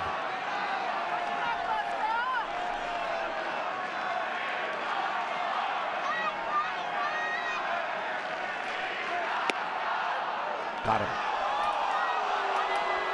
Well, that winds up being a pretty rough at bat. I mean, you talk about high and tight, low and away. Breaking ball, outside corner at the knees.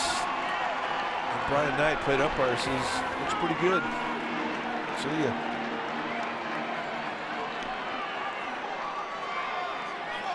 Pence is 1 for 3.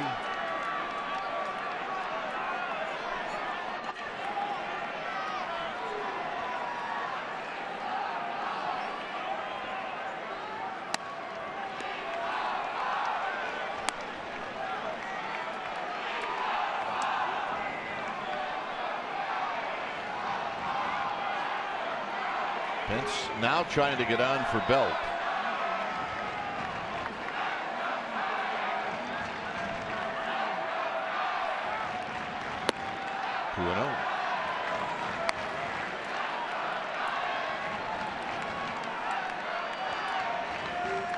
He really pinched the gap in right center against Hunter Pence.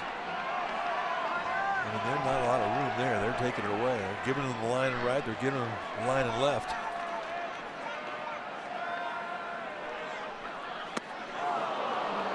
Another changeup on a 2-0 count.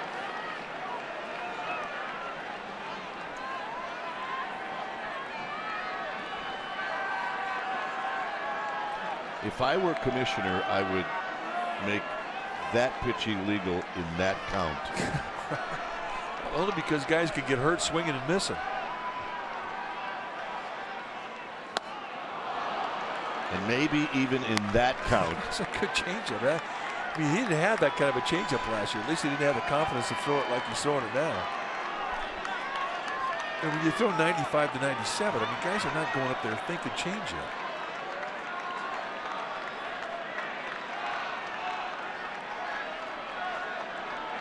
And 2 changeups definitely set up a fastball.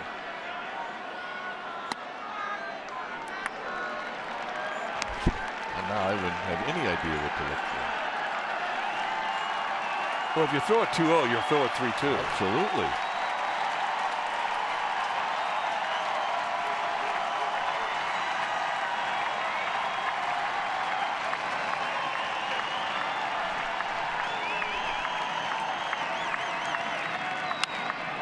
Popped him up. Owings will put it away, and that'll end the inning. So Denard Span gives the Giants the lead. To see it coming in.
Player of the game is brought to you by Honda. We think that tonight's player of the game should be Angel Pagan.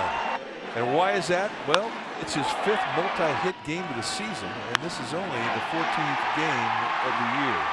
A 3-hit night knocked in a couple, scored a run. He was outstanding. He is our player of the game. Brought to you by Honda.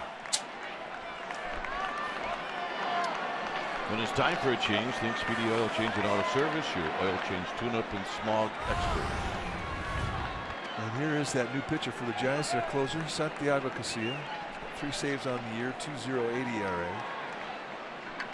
Casilla, 99 career saves coming into this opportunity. So here's Drury. And it's high, 1 ball and no strikes.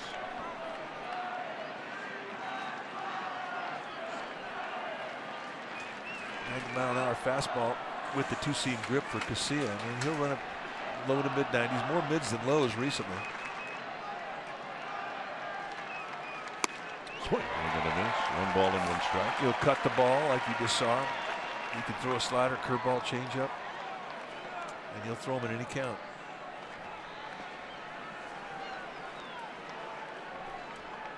There for a while, it was almost like Santiago Casilla was adding a new pitch every year. Yeah.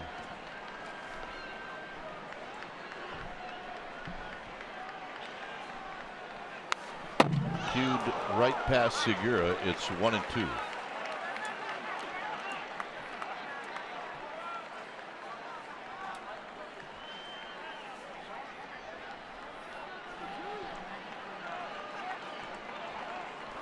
Another sellout tonight. Over 41,000 here at the ballpark, and a lot of stuff going on in the Bay Area tonight. There's Amy G.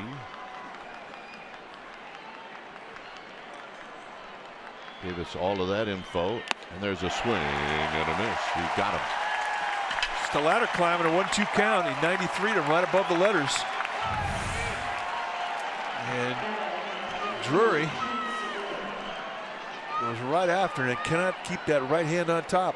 It's a big first out. He gets it by way of the strikeout. Well, that's when you see so well. You just can't stay on top. You do.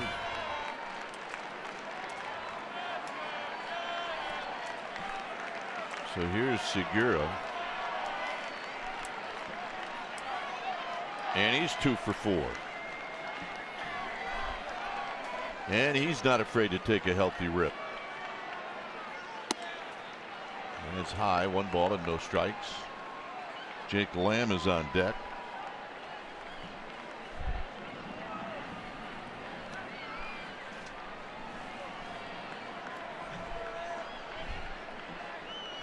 Posey patting down, so keep that ball low.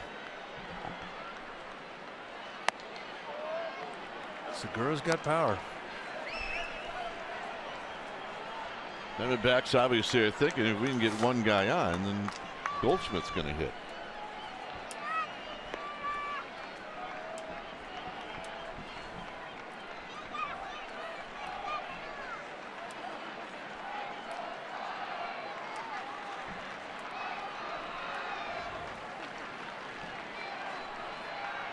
Right there, it's 2 balls and 1 strike. I'll take it all the way.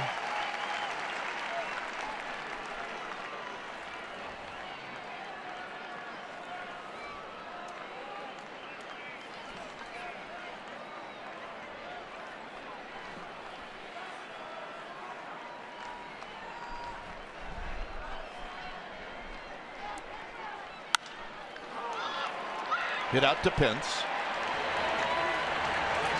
2 outs. And that'll bring up Jake Lamb.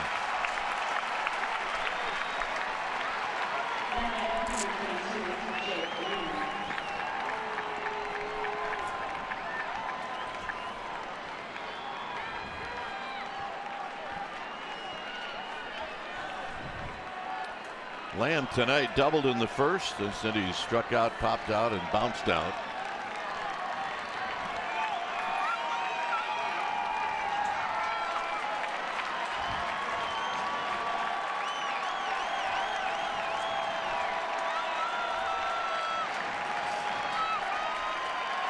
And the first pitch is just inside, 1 ball and no strikes. Reach it back now. That was a high velocity 2-seam fastball. Normally you get more velocity on the 4-seamer than the 2-seamer. And he humped that up there pretty good with the 2-seam movement.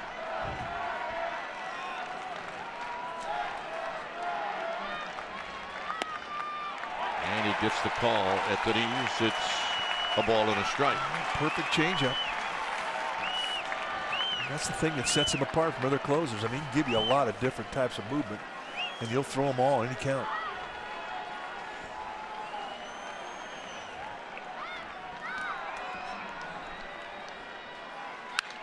Out of play, it's 1-2.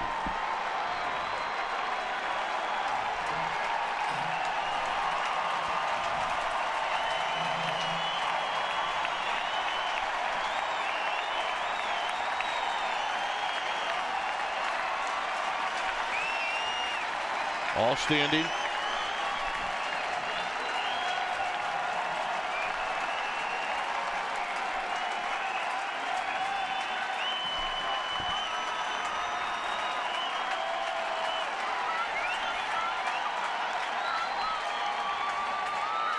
And it's outside. It's 2-2. Not close.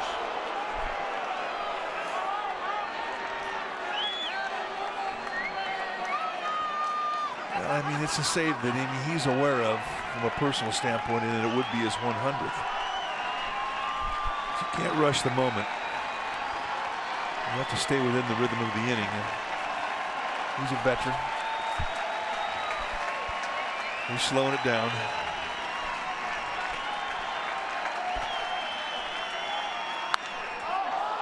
Hit high and deep to right. Pence back at the wall. Gone. And this game is tied.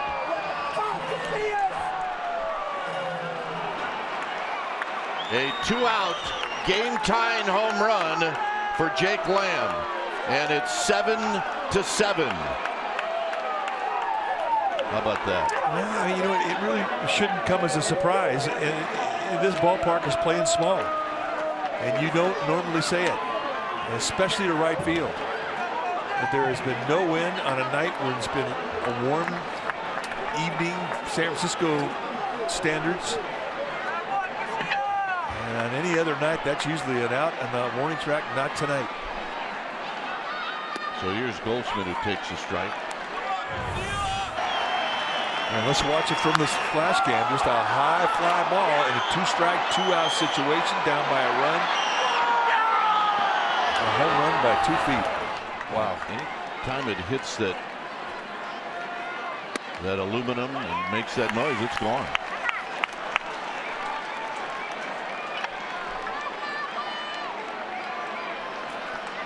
So we play on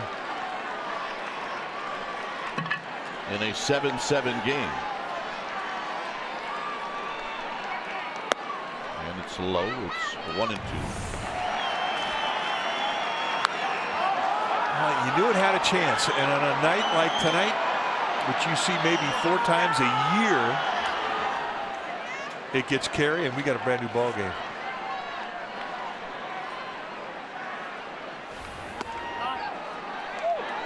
And not only that, but you get Paul Goldschmidt in the batter's box, so you really can't let your mind linger on the 2-strike mistake. Not for long.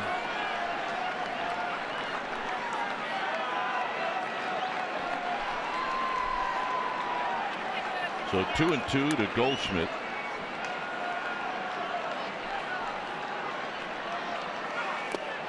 And a full count.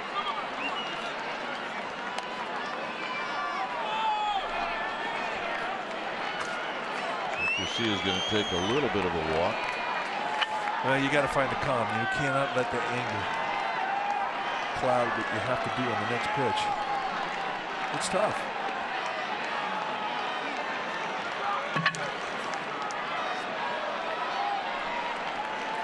Yeah, and like you said, you got to be careful with this guy.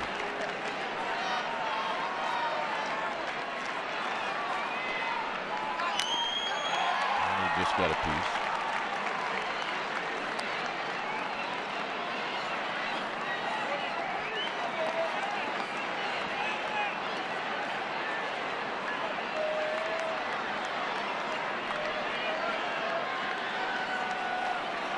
So it's 3-2 to Paul Goldschmidt. He got a couple of singles. He scored twice.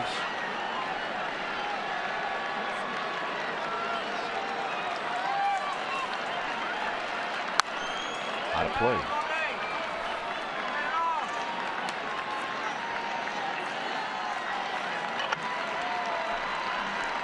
For the Giants in the bottom of the ninth, they'll have Belt, Crawford, and Duffy who are the three scheduled hitters. Garcia would be due to hit fourth.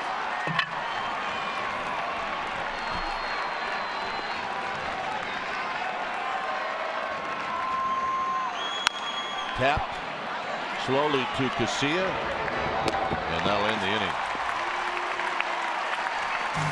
Giants coming up.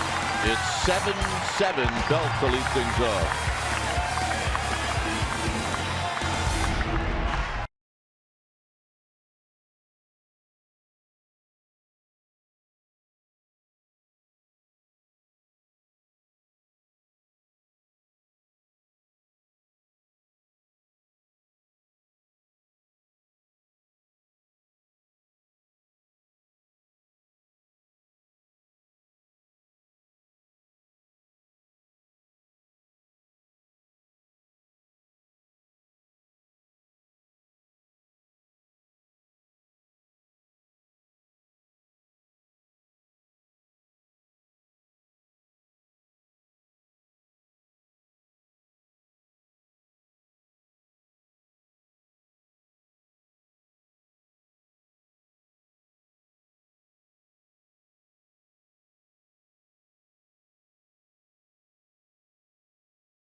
Hey Tuesday, right here at the ballpark. 6:30 pregame live. We'll have the game for you right at the top of the hour. Say Tuesday is back. You watch the pregame show live from Willie Mays Plaza. And oh, by the way, the first 500 fans are going to get a cheer card and authentic Giants fan sunglasses. So come on out.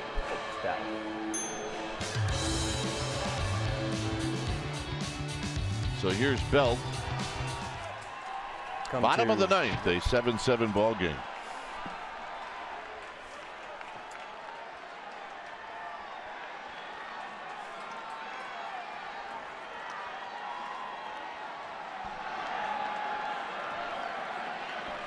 Belt is 1 for 3.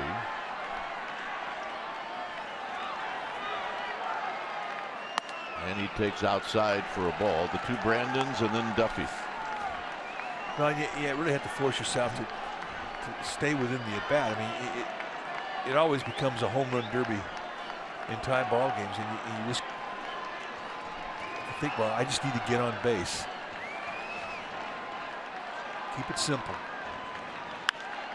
Down the left field line and out of play. The Diamondbacks are respected it, and the way that they are. And prior to that pitch, they had the third baseman Lamb playing in respect of a possible bunt from Brandon Belt. Now they're playing it back.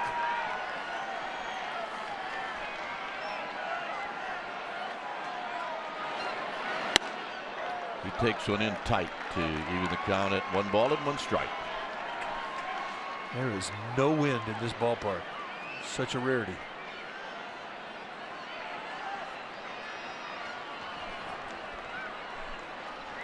Right field is live.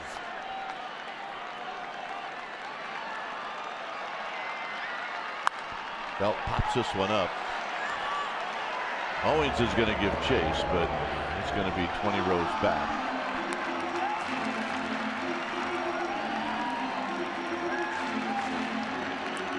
So 2-2 to Belt.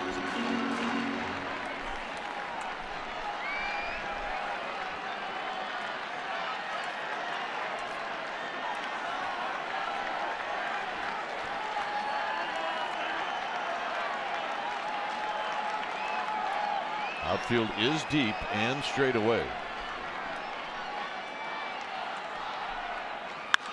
To left field. And Drury's there to make the catch. 1 out. And here's Crawford.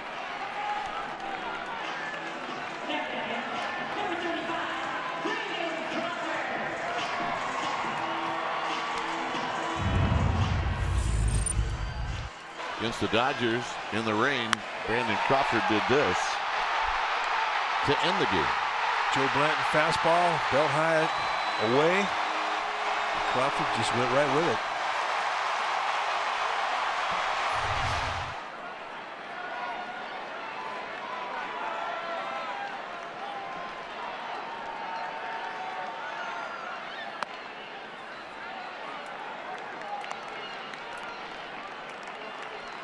Eric Law back up in the bullpen.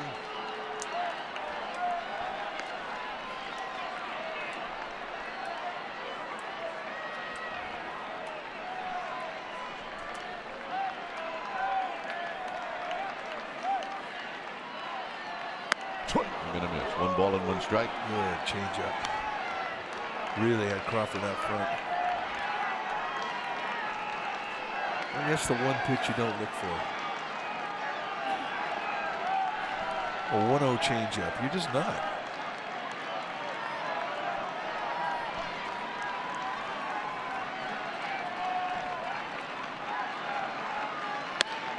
I mean, it's the hardest pitch to look for. It is.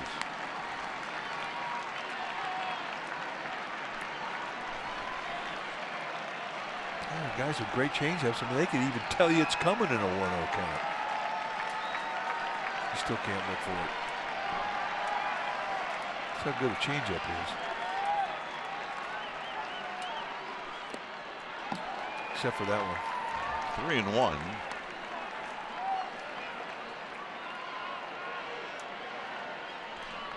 There's Duffy. We saw earlier, did a lot of work today. Trying to get his swing back, get a little confidence going.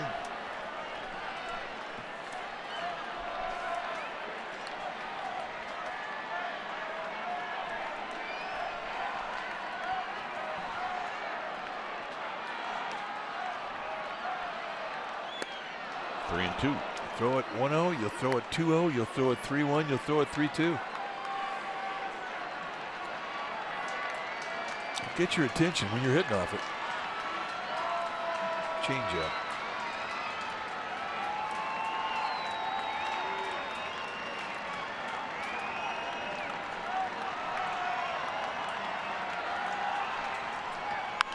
Out of play. And then you back it up at 96. I mean, that's just a rough combo. You just can't sit on the fastball.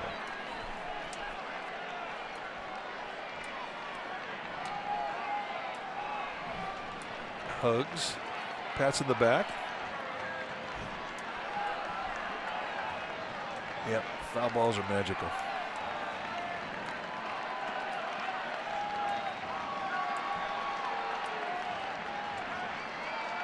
And another 3-2 pitch coming up to Crawford. Got him.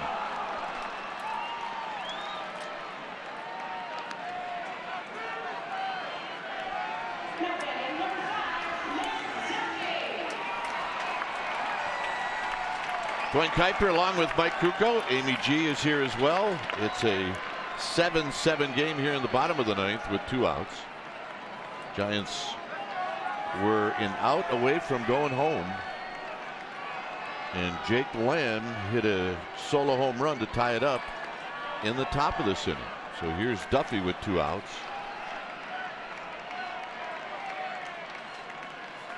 And he looks at a strike, and it's 0-1. First pitch slider. See the 173. He's not used to seeing that type of a number next to Duffy. He's always hit for average up here since he's come to the big leagues.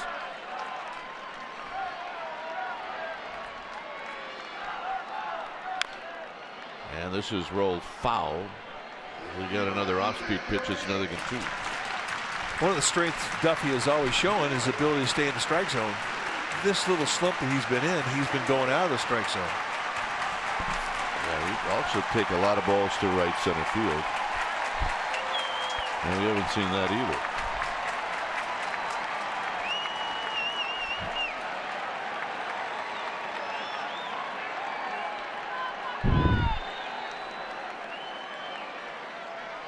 In the dirt, 1-2. This will be pitch number 38 for Hudson.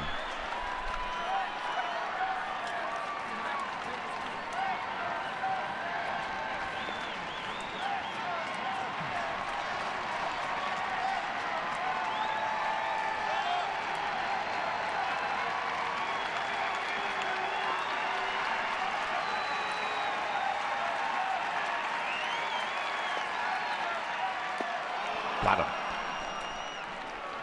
And a throw to first, and that'll end the inning. So we're going extra innings. We will head to the 10th. It's 7-7.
And the Giants who've brought in a kid they just called up. It's Derek Law.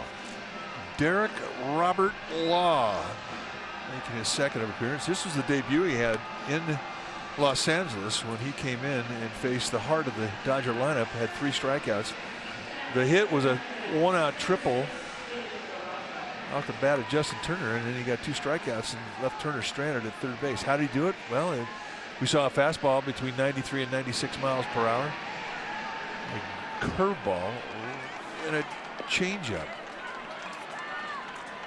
He's got a high 3/4 release. I mean, he's right over the top of it, and the break on his curveball is acute, straight downer. Out of Pittsburgh, Pennsylvania. Born there, lives there, 25 years old. Facing David Peralta.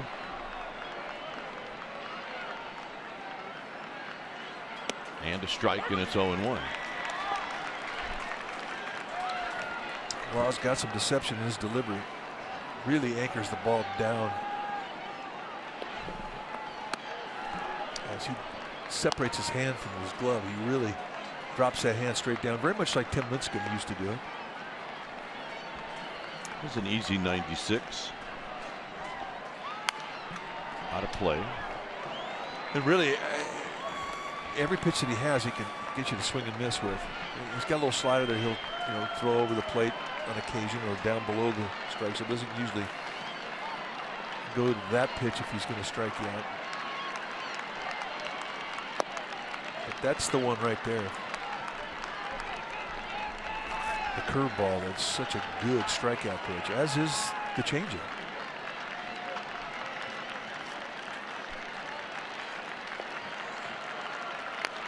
That foul. And it's 2 balls and 2 strikes. Take a look at the curveball. That's a straight drop. And you only get that if you have the high 3/4 release, over the top release.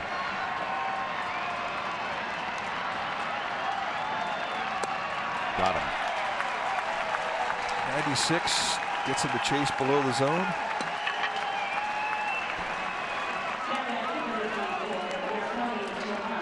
See ya. So here's Yasmani Tomas, who's 1 for 4. It's hard to say that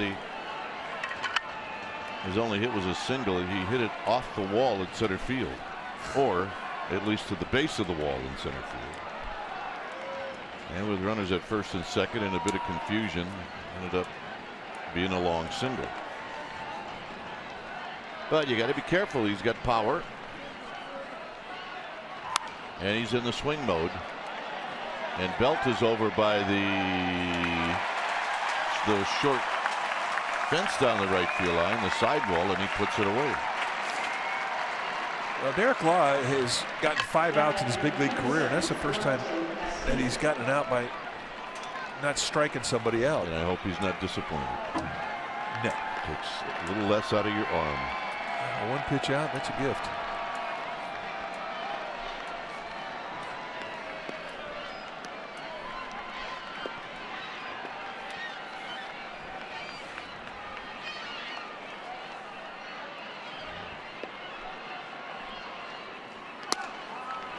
First pitch strike.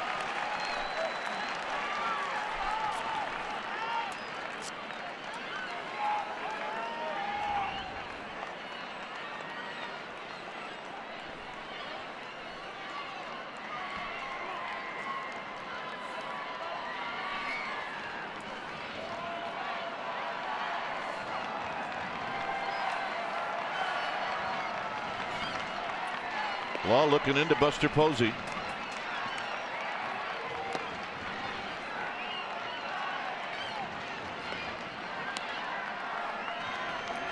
Giants have both of their lefties left, and they have Heston and Contos. I say that because Law leads off the bottom of the 10th.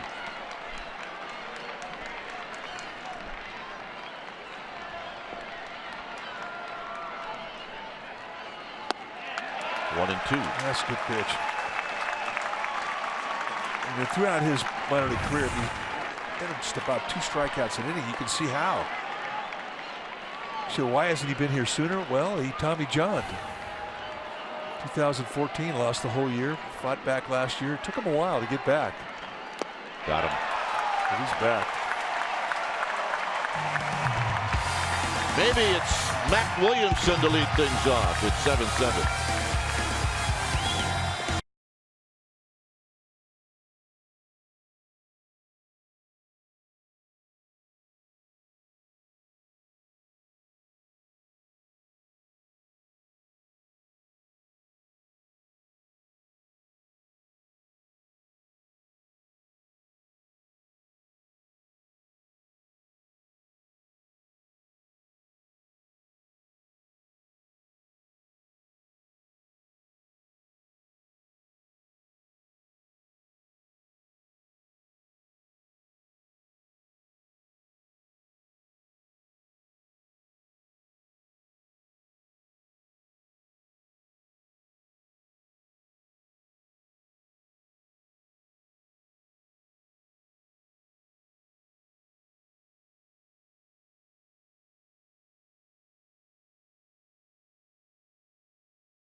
Ruby De La Rosa is the new pitcher for the Arizona Diamondbacks. De La Rosa had been a starter, and see the numbers: 9 2/3 innings, 13 hits, 4 base on balls, 17 base runners in 9 2/3 innings, which has kind of got him in the pin. He kind of went into the pin on Saturday's 14-inning game And he's coming out of it again today. He's got great stuff. I mean, De La Rosa's a 4-pitch guy. You'll see a fastball that can get up there. I mean, it's mid to high 90s. Curveball, slider, changeup. He'll throw all 4 pitches at you. The right-handers have been hard on him this year, hitting 350.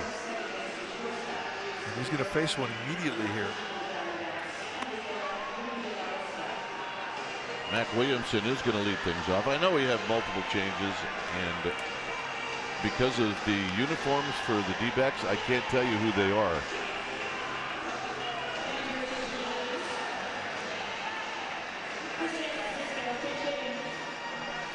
That's one problem with the dark gray jerseys. It's very difficult to read the names and the numbers. So here's Williamson.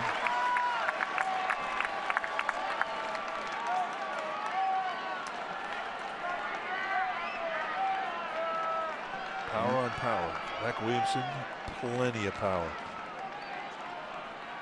Outside, 1 ball and no strikes.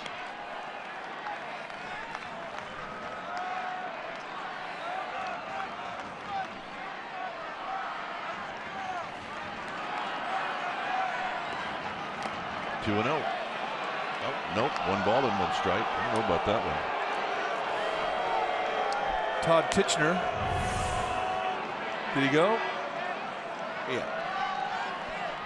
It's the problem with power guys. It's tough to stop that bat head once you get it going.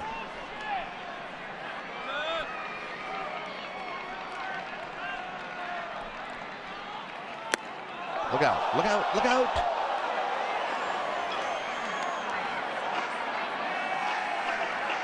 They end up in the Giants dugout, so very usable again, unless it's chipped.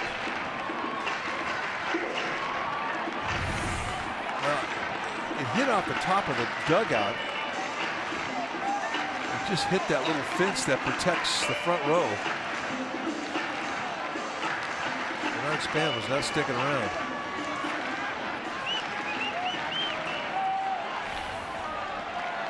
So 1 and 2 to Mac Williamson.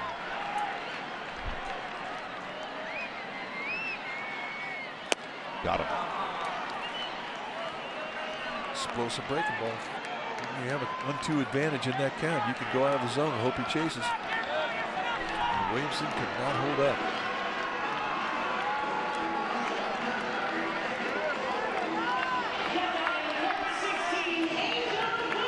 So here's Pagan.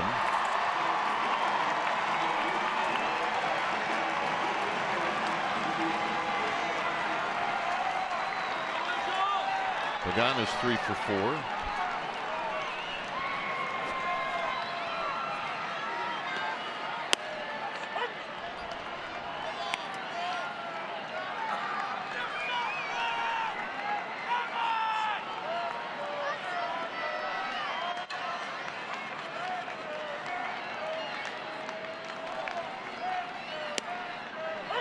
Oh, and 2.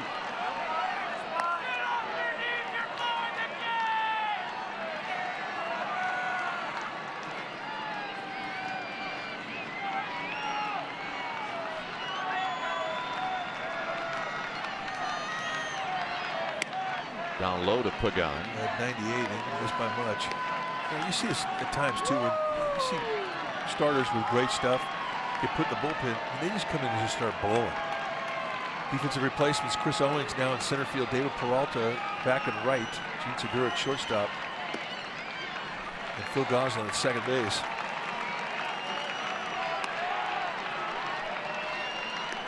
Heston is in the Giants bullpen.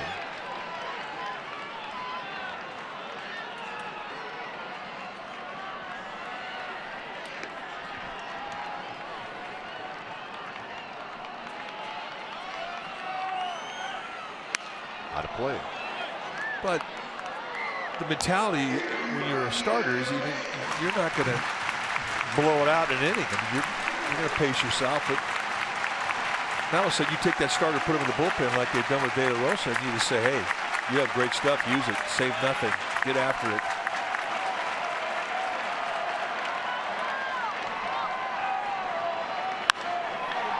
And that's going to slice foul into the first row. Nice play. Gamer Babe. Yes. All right, how'd she do? Well, sometimes it just drops in your lap.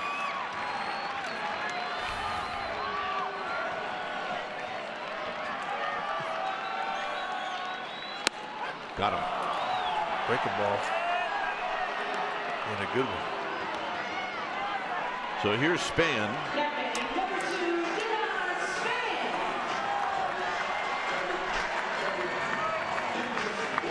Span's got a couple of hits. He tripled to open up the 8th.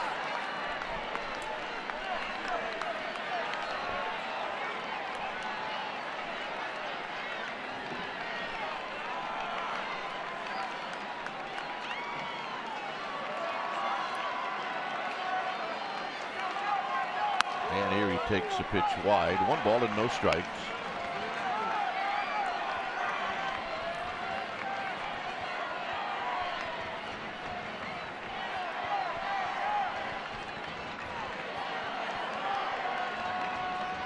Panik would hit if Span reaches here in the 10th.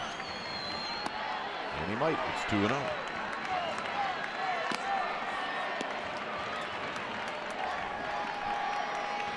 One thing you don't ever want to do, even with 2 outs, is walk a base stealer. And Span can steal a base. And De La Rosa knows that. This ought to be a good pitch to hit here. I don't think Span is going to. Well, he might cheat here. He's got power. Easy take. 3-0.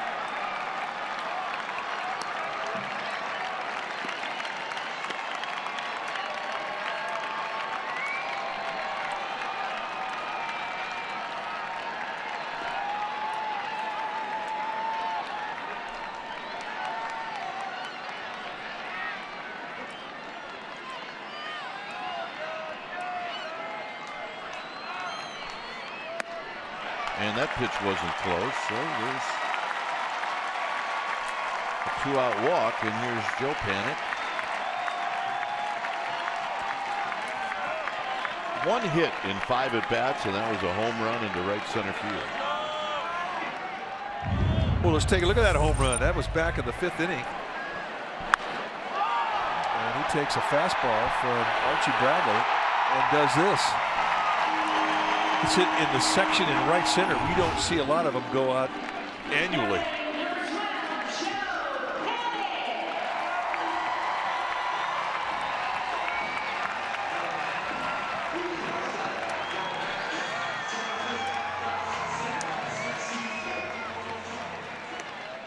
Good speed at first. Now the Diamondbacks will try to prevent any ball from getting in the gap. Doubles defense. They back them up. I mean, it's not going to. They just don't want the ball to get by them and allow Span to score. That's what that defense is all about.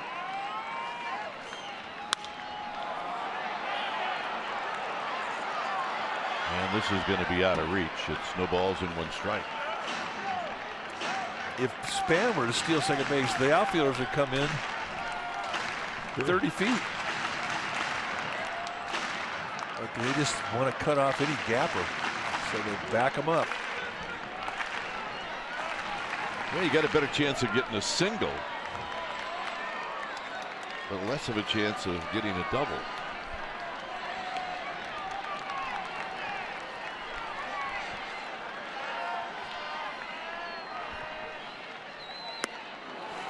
Oh, 2. That's unfair. That's good. That's a good changeup. I mean, he's throwing quality everything tonight. He hit a 4-pitch nerve against Span, but outside of that, everything's been perfect. That's 2-seam changeup. At 87 miles per hour, had him way out front.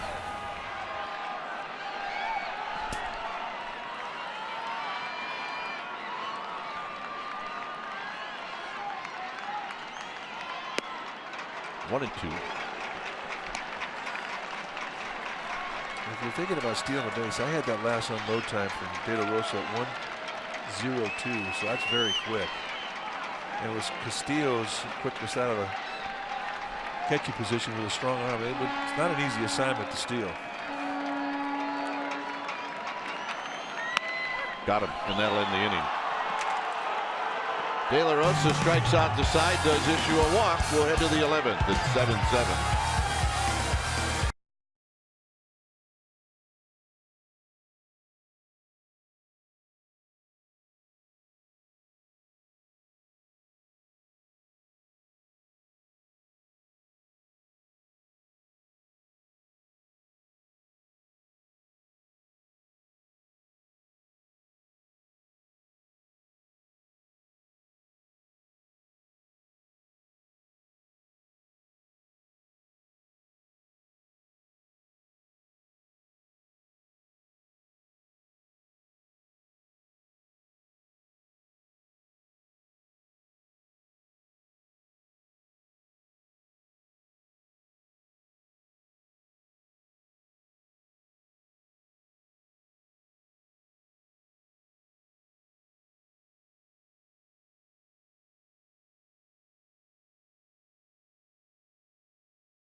AT&T Park this weekend, April 22nd through the 24th, and on Saturday, April 23rd, we're going to honor Matt Duffy with his first Major League bobblehead. The first 40,000 fans are going to get one courtesy of PG&E. If you want tickets, go to sfgiants.com/tickets.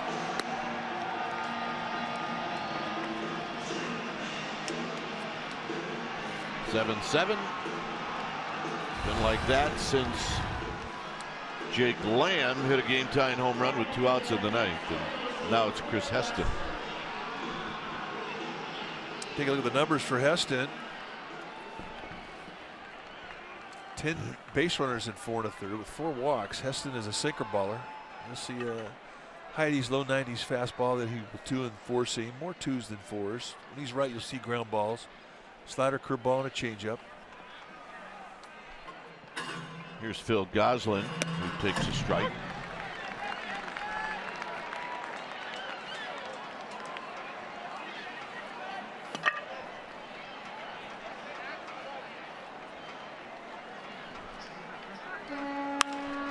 Driven into center field, Span coming in, and it's going to be a base hit. So Heston got that ball up, and Goslin took advantage of it. And here's Chris Owens. Number 16, Chris Owens.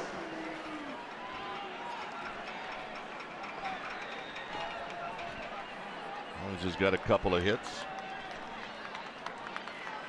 Yeah, the Seagulls are probably unhappy after Jake Lamb home run. Well, they're hungry.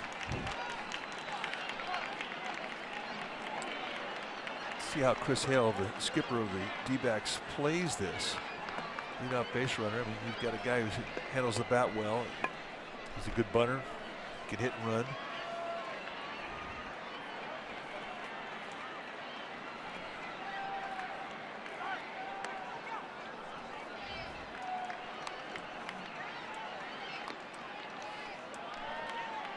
He's Bochy calling those throwovers to see if Owings tips his hand in regards to a bunt. Heston's pretty quick out of the stretch. Not an easy guy to steal off of. And the bunt. And Belt will get the out. Perfect execution from Owings to get that job done.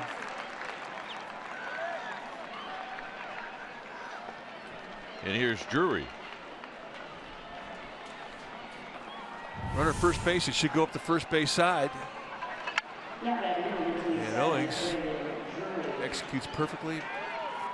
Belt takes a look. He had no play, and you have to get it out.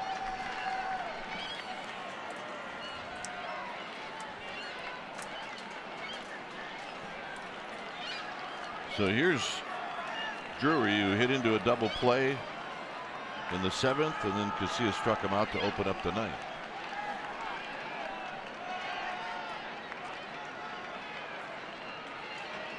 Swing and a miss. 0-1. I thought Drury was going to go up there and he was going to swing no matter what on that first pitch.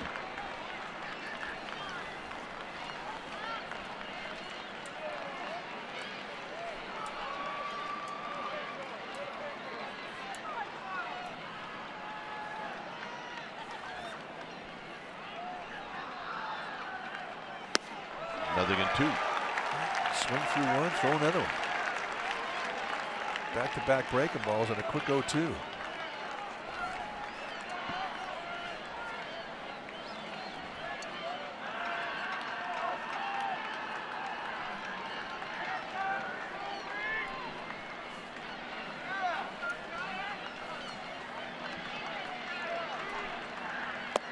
Off the plate. 1 ball and 2 strikes. Gene Segura is on deck.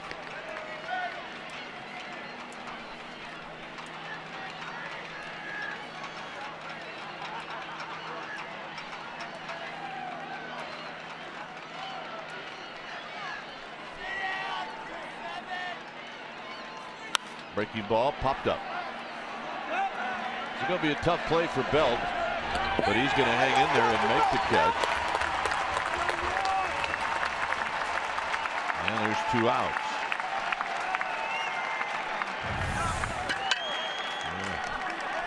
A long run, and that almost went through the glove. Yeah, he needs to go get a different glove immediately. And that's he's got to call timeout. Crocker's going to throw it over there. It's going to go right through it. I mean, he can't get it out of the glove. Now, Goslin is over there, and he's seeing this. It's the old Bob Brenly play at Shea Stadium. But you can't trust that glove right now. Take a throw from an infield, I could go right through your glove. Here's Segura. Terry Mulholland couldn't get it out of his glove, and he underhanded the glove with the ball attached to the web to Brenly, who was playing at first.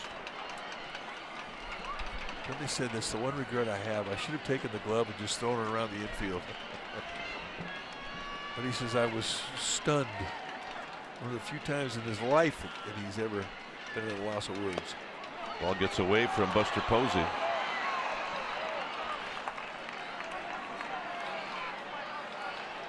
So give you an idea how long ago that was. It was one of the first games I ever did on the road on TV for the Giants, and my partner was Gary Park. Remember Gary Park? I do. Well, he was the voice of Giants baseball on TV. There's Bob Brenly. 2-0 to Segura.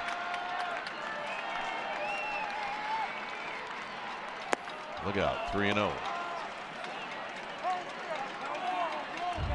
Well, you have a flashback. Let's take a look at it. Right back to the mound. Good stab by Mulholland. Runs most of the throw. What? Well, he ball stuck in his glove. It just seemed like the choice was obvious. There's Eddie Bonneville. Right there for a strike.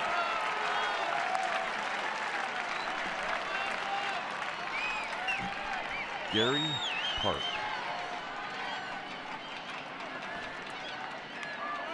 Three and one.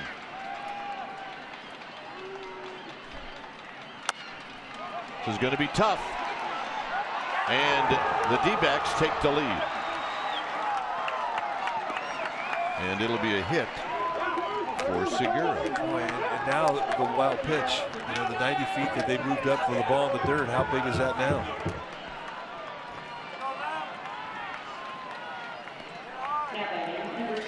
Segura is one of the faster guys in the league out of the box from the right side. There's going to be a high hopper right here. It was do or die. And again, I mean, even if he comes up with this thing, with the exchange that is going to have to be made from the glove to the bare hand, I don't think it would have made a difference with Segura's speed. So here's Lamb.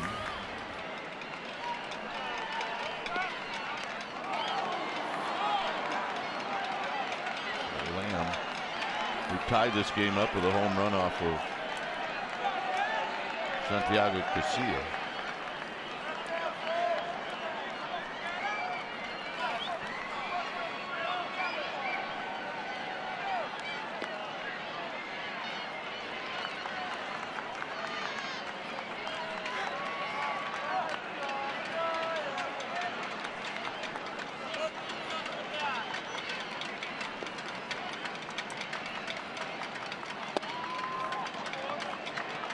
was the home run by Lamb that tied it up.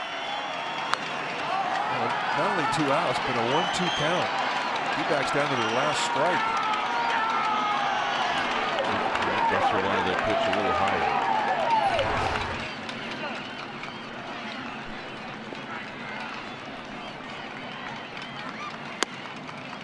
Inside for a ball, 2-0.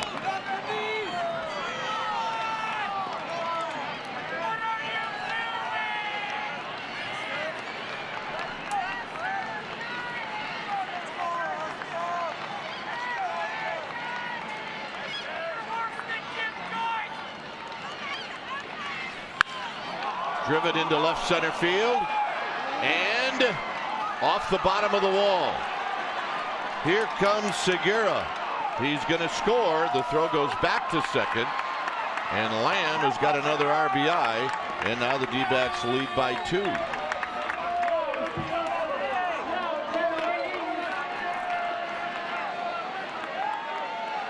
Lamb with a double. And that'll bring Goldschmidt to the plate.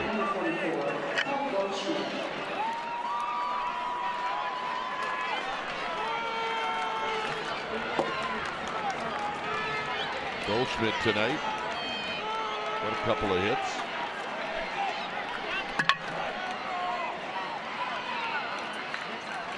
Outside for a ball, 1-0.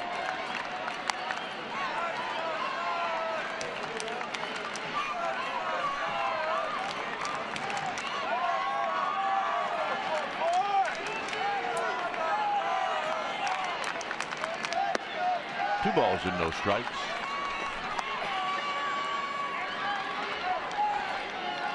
Segura still looking for air. A long trek from first base to home.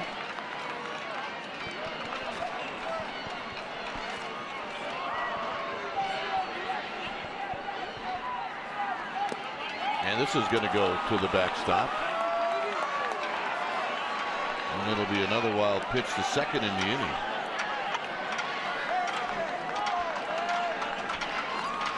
And if you're Heston, the bullpen's empty.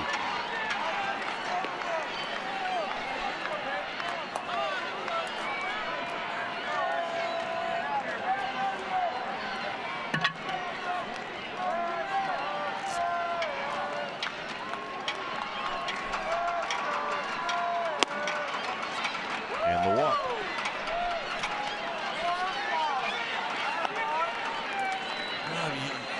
You just have to fight through it. I mean, to check this out of the bag, I mean, you have to find a way to get your concentration to try and minimize.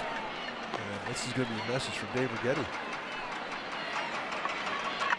A pep talk here, but he's also going to talk about Peralta, the next hitter.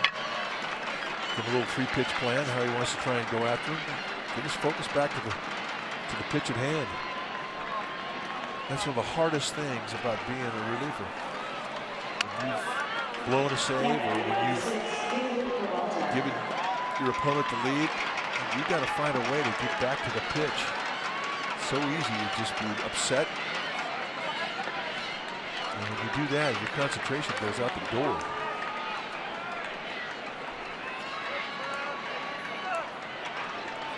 And that's when you start making location mistakes.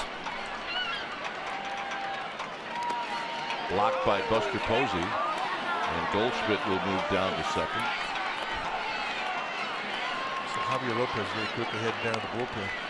That's nice instinctive running there by Goldschmidt. I mean, that's when you get your secondary lead, you see that ball about ready to go down the dirt, he had no hesitation. And that's because he was anticipating it. He watched a couple of wild pitches go down the dirt. As a base runner, that's how you take advantage of it. Giants will walk Peralta.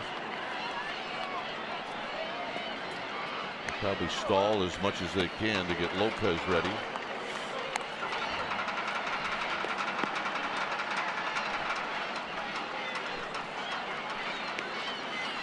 D-backs have one player left on their bench, and it's Chris Herman, who's about ready to take us at bat. Your attention, please. Pitching for Arizona, number 2, Chris Herman. a left-handed hitter. I don't think it's going to take Javier Lopez many more pitches to get going.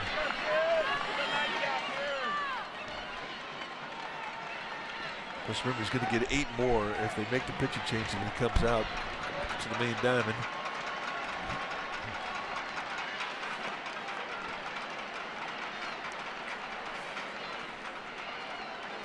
We are going to see Lopez.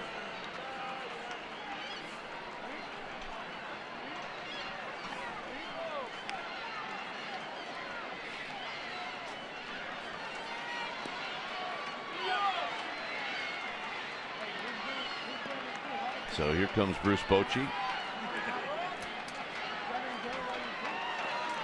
And Lopez is indeed going to face Herman. D-backs have scored twice. It's 9-7, and we'll be back.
Come back a couple of different times.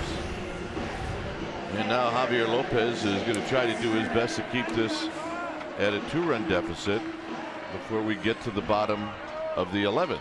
You see what's going on for Javi Lopez. Hasn't really run into too much luck. Well, and he's not going to worry about those numbers either.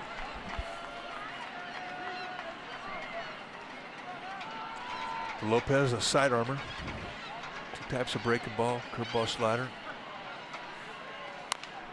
Rolls this one slowly. Lopez picks it up, and that's going to end the inning. Nice play. Giants need 2 to tie and 3 to go home.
New pitcher now for the Diamondbacks will be their closer. It's going to be Brad Ziegler, who's off to a great start. For Ziegler, you're going to see a guy coming from Laredo, submarine pitcher. And he has come up with a new pitch this year. He's throwing more changeups. Not an easy guy to elevate. And facing Buster Posey, who takes a call strike. Ziegler not going to give you a lot of velocity, but big time sink off that submarine style. Sinker, slider, changeup. Posey taps it foul, 0-2.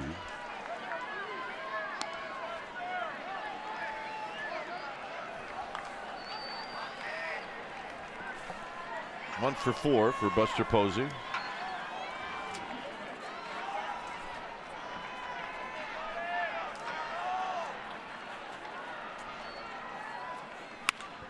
And Buster pokes it into left field for a base hit.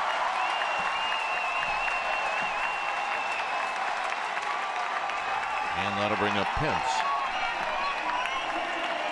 He's as good as anybody where he has no legs in some of his base hits.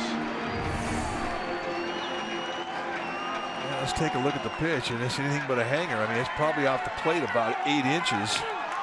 But he throws the bat head at it, and that's an extendo bat head. Giants have action. And a strike to Pence with Belt to follow.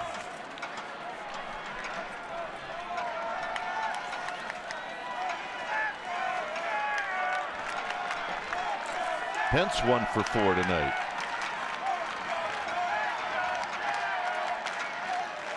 Outside, 1 ball and 1 strike.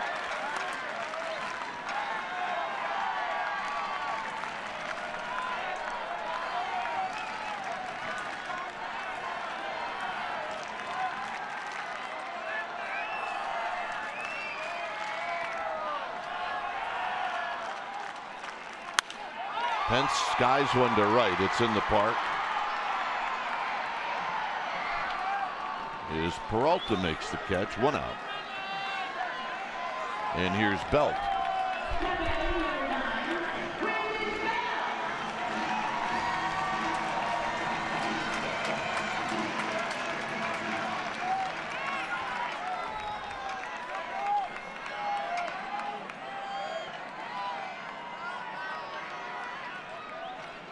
Belt's got pretty good lifetime numbers against Ziegler. He's 4 for 8. Here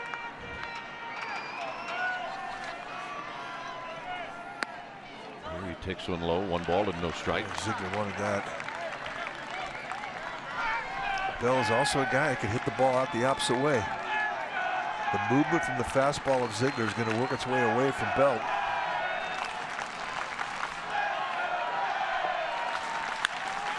Driven into left field. That's going to be a base hit.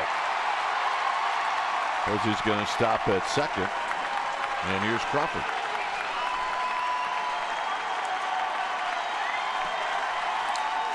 And Crawford, like Bell, another guy who's got power away. You throw him one type of movement to one side of the plate, the outside part of the plate, he can take you to left field. We've already seen it happen in the series against the Dodgers, an opposite field walk-off home run against Joe Blanton. Now, granted, Blanton didn't have sink on the fastball that Crawford hit out. Point being that Crawford has excellent approach going to left field. And I doubt if Ziegler's going to give him anything to pull. If he does, it's a mistake.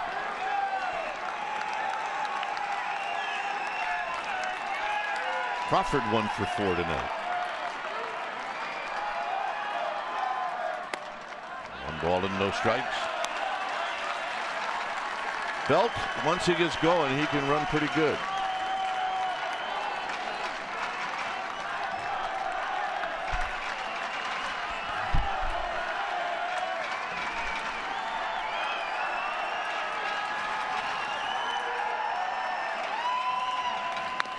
Pulled foul. And that evens the count at 1 ball and 1 strike.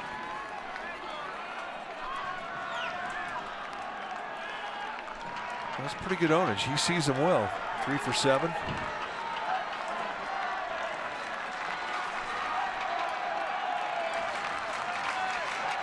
See how deep the outfielder's playing.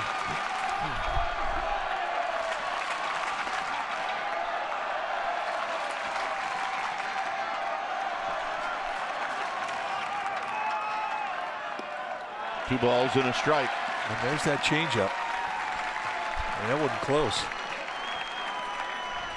Duffy on deck.